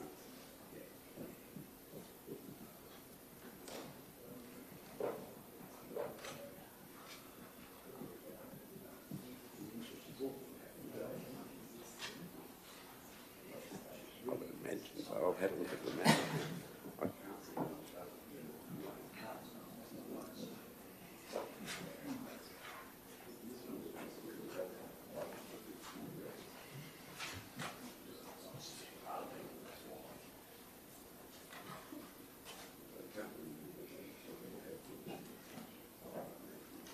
Okay, Councillor Walker.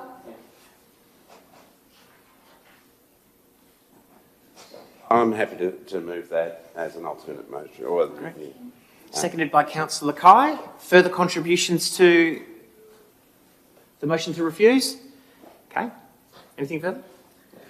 Just to say that is the strongest and only. It's a unique case, this one, and that covenant argument may go on further, but the first is to test this. And we take no pleasure in being in this position, none of us, I'm sure, but I do think that in some ways that's been overlooked in the discussion, and there is an existing pattern in this area, and I think this doesn't recognise that.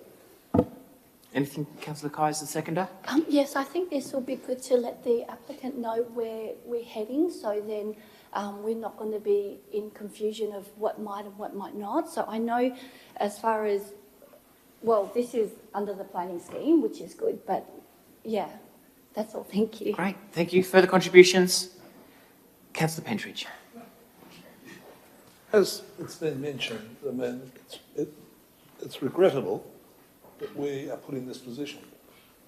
And really, I mean, the first opportunity would have been for the people concerned to have sorted that out amongst themselves, which clearly hasn't happened. We get put in a position then when we've either got to comply with the regulations or have good reason not to. It's sort of sad, really, and I think our organisation here could do a lot more in preventing some of this ongoing waste of time and putting us in a position, as my colleague here said, we feel, well, I feel for the applicant who's trying to develop a bit of land, but really at the end of the day, you can't please everyone. And so, yeah, I would like to see maybe sometime in the future where a lot of these things get resolved or become a lot clearer instead of us being put in a position where we've got to pull a rabbit out of the hat all the time. Thanks, Councillor Pentridge. Unfortunately, that's why it comes to us, because there hasn't been able to be that. But that's okay. That's a part of the job. That's a part of it, unfortunately. Okay, to the vote then. All those in favour? Yeah, it's up here.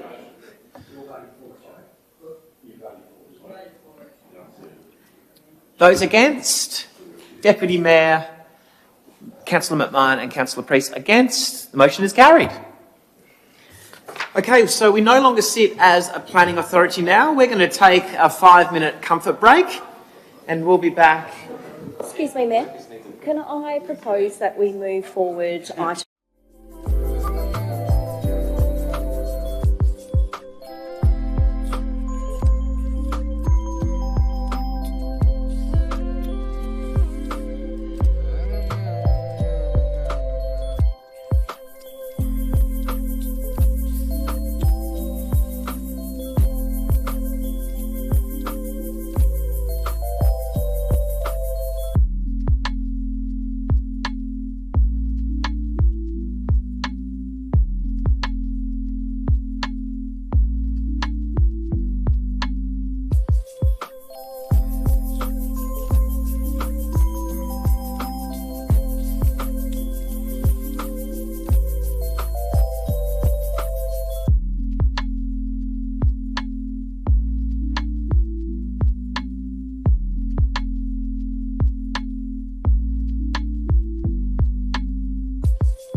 Okay, councillors, I just need somebody please to move and second that we bring forward item 18.3, Princess Theatre Redevelopment Project Hydraulic Orchestra Pit. It's been moved to bring forward. Oh, imagine if we did just voted on straight away. Councillor Pentridge has moved. Councillor McMahon has moved. Councillor Pentridge has seconded. No, we're going. All those in favour? All councillors present. The motion is carried. So that's just to move the item forward. If only if it was the actual thing. Okay, so now we have a live agenda item, which is 18.3. Before we do get to the published recommendation, we will open it up, please, to noted speakers, and we very much thank their patience in what has been an incredibly long day, particularly for those that have probably been up since at least 3 a.m. Noted speaker, please, Ms. King. 3:45.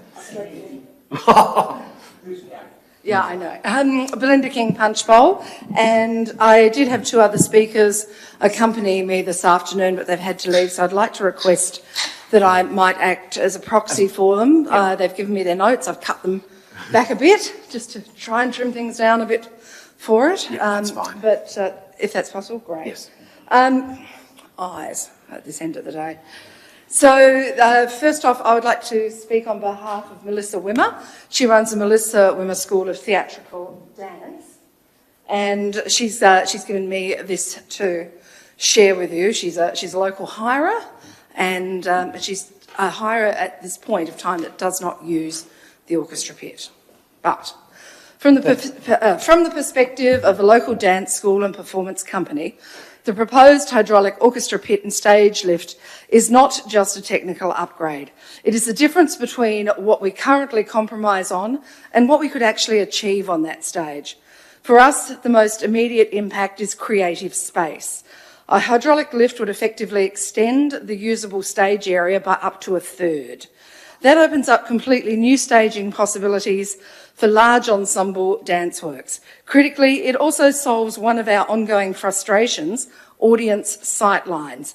At present, when we use the existing stage, dancers can be partially obscured depending on seating angles. A properly integrated lift eliminates that issue on the stage lift four-stage area, creating a continuous, level, fully visible performance surface. At the moment, we do have access to a manual stage extension system. In practice, though, it is rarely viable for our kind of programming. The costs of installation and removal, combined with the significant labour hours required, make it unrealistic for the majority of our shows, which are often one or two night productions. In short, the system exists, but it is effectively out of reach for regular use. A hydraulic system changes that equation completely. It turns the extension from something we have to plan around and pay heavily for into something that can be used routinely. This is a major shift for local arts companies like ours who rely on flexibility, efficiency and affordability to keep presenting work. We also strongly support full disability access across all areas of the theatre. That includes backstage, performer areas, audience areas, and the orchestra pit. Accessibility is not an add-on for us, it is a baseline requirement for a modern performance venue and for inclusive participation in the arts. I will add, Melissa, when she left, headed off to her dance school to take a disability dance class. So that's from Mel. This one is from Ely Rowe Daniel, and she is representing Kimrow School of Dance, another local hirer, and they also bring in some touring shows, children's shows like Emma Memma from the Wiggles and the like. And she's cut this down for us, which is great. As someone who performs in touring companies, this is an opportunity for the Princess Theatre to allow shows that have the opportunity at the press of a button to extend the stage and also create a different atmosphere for their audiences. It gives a feeling of immersion and deletes the problems of sightlines. Many professional shows have a set that travels with them and cannot be changed for different sites. So being able to extend the stage forward allows many companies to fit their set to scale on this stage, including their full cast. Locally wise to the dance schools and the high schools, this will also allow more space and flexibility for more cast to join. Okay, we now have the chance to make this theatre one of the best theatres, not only in the state but the country. Let's give the theatre its chance to put on a full-scale show professionally, where people who also have disability have the chance to perform on the stage and play music in the pit. And that's from Ely Roe-Daniel from Kimrow School of Dance. Me! And I'll speak representing Encore Theatre Company. Do it once, do it right. The redevelopment of the Princess Theatre is a once-in-a-generation opportunity to improve accessibility, modernise and future-proof the venue. Excluding the hydraulic orchestra pit and stage lift undermines those very goals. Of all the planned works, the hydraulic pit is the single feature that directly improves the performance space for performers, producers and hirers. While front-of-house upgrades matter, this is the one element that modernises how the theatre actually functions. Currently, changing between the orchestra pit seating and stage extension configurations is a fully manual, labour-intensive process, requiring 32 labour hours and costing hirers $1,700 per cycle. It carries clear workplace health and safety risks through repetitive heavy lifting and manual handling. Importantly, this is also an accessibility issue. Despite the redevelopment's focus on inclusion, musicians with mobility challenges still cannot independently access the orchestra pit due to a physical barrier between the orchestra room and the pit. The lift also improves the venue's long-term viability by making the Princess more attractive to local and touring productions, orchestras, live score film events and large-scale presentations. The technology for this has been on the venue wish list for decades, and it was included in the original scope of this project. With the theatre already closed and the redevelopment underway, now's the time to deliver it.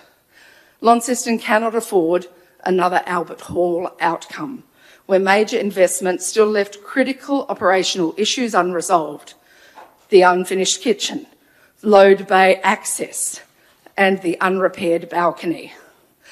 I want to share something with you. A couple of years ago, there was a concert by St Pat's College, and they had hundreds of kids in, but they had to bodily carry in a 15-year-old boy down 3 sets of stairs and then bodily lift him into the pit because he wanted to play trumpet in that band. He was a wreck, a total wreck. Fizz Mowat from St Pat's rang me and said, "Beej, we've got to do something about this. This is the chance. This is it." I think we are better than what we currently have on the books. And to quote your own council report, a new pit that falls flush to the orchestra room floor will give equal access to musicians who have mobility needs. This means that all performer spaces have equal access. The hydraulic pit stage lift is not an optional extra. It is a core theatre piece of infrastructure.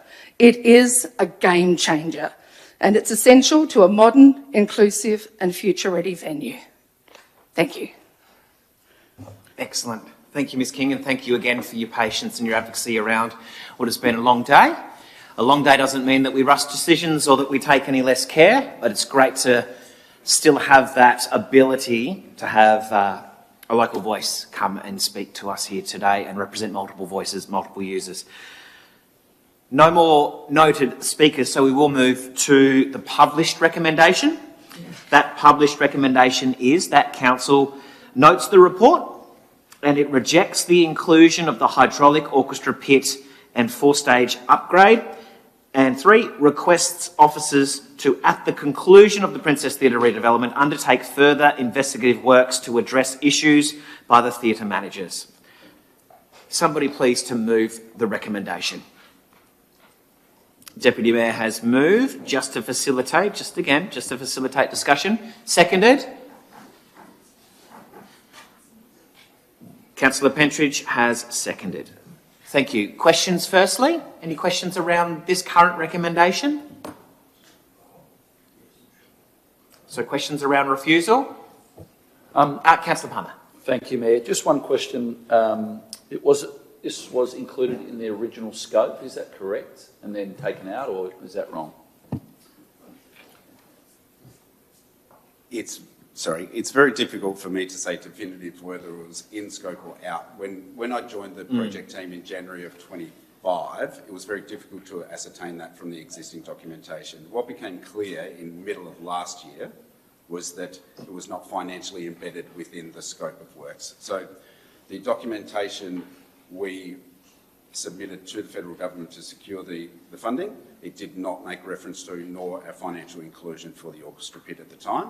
Also, almost simultaneously, we received a variation from our design partners at Level Chen to undertake the design works. So, yeah, conceptually, yes, explored, financially not embedded within the scope.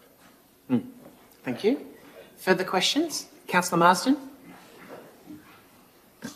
Thank you, Chair, and firstly thank you, Michael, and your team for your report and the effort that you put into that report. My question is, given that we do know that without the mechanical orchestra pit, we have a disability access problem with musicians with a disability being able to access that pit. Was that ever part of a discussion about when we were thinking about the disability access for the theatre in a whole?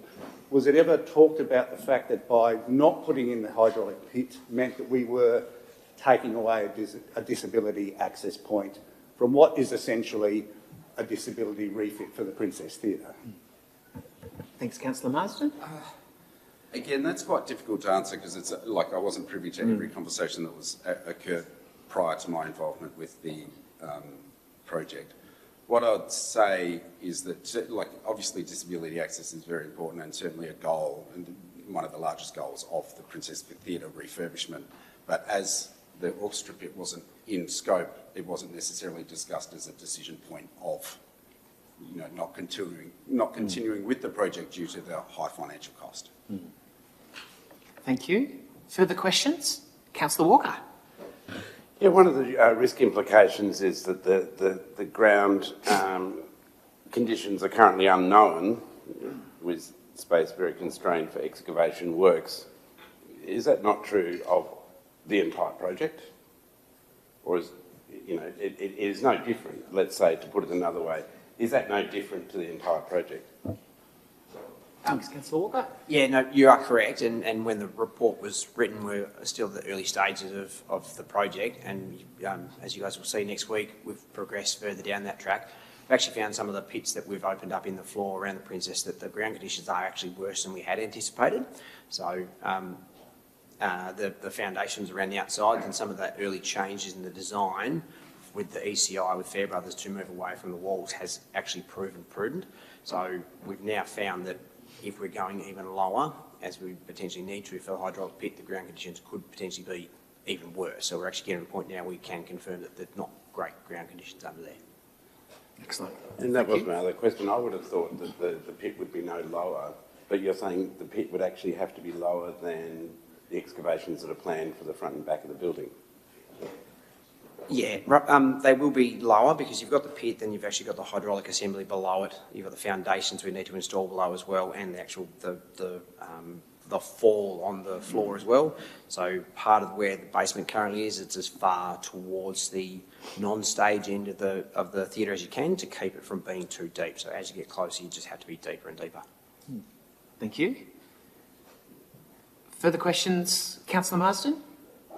Is it fair to say, though, that is not a deal breaker when it comes to be able to install this type of equipment? No, it's not. Anything is achievable. We can do a lot with engineering and modern construction techniques.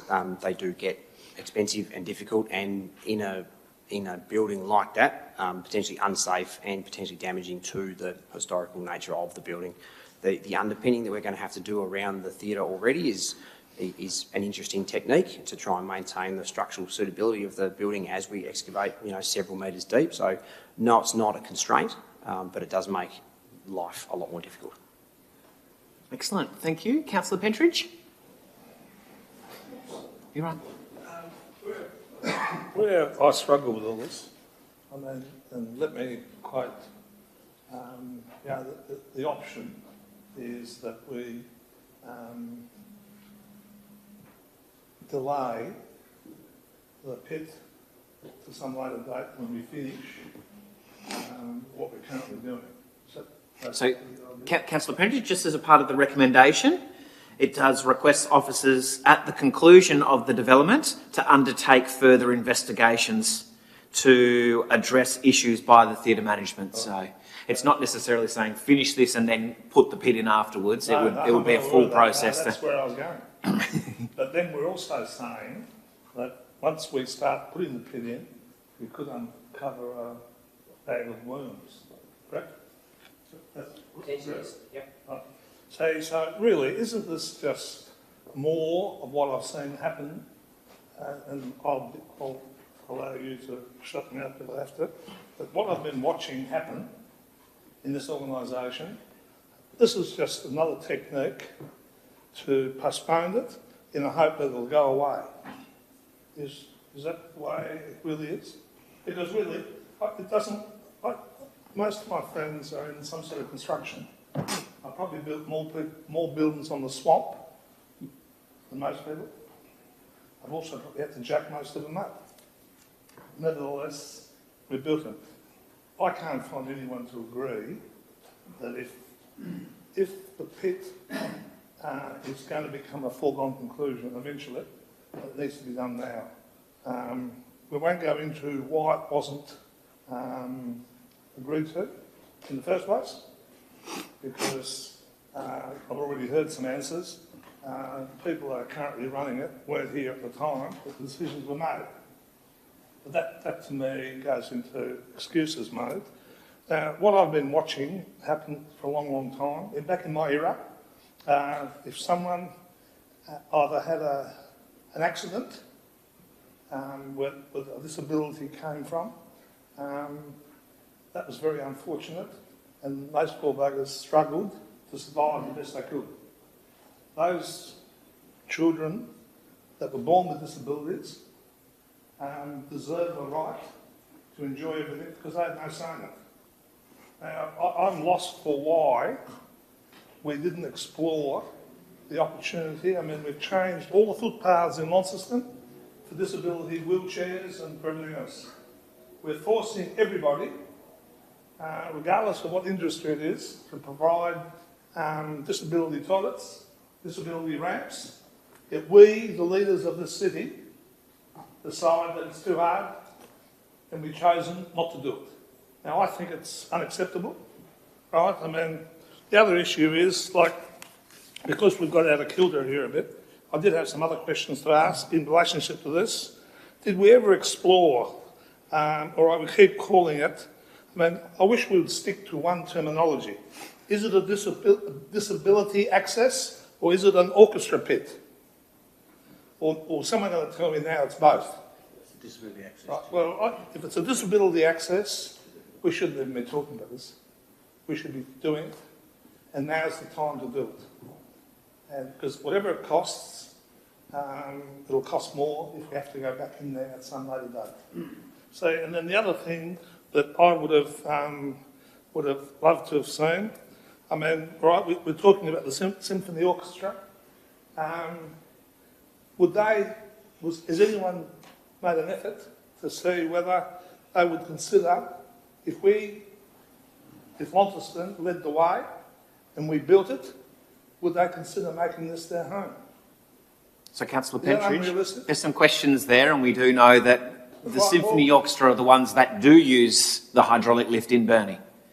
So that is a specific reason, that is an answer that we can give you to your question, that they are the ones that use it in Burnie, as as an example. Mr Mayor, I appreciate you giving me a lot more latitude, but then maybe you should, because we won't go into that. But I appreciate that. But I think that we should explore and not leave any stone unturned. And I think now's the time to do it. $1.7 million or whatever else it goes to, on top of what we've already spent, because I can tell you now, we're going to be spending more than the $43 million that we started with. So a little bit more. How much is a little bit more? A little bit more, a little bit more. Let's do it. Let's do it once, and then let's have a facility that'll be something that we will be proud of. If that makes sense. Yep. So I hope my colleagues here add to what I'm trying to say, and I think we should be supporting it. Thanks, Councillor Pentridge. Yeah, so the answer in the question is the hydraulic lift is used by the Tasmanian Symphony Orchestra as an example. And I just want to be really clear as well, just around timeframes and timelines and in and out. I think that Michael Newby has been able to express some of the reasons as to where this report has got to. The officers, I think we have to be really respectful and mindful that they act on behalf of the council. And if they're working with budgetary constraints, which has come to us quite frequently, this is our opportunity to explore exactly what you're saying. So we just want to keep us respectful as to the information as it's coming, because our officers are working to dividend efficiencies and financial. They're really trying to keep it, so just got to be mindful. No, we're well aware that both our Albert Hall and the Princess Theatre, the people who are doing the work and doing a great job, took it on after the event, after it was all sorted out. So no one's criticising anyone. No, I didn't take I think that we need to give them clear direction. Yep. You know, we're going to be held responsible for the extra money. Yep. Not our employees. So let's do it. Excellent. Okay, further questions? Councillor Harris. Yeah, thank you, Mayor. Just in regard to the ground conditions where we've heard, because have we actually dug down already, and what sort of conditions have we found? So, Councillor Harris, I'm happy to say that the answer provided before was we have done some digging down and it is worse than we thought. But those contingencies... We thought, is it water egress into there?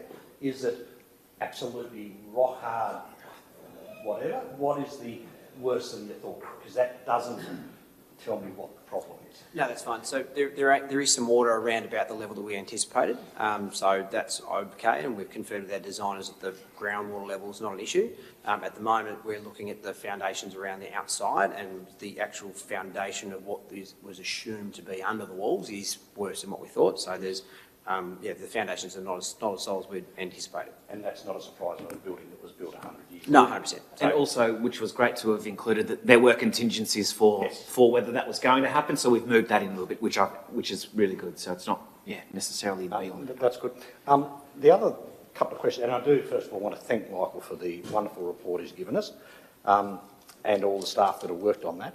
The 74-week to build, if we were to say yes to the hydraulic lift, orchestra pit, is that in any way, does that delay what the rest of the contractor does, or is it in such a way within the build location and perhaps time frame that they can work around it?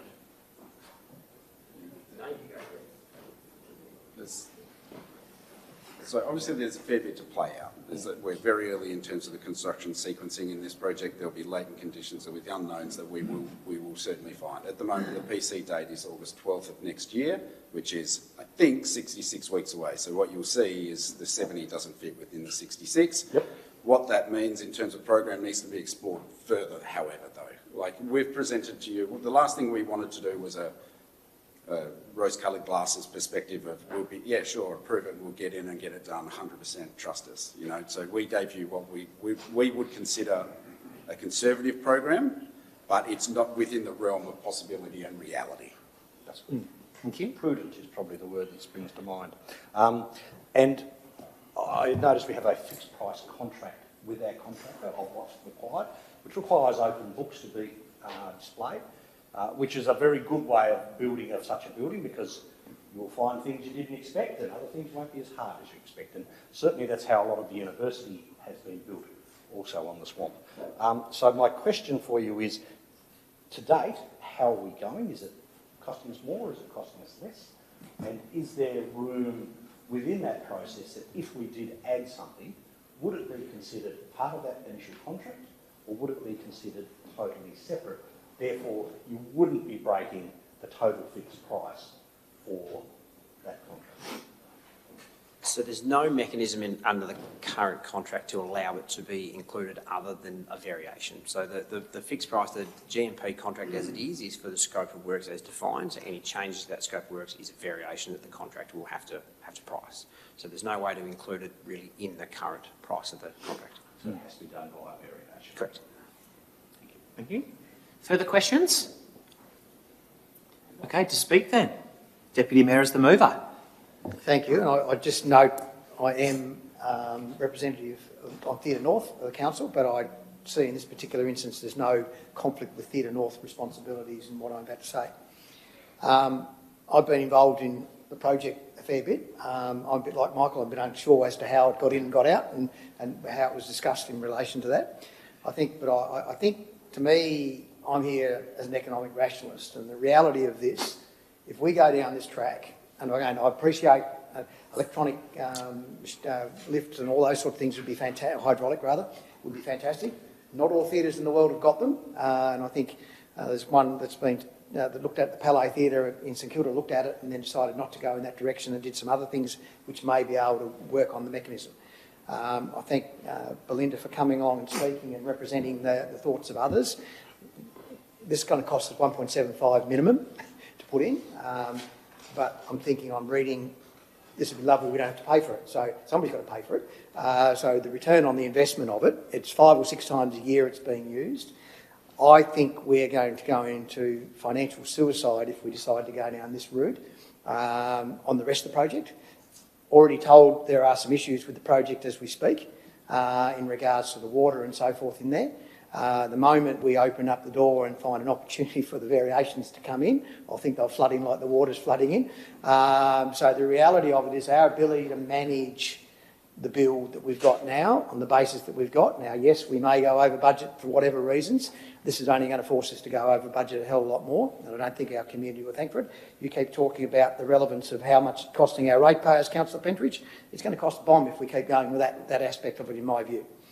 Again, I would love the orchestra pit to be hydraulic, so don't get me wrong, I think it'd be fantastic. The disability aspect of it, I don't think it's been countenanced until recently by anyone. That's an issue I think we should need to try and solve anyway. That doesn't necessarily mean we need a hydraulic pit to do that, but we need to look and see whether there's some opportunities for us to improve the disability access to the orchestra pit already. So I think that's another issue that doesn't necessarily need to play out with the hydraulic lifts and things like that. And I think that's something that we should look at as a separate project, and I think will be easier than trying to do what we're contemplating. So to me, it's a simple mathematical, financial decision that I'm making in regard to this. I don't think it'll be the be-all and the end-all of the theatre if we don't have a hydraulic pit. Yes, there'll be some things that we can and can't do. There are some elements to raise the stage now. Appreciate it's all manual. I've been involved in that process myself. I understand the difficulties, the work health and safety aspects of it. I think it's on us to try and work on how to manage that, and aluminium and doing things like that they're doing in the Palais and learning lessons from other places is something that we should endeavour to do as part of the project. But for us to sort of try and impart something right in the middle of the Princess Theatre while we're trying to work around it, I think is just going to give our contractors a huge headache, and rightfully say we need variations. And not to mention, we have an objective of trying to be opening this thing in January 2028. The chances of doing that are going to be lessened, even if people are not thinking we're going to get there anyway. But the reality of it is going to push the project out in timelines, in my view. So I'm going to support the motion as it stands. Thanks, Councillor Pentridge as the seconder. I don't agree whatsoever, because I will go down the path. Who withdrew it in the first place? It was there in the beginning, right? Who took it out? Or is this yet another time when our staff are making decisions? I can't find, and I've actually tried to, where the alderman made that decision. Right? Who took it out? Or is this yet another time when our staff are making decisions? I can't find, and I've actually tried to, where the alderman made that decision. Right? Who took it out? Or is this yet another time when our staff are making decisions? I can't find, and I've actually tried to, where the alderman made that decision. So really, let's make it clear once and for all, who the hell's running this show? Are we involved, or are we being told what to do by staff? Because really, I will not stop until I find out who pulled it out and why. So, and I think all the other story, what value are you putting on disability? Right? And as far as I'm concerned, if we're going to do it, we should be doing it now. The beginning of any journey, my friend, is when you take your first step forward. And we've taken too many steps. We better go back to where we started. This was something that was always needed. Let's see if we can find. Doesn't necessarily, I mean, I would contribute, and I think a lot of other people in this community would too, to have it for the disability people and to make our theatre what it should be.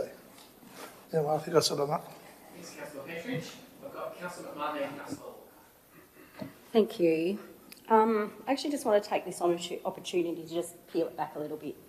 We're talking about people with a disability. I just want to share something with you all, and I want to thank BJ for coming along as well and speaking. I appreciate that she'll also put a focus on accessibility and inclusion and her invaluable insight.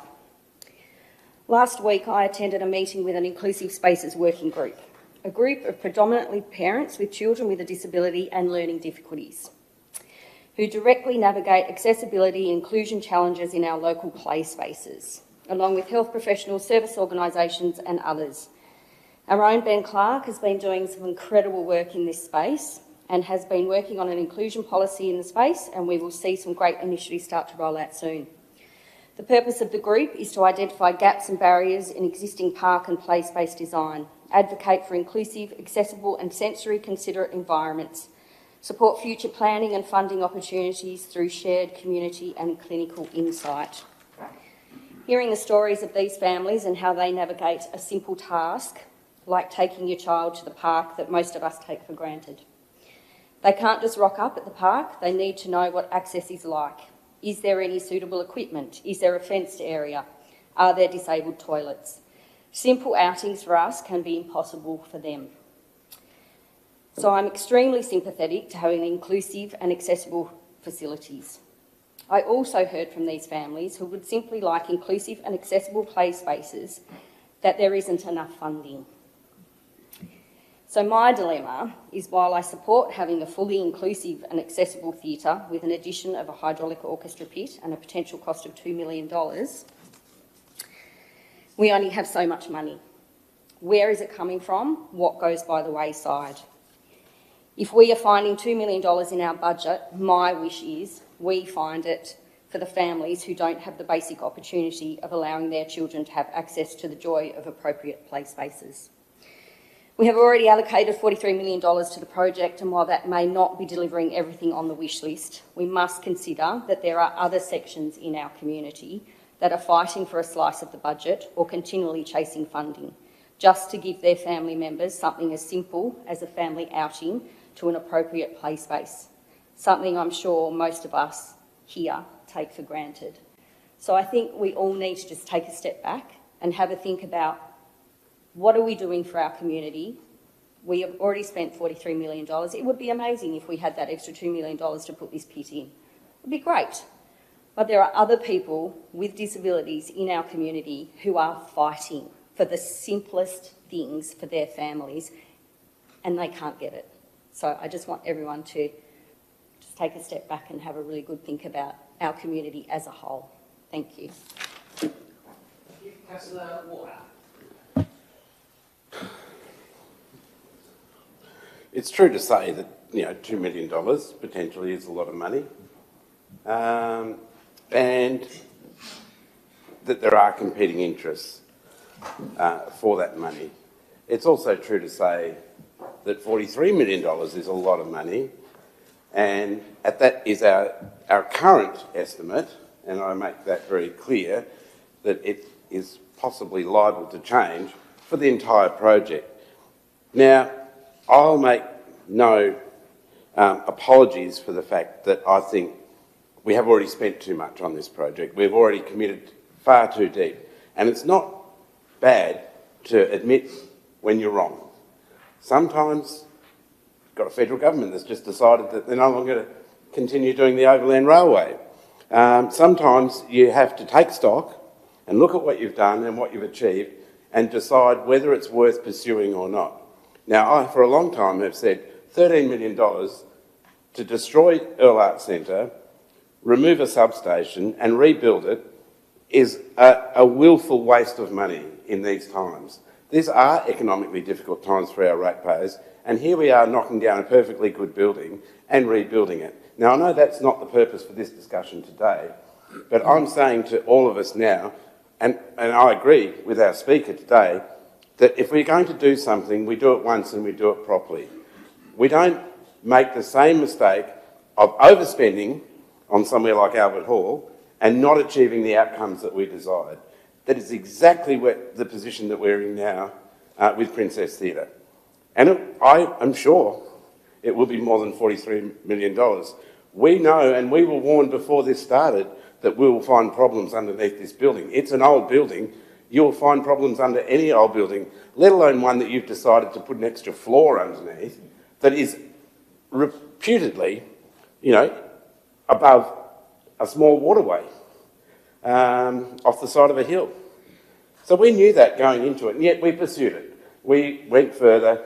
We're now at a position where we're saying, we're spending a lot of money, but we don't want to spend a little bit more to finish the project and end up with something exceptional.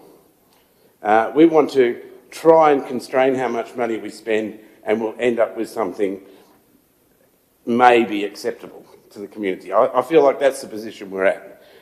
Now, I would be quite prepared for us to stop, take assessment, a bit like the previous speaker has said, stop and have a little think about it, and actually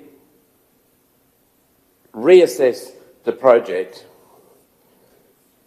and not be so extravagant with our stated aims of rebuilding the Earl Arts Centre. Now, I've been told, might not be able to do that, we might lose the federal government funding. We're going to have to renegotiate the contract. I'm just going to pull it up there. This is just the hydraulic bit. It is. I understand, but we've heard this executed quite a few times now. Well, you'll hear it once more and then that'll be it. Well, I'm going to stop that. I'm done. I will support this today. I'm not going to oversee another poorly executed outcome. And I understand why people will think, well, this is all going to cost too much. And I know that there are answers to that question. We don't have to dig down under the building, but we are going to. We don't have to rebuild buildings, but we're going to. And then all of a sudden, when it's something that's probably quite critical to the outcome, like chairs, we go, no, we're not doing that bit. So I won't be supporting this motion, and I will hope that someone may move an alternate motion if this motion is not successful. Thanks, Councillor Walker. Any further contributions? Councillor Marsden. Thank you, Mayor, and thank you, Councillor Walker. I stand against the motion as it sits, and if I am successful in gaining the support of my colleagues to vote against the recommendation, I will foreshadow that I will move an alternative motion to formally include the hydraulic lift orchestra pit stage extension to the scope of the current works.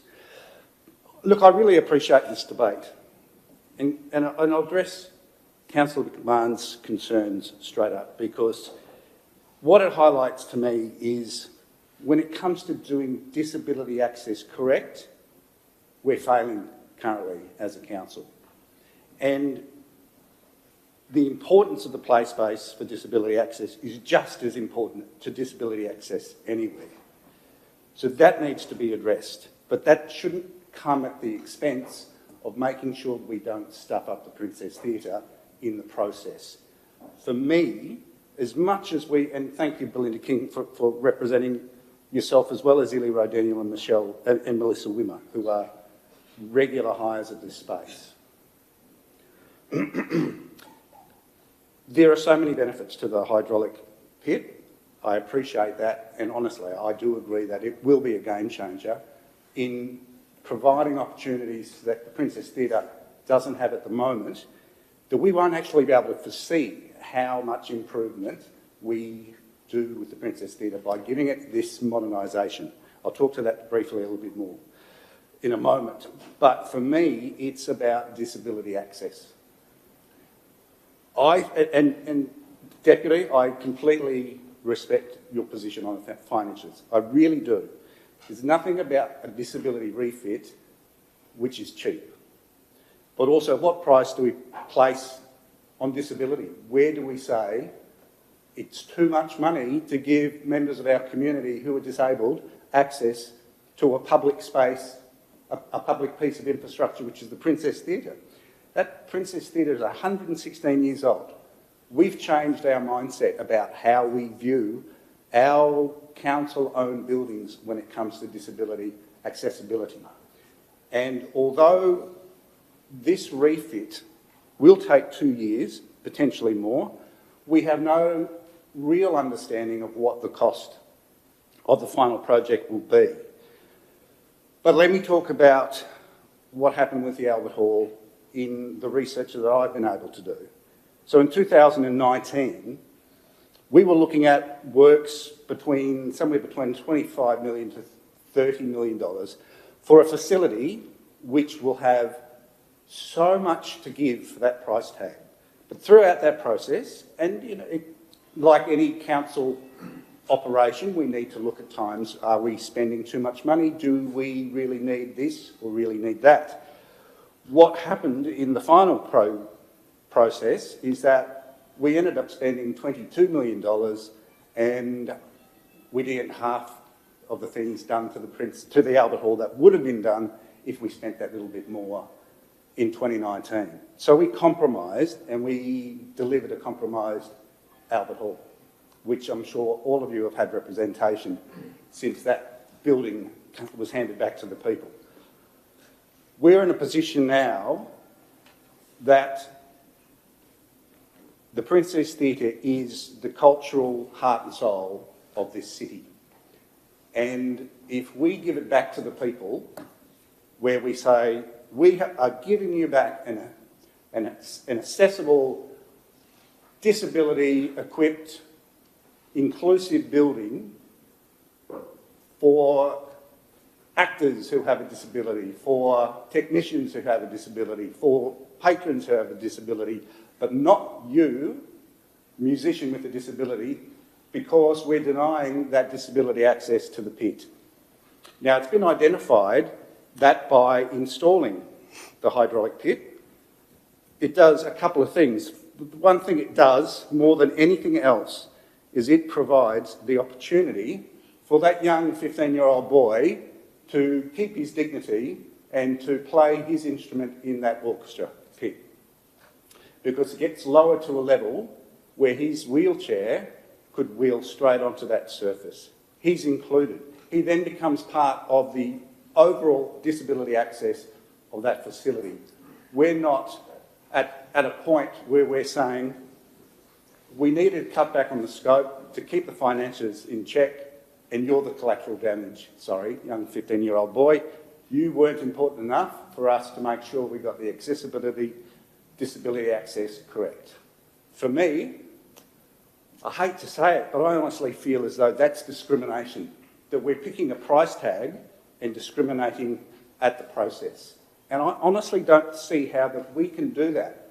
When we are saying to our general public, to our people of Launceston, to those who love that facility, we're closing it down for 2 years primarily to give disability access across the entire facility except for one particular part of the project. I don't see how that is plausible.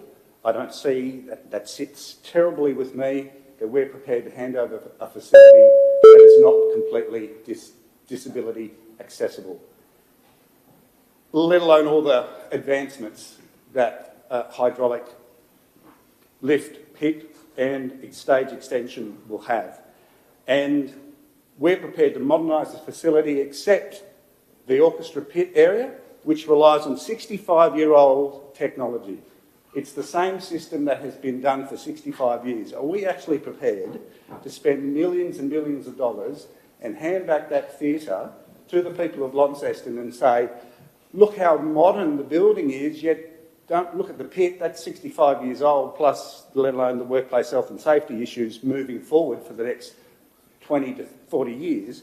Because if we don't do this now, when are we ever going to do it? It's always going to cost more if we decide to do it in 5, 10, 15, 20 years' time. Spend the money now, get it right, don't stuff up the process, don't let this become another Albert Hall, let it be something that we can be absolutely, truly proud of, because it'll be our legacy if we get it wrong. People don't remember how much it costs in 10 years' time, but they'll still be talking about the stuff-ups we made because of it. Thank you. Thanks, Councillor Marsden. And just noting in that the formal process of a foreshadow.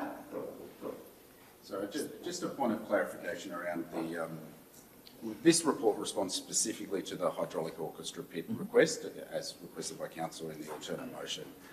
Point 3 of the recommendations, in the existing recommendation, is for us to undertake further investigations on how else we could alleviate these concerns in terms of access and everything else associated with the work health and safety. What we're alluding to is the hydraulic pit is not the only option we have in front of us to alleviate some of these concerns.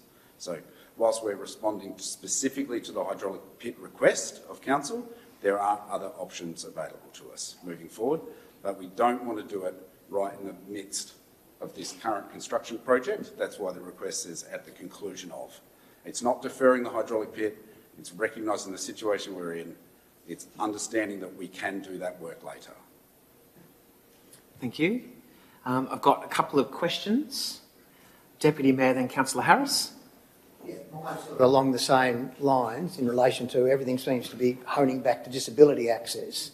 Does the hydraulic pit need to be the answer to that, or are there other possible solutions in relation to the orchestra pit that will enable us to let people with disabilities utilise it? Deputy Mayor, I'm happy with the response from the officer around number 3 in the recommendation that would be exploring what other options there very well might be. We've heard a few references to those, so thank you for that clarification. Thanks for the question. Councillor Harris. Yes, my question would just be, are you able to give us an indication if what the alternatives may be? Would it involve a hydraulic lift, or is it something else that you may be able to do? Councillor Harris. Yeah, I'm happy with the response from the officer around recommendation 3, that there will be a scope that isn't known as to this particular moment, but it could be a multitude of things that would have to be explored, from ramps to aluminium to whatever. That's a part of recommendation point 3. Any further contributions or questions? Councillor Palmer. Thank you, Mayor. Just to speak, Deputy Mayor, I hear you. Councillor McMahon, I hear you as well. Councillor Pentridge, I hear you. And I stand to agree with everything Councillor Marsden has spoken of. I'd just like to say to the council officers, I found your emailing back and forth really, really professional, really understanding. I know that Councillor Marsden has been a real leader in this space in regards to his communication with you, and I just want to acknowledge the incredible professionalism that you've shown with your responses. This is a massive body of work. Anything that we can do to improve the lives of people with a disability, as BJ has said in her remarks, do it once, do it right.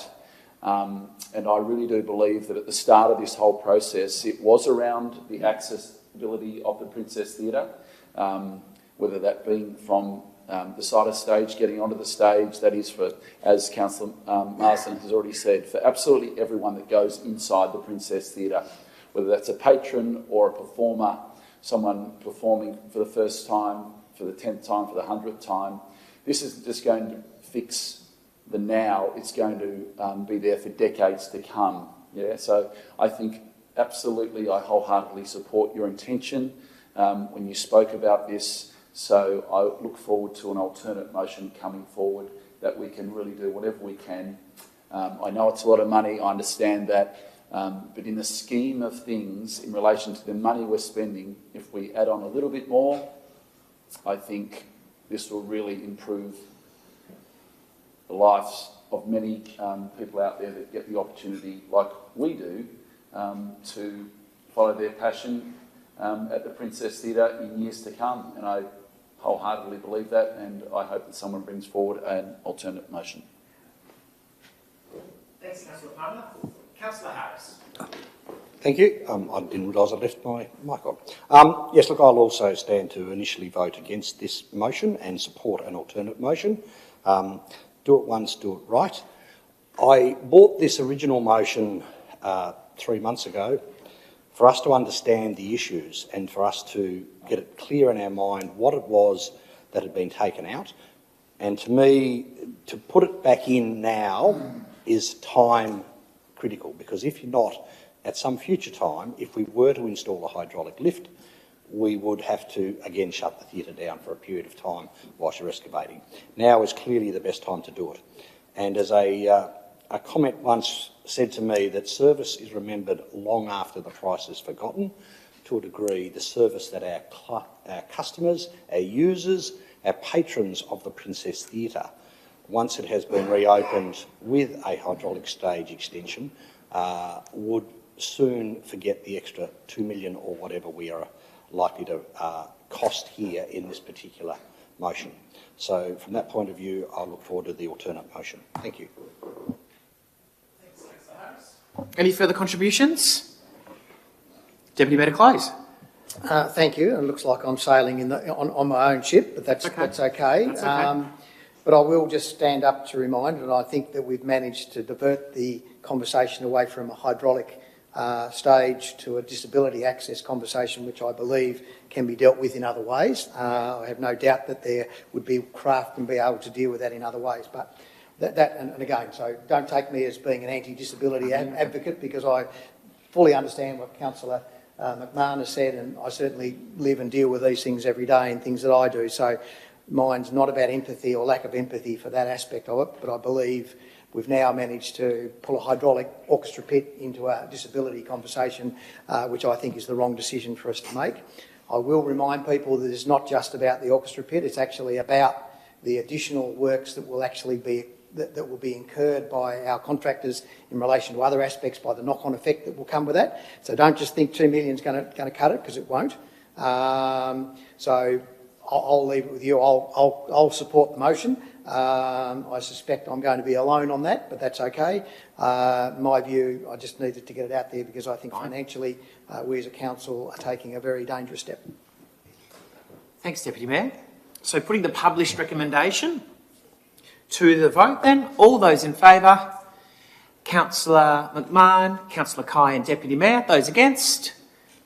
The motion is defeated. Having foreshadowed from Councillor Marsden the alternate version, if we could just please, for a moment, just curate that before it's moved and discussed to ensure that it captures the intent. Because it won't be as simple as changing rejects to approves, because there's other elements to it. So I just want to make sure that that's been conveyed.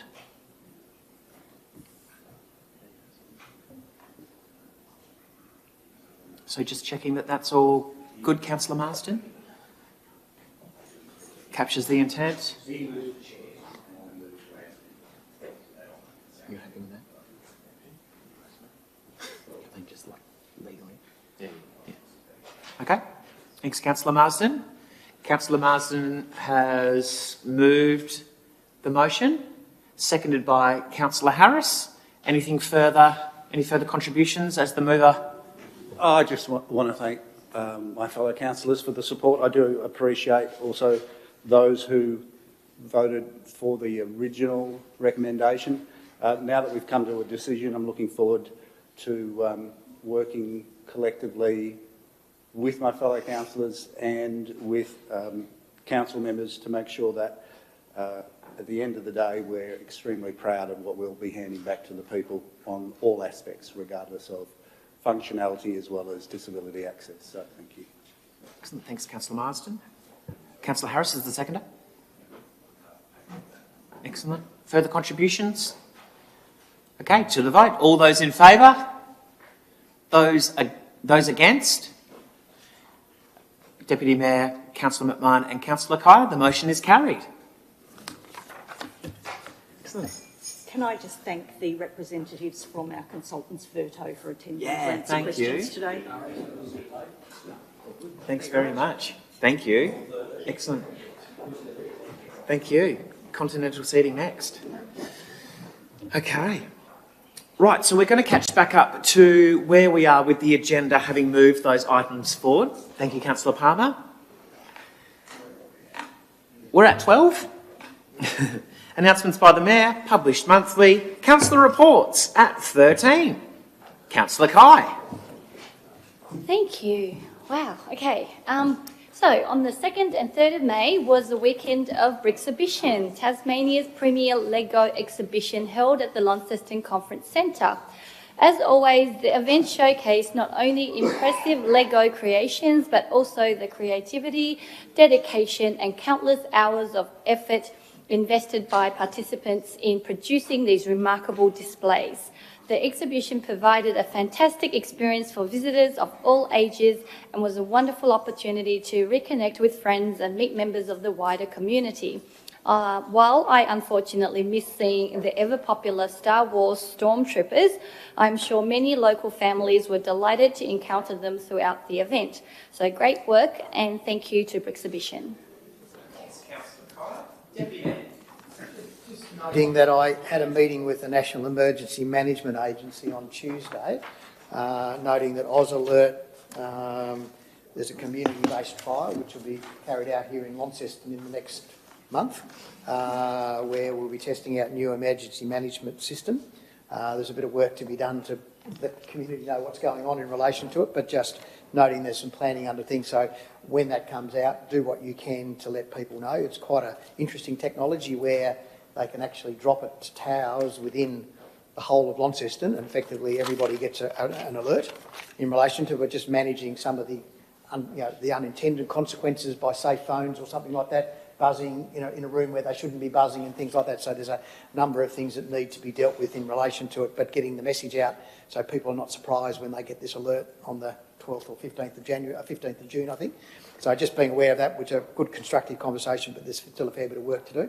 And then there's going to be a national rollout of this on the 27th of July where everybody in the country will get it and your phone will go off unless it's on silent or turned, no, not silent, even silent will go off. It will only be turned off or on airplane mode is the only reason it won't come out. The one that we're doing in June is a critical alert, which means that if it's on silent, you won't get any sound.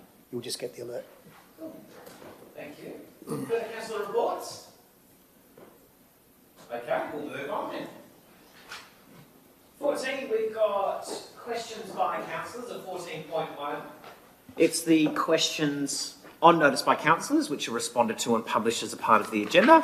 Do we have any questions without notice at 14.2? Councillor Walker, then Councillor Pentridge. Thank you. I just wish to ask, in regards to work that's currently happening outside Launceston General Hospital in Howick Street, interruptions to traffic flow, is that work is it being paid by the state government, or does Launceston Council take a part of that? I know there's traffic lights going to be installed in Howick Street, in Mulgrave Streets, and also, of course, occupation of the road space by the state government at the moment, or Department of Health, whoever it is. Great. Thanks for the question. CEO? Thank you, through the Chair. Thank you, Councillor Walker. It's my understanding it is state growth, it is state government, but we'll take it on notice so we can clearly articulate that for transparency, because we've received a number of inquiries through customer service equally. Thank you. Councillor Pentridge.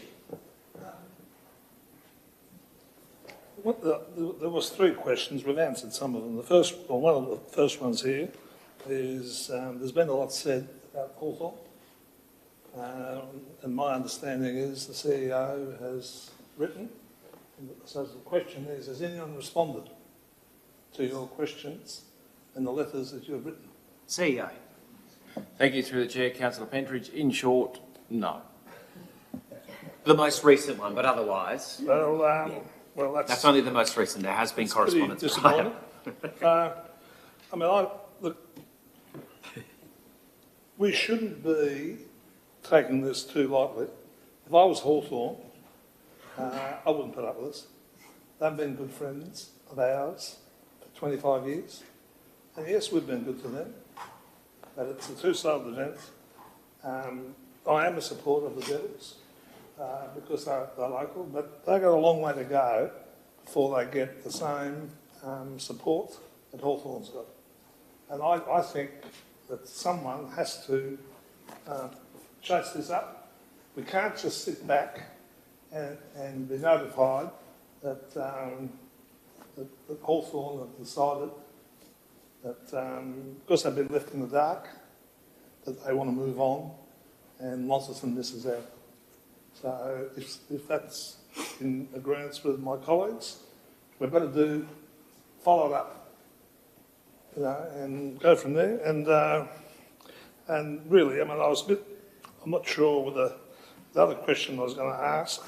I mean, we've dealt with the orchestra pit, or the disabled pit, I think we'd other call it, right? And the third question was, what with interchange, I sort of made a mistake, probably not the first one I ever made, but when Lindy proposed a couple of meetings back, I voted against it because I misunderstood. But I think it's time we moved on. Got some of the drawings done. Did we achieve that today? Did we agree to... Talking about the bus stop? Yeah. Yes. So we actually agreed to move on? Yeah. Good. Well, that covers the three things I was concerned about. Thank you. Great. Thanks, Councillor Pentridge. Any further questions without notice?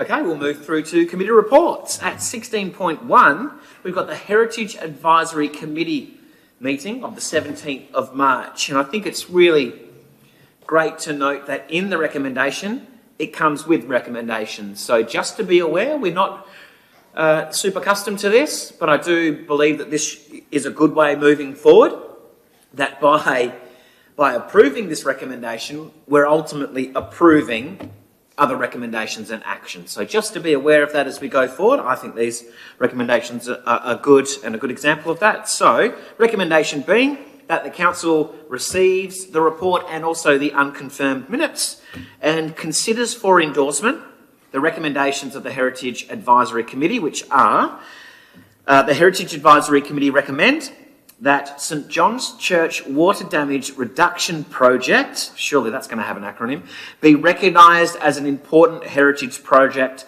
and that the City of Launceston provide a letter of support for the project.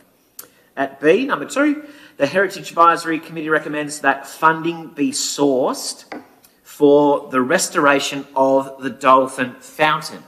Important to note any budget implications. Good question for anyone there. And recommendation 3 is that the City of Launceston Heritage Officer investigates a review of heritage assets to ensure they are captured in the City of Launceston's asset register. Again, by approving this recommendation, we're approving those recommendations, and just to be mindful of budget implications and also the resources and the amount of work that's already going on in there and what that might look like with the asset register. So just important to note those. Somebody to move to start the item, please. Councillor Kai, seconded. Councillor Pentridge. Before we do get to the speaking, questions. Deputy Mayor and Councillor Harris. Mine is to do with regard to recommendation B, just noting recommends that funding be sourced. I assume that's a broader context of sourced outside of council as well as internal? Excellent. I'm getting nods from who's left in the room, looking at grant funding, but ultimately, subsequently to that question, if there's no grant funding, are we putting on a time or a restriction onto what this looks like in terms of the budget, or just exploring that? Thank you through the Chair and thank you, Deputy Mayor. It's my understanding that it would be sourced for grant funding, particularly heritage funding for restoration works. If there was to be any commitment from Council, that would have to come to Council for it to be included in the Capital Works program. Thank you. Thank you. Councillor Harris. Yes, my question is also about the Dolphin Fountain. Is that the fountain that's to the right-hand side of the gates to City Park? Yes. Off Tamer Street, just so that others know the where terracotta. the fountain is. And the second one was in the third recommendation about that we investigate a review of heritage assets to ensure they're captured.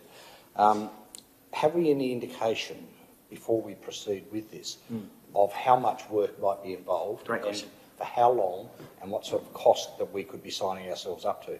Because whilst it's a very easy thing to say, it's if you had to go around every asset, and does it include trees, etc. So from that point of view, have we been able to get any further information? Great, thank you. CEO?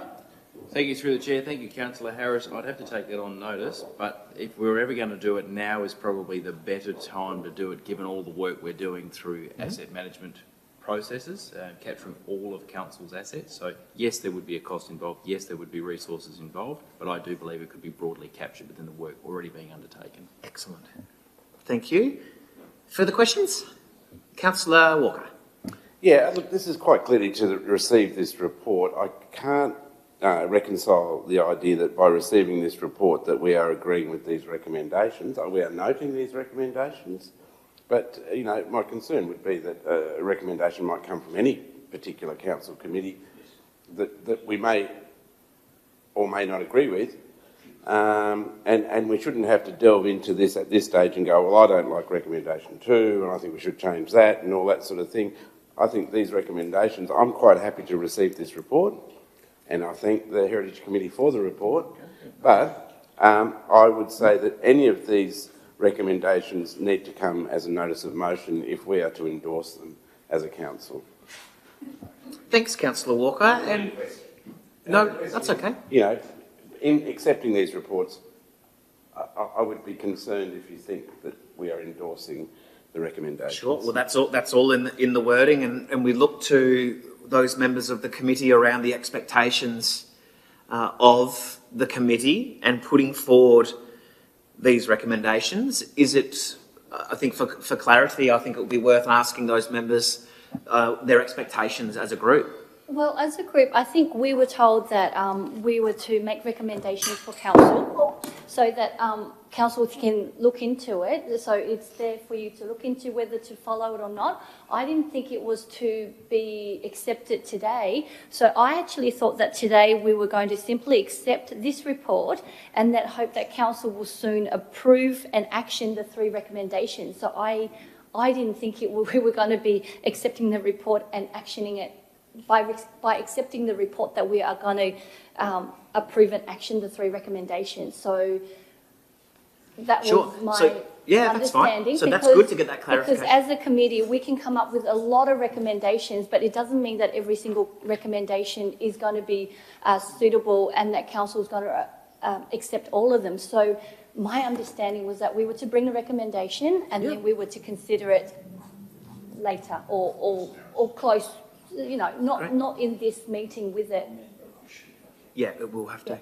Yeah, great. So let's just, on that clarity, CEO, around the way in which this is wording, because in my interpretation, this would require action points that you would be following up with us, and these would come not by notice of motion, these would come as a part of the decisions that are made, like your reports are. So in the wording, and now hearing that clarification from the committee, would you have this still similarly worded or the say, or should it require Can I just say considers for endorsement in future decision making, or what?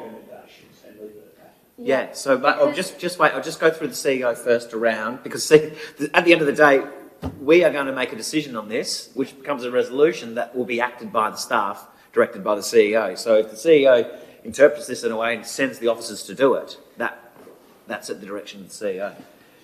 Thank you. Through the chair, essentially what you've got in front of you is probably one of the first iterations of which has been a very long discussion at workshops over a long period of time, and it's a shame that former Councillor Gibson's not here, because I think he's been longing for this for quite a period of time as part of the committee review and committee structures. Essentially, committees are designed to bring the expertise and provide recommendations to council. They're not binding. If you read the actual minutes themselves, you'll see the recommendations that have come forth from the committee. I'm not a member of the committee, so I'm not privy to the discussions and the background information. My apologies. But there is nothing binding on the council to accept the recommendations. It is simply a group that has come together as appointed by council in a professional field or expertise, be it community connection or heritage involvement, whatever it may be, and have had discussions based on reports and are now providing recommendations to council.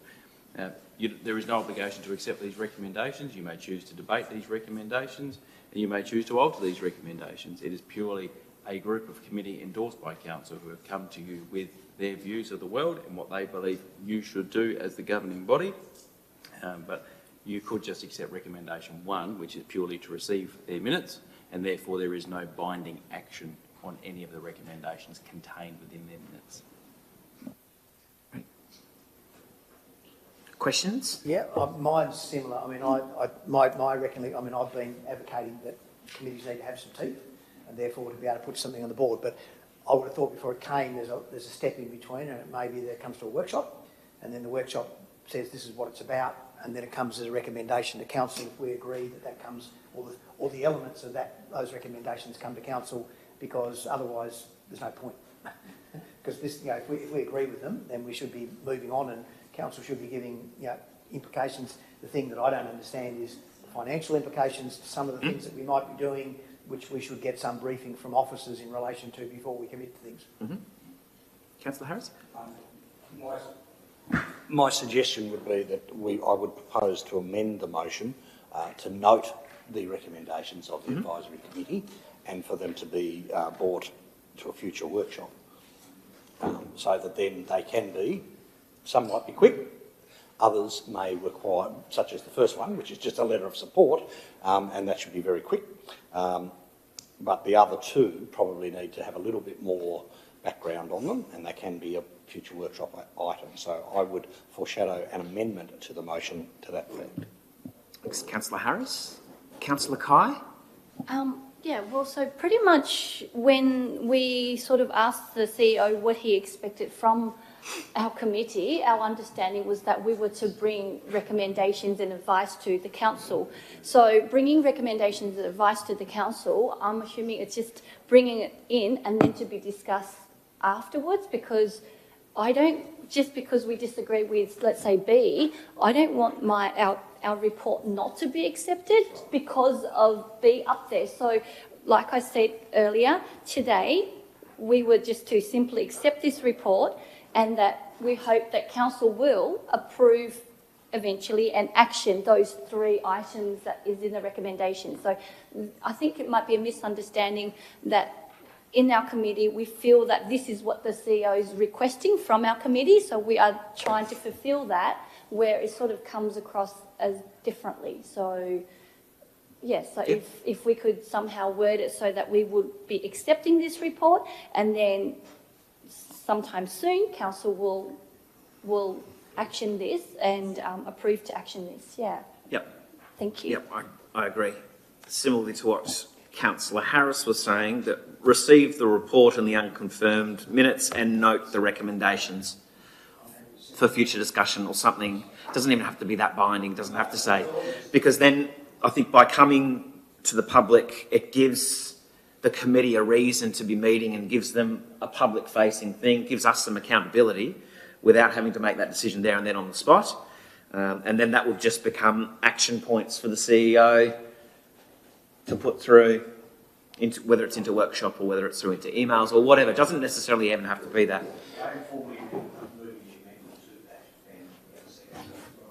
I would be looking at governance to say, can we make that with...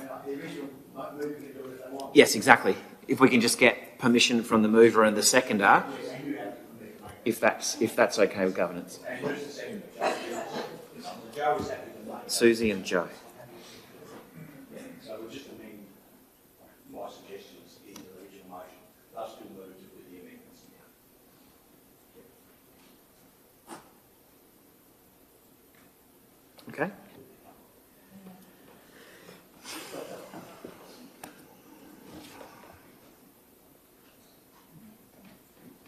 CEO? Thank you. Through the chair, for clarity purposes, because I can't say that I'm overly clear.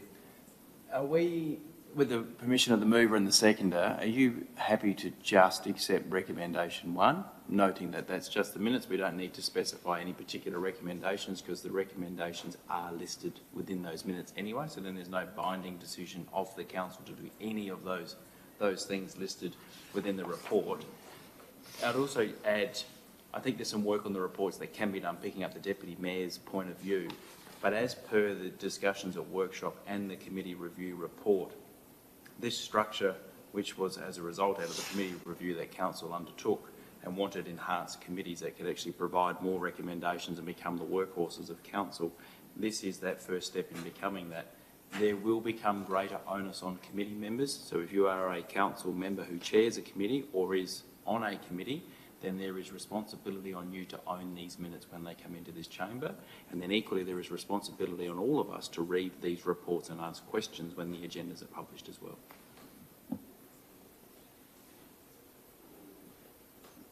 Councillor Walker? If I could make a quick suggestion, I mean, I think I was the one that brought this out in the first place. Really, all that needs to happen is point to changes from considers for endorsement to notes the recommendations of the Heritage Committee. It's all that has to happen. Is just a simple change of not changing everything, not changing this.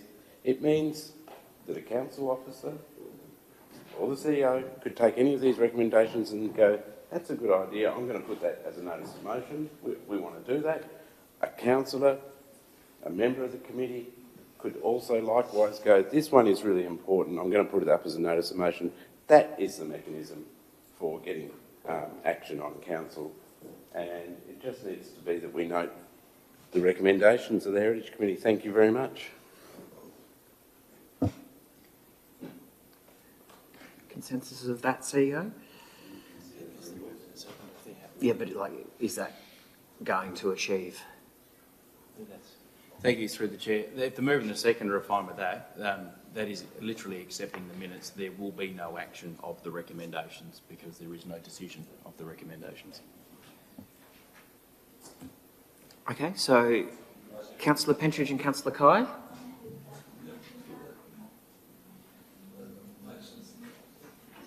Okay. Further contributions? Anything to close? I've forgotten how to speak. Oh, sorry. This was a little bit confusing because we didn't realise that was going to happen. So I'll speak. So the Launceston Heritage Advisory Committee plays an important role in providing advice to Council on heritage matters and promoting the values of heritage places throughout Launceston. The committee also highlighted the importance of ensuring Council-owned heritage, heritage asset as are appropriately identified, recorded and managed within the City of Launceston Asset Register. So while the full report is included in the agenda and is well worth reading, I might just speak on those 3 recommendations, even though it is not to be actioned straight away, it is to be noted. So the recommendation 1 should be pretty easy, and that is just for Council to write a letter of support so that the St John's Church water damage reduction project can be recognised as an important heritage initiative. Recommendation 2 came along after following the recent complete conservation works done on the magnificent Queen Victoria Jubilee drinking fountain, which is also in the city park. So this is where the dolphin fountain sort of came along, because it's almost like at one point it's a bit forgotten. So I think it's important that we do see if we can sort funding to see if we can have that restored as well. And the recommendation 3, at the moment we've only got 1 heritage officer, which is Sophie, as we lost our other heritage officer, Jess. So we are hoping maybe if we do get another heritage officer who can help with Jess, we can actually undertake a review of these heritage assets to ensure that they are properly captured and maintained within the City of Launceston's asset register. So to finish off, is anyone else going to speak? No. Okay, so to finish off, I'm just going to say the Heritage Advisory Committee will continue to play a vital role in helping preserve the history, character and cultural identity of our city, ensuring that important heritage assets are protected and appreciated for future generations. Thank you. Thanks, Councillor Clark. Putting this to the vote. All those in favour? All councillors present, the motion is carried. Yeah, I know.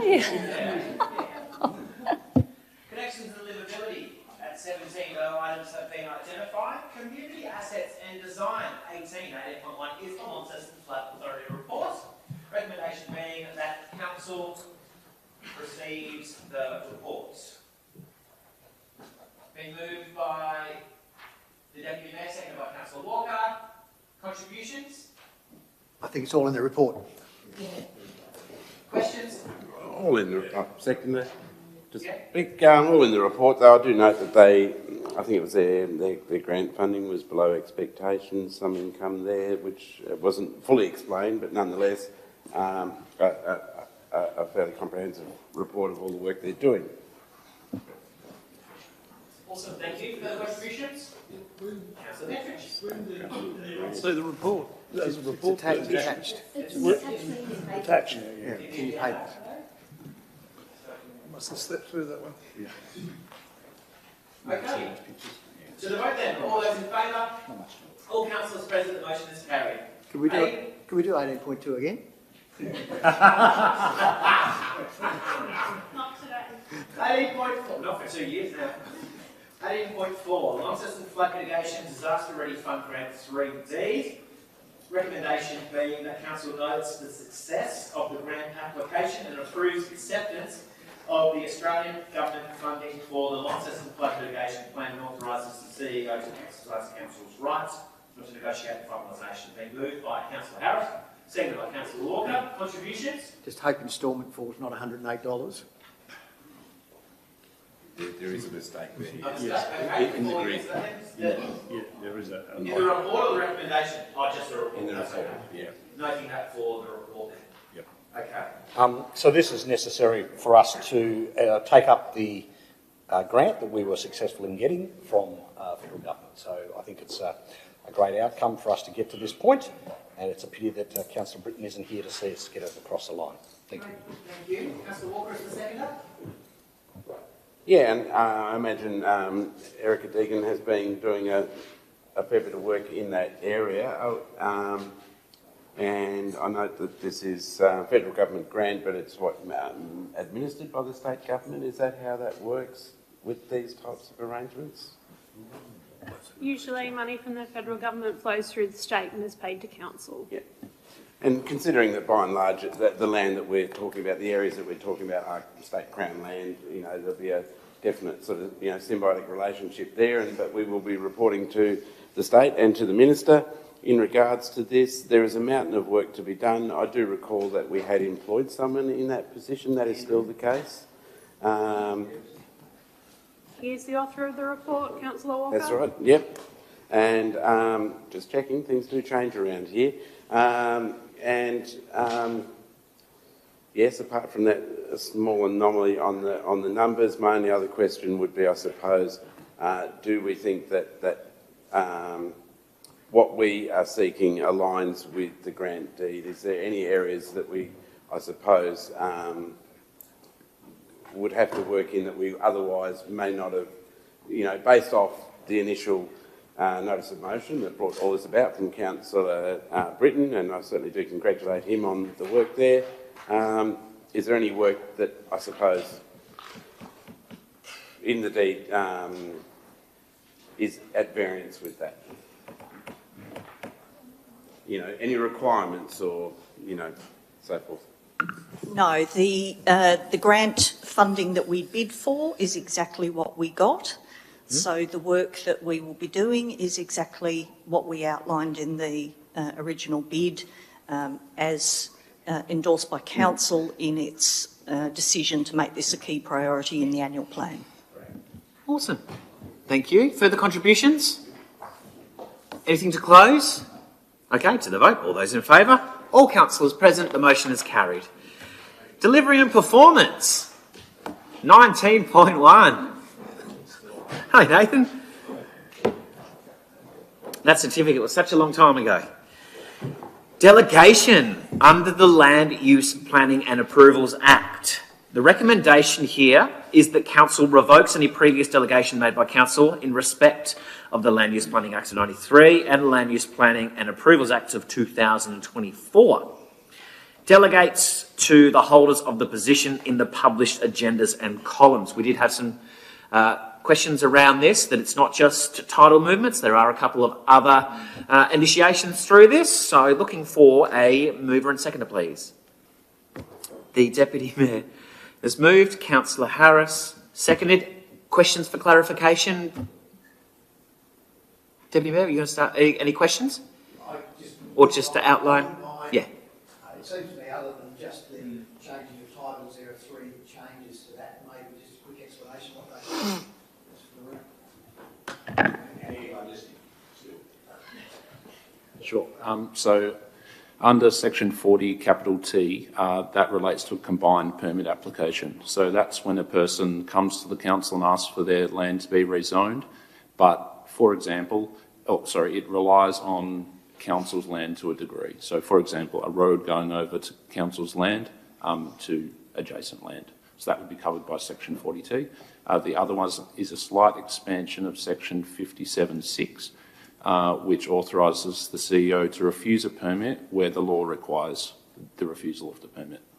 And other than that, it's just changing the position titles and bringing the existing delegations forward. Great. Further question, Councillor Kai? I was just wondering, in section 57.6, I'm not sure if this is a place to do this or not, but as with today's experience we had with Redwood Crescent, here under section 57.6A, it's got that each written submission is considered as one representation regardless of the number of people who have authorised or signed it. So I was just wondering if there is anything we can do to change that, or to, yeah, I'm fine. To make changes to that, so that, or to put a note saying that if there is a representation that came in with 16 signatures on it, we are to notify them to let them know that that is all classed as one representation, where then they can then, I'm not sure, I'm lost for words, I'm sorry, but do we understand what I'm trying to say? So if there's any way of either changing that or putting a clause there so that people know not to just write one representation and get everybody to sign it. Thank you, Councillor.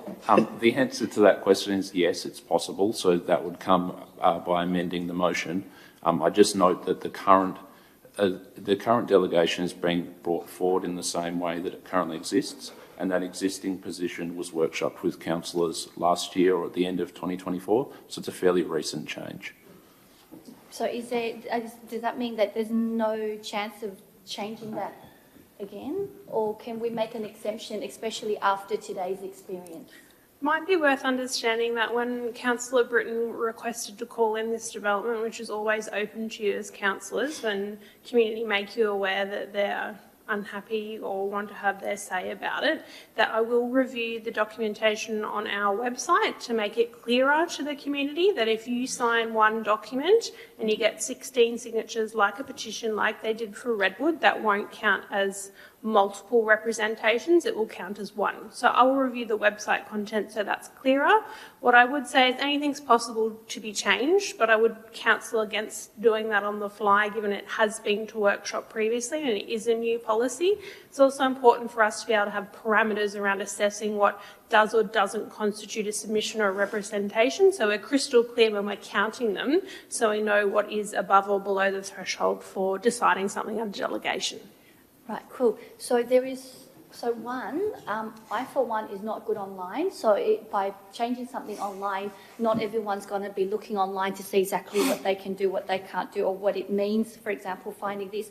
But I was wondering, when a submission comes into council and the planning officer's going through it, can we ask or put in a clause somewhere so that when a planning officer does see a submission with more than one signature on it, that they are then to just, it doesn't take much, a bit of courtesy, just to let them know, hey, I've noticed your submission's only, one submission's got 2 names on it, do you mind submitting another one to make it so that it does come to the table? Because not everyone's going to know that you can go and contact a councillor and ask them to bring it to the table. There are a lot of things since I've been here, only last 3 years, that I have learnt around the table that I did not know when I'm not in here. Therefore, if we think of the people outside, they probably have no knowledge of that either. So we as a council could do things to help the public, help the community, understand this by just a courtesy letter saying, hey, you've only submitted one submission and it's not going to go to go around the table for the planning authority to consider.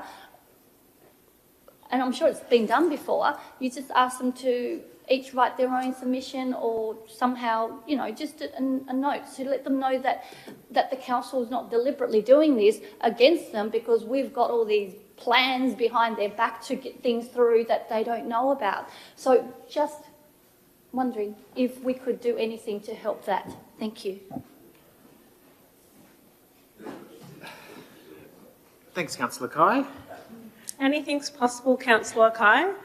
What I would say is it's not part of our typical process for a planning officer sitting there to be reviewing submissions necessarily before it comes off advertising. So that would be a level of service increase for our planners to be looking at everything coming through going, how many signatures on this? Oh, I've got to tell Jim Bob and Jim Joe that they've signed one document. Typically, we would look at them through our standard process after it comes off advertising because that's when we know what the representations are. So this could be done, but it would require additional resourcing to do it.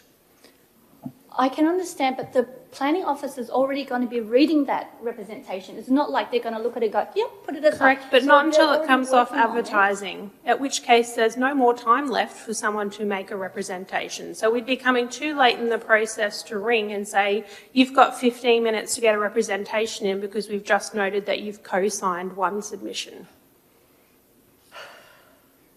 I'm just trying to think what we can do better for the community. So as I was telling the mayor on Monday, Tuesday, I can't remember, when we put representation in, because we knew what to do, we templated pretty much, all we needed was exactly the same letter with a different person signing it to bring it up to more than one submission. So it's not going to take them another, well, with templating, or I don't understand why, you know, we couldn't look at it and say there's 16 signatures on here, that would be 16 submissions. But that's what I mean. I don't go on the website. I mean, I'm not computer. I need someone to help me look onto websites and find things. So not everybody knows how websites work and how technology stuff works. So I don't think just putting it on the website is going to notify enough people that this might concern. Point of order in terms of relevance. We're being asked whether we agree with the delegation or not at the moment. All your points might be valid, but in terms of relevance, we are here to make a decision about whether you agree with the delegation or not. Excellent. Thank you, Councillor Walker. And sounds like a further discussion to be had offline around such very topics. But back to the recommendation. Any further questions, queries, concerns? Councillor Walker. A small concern that we, apart from renewing the existing delegations, are being asked for a couple of new ones. I would like to think that generally they can be brought to workshop. I understand their implications. I don't have any problems with it. They're fairly regulatory, and I'll be supporting the recommendation. Thank you. Further contributions? Anything to close? To the vote? All those up? Or What Councillor Priest has left, just in terms of the numbers. 7, 8, yep. Yep. Okay. All those in favour? All councillors present, the motion is carried. Okay, 19.2, we've got 19.2 and 19.3. If there's any objections, I'd like to do them both together. Section 75CA, agreement for protrusions over a footpath at 58A Elizabeth Street and 86 George Street. Fine to do them together? Do you have enough people without me? 1, 2, 3. 7? Yes, yes we do. 7's fine. Yes. This is the last item. So we'll start it with you in here. Yep. Okay, so both together, 19.2 and 3? Yep, great. Councillor Harris has moved, seconded by Councillor McMahon. Contributions, queries or questions? Deputy Mayor. No, do you have to vote if I put them together? Okay. Okay, all those in favour of doing it together? We're losing the time that we were going to put together.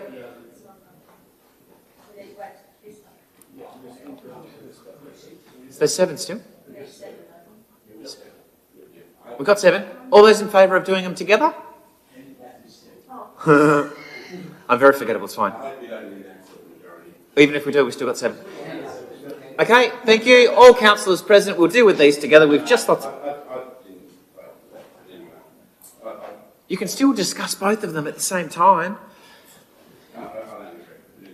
Okay, Councillor Walker against. The motion is carried.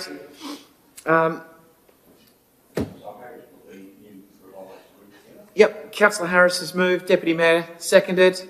Queries, questions, concerns? My only question is simply about legal liability. I think we've had this when we've done protrusions in the past.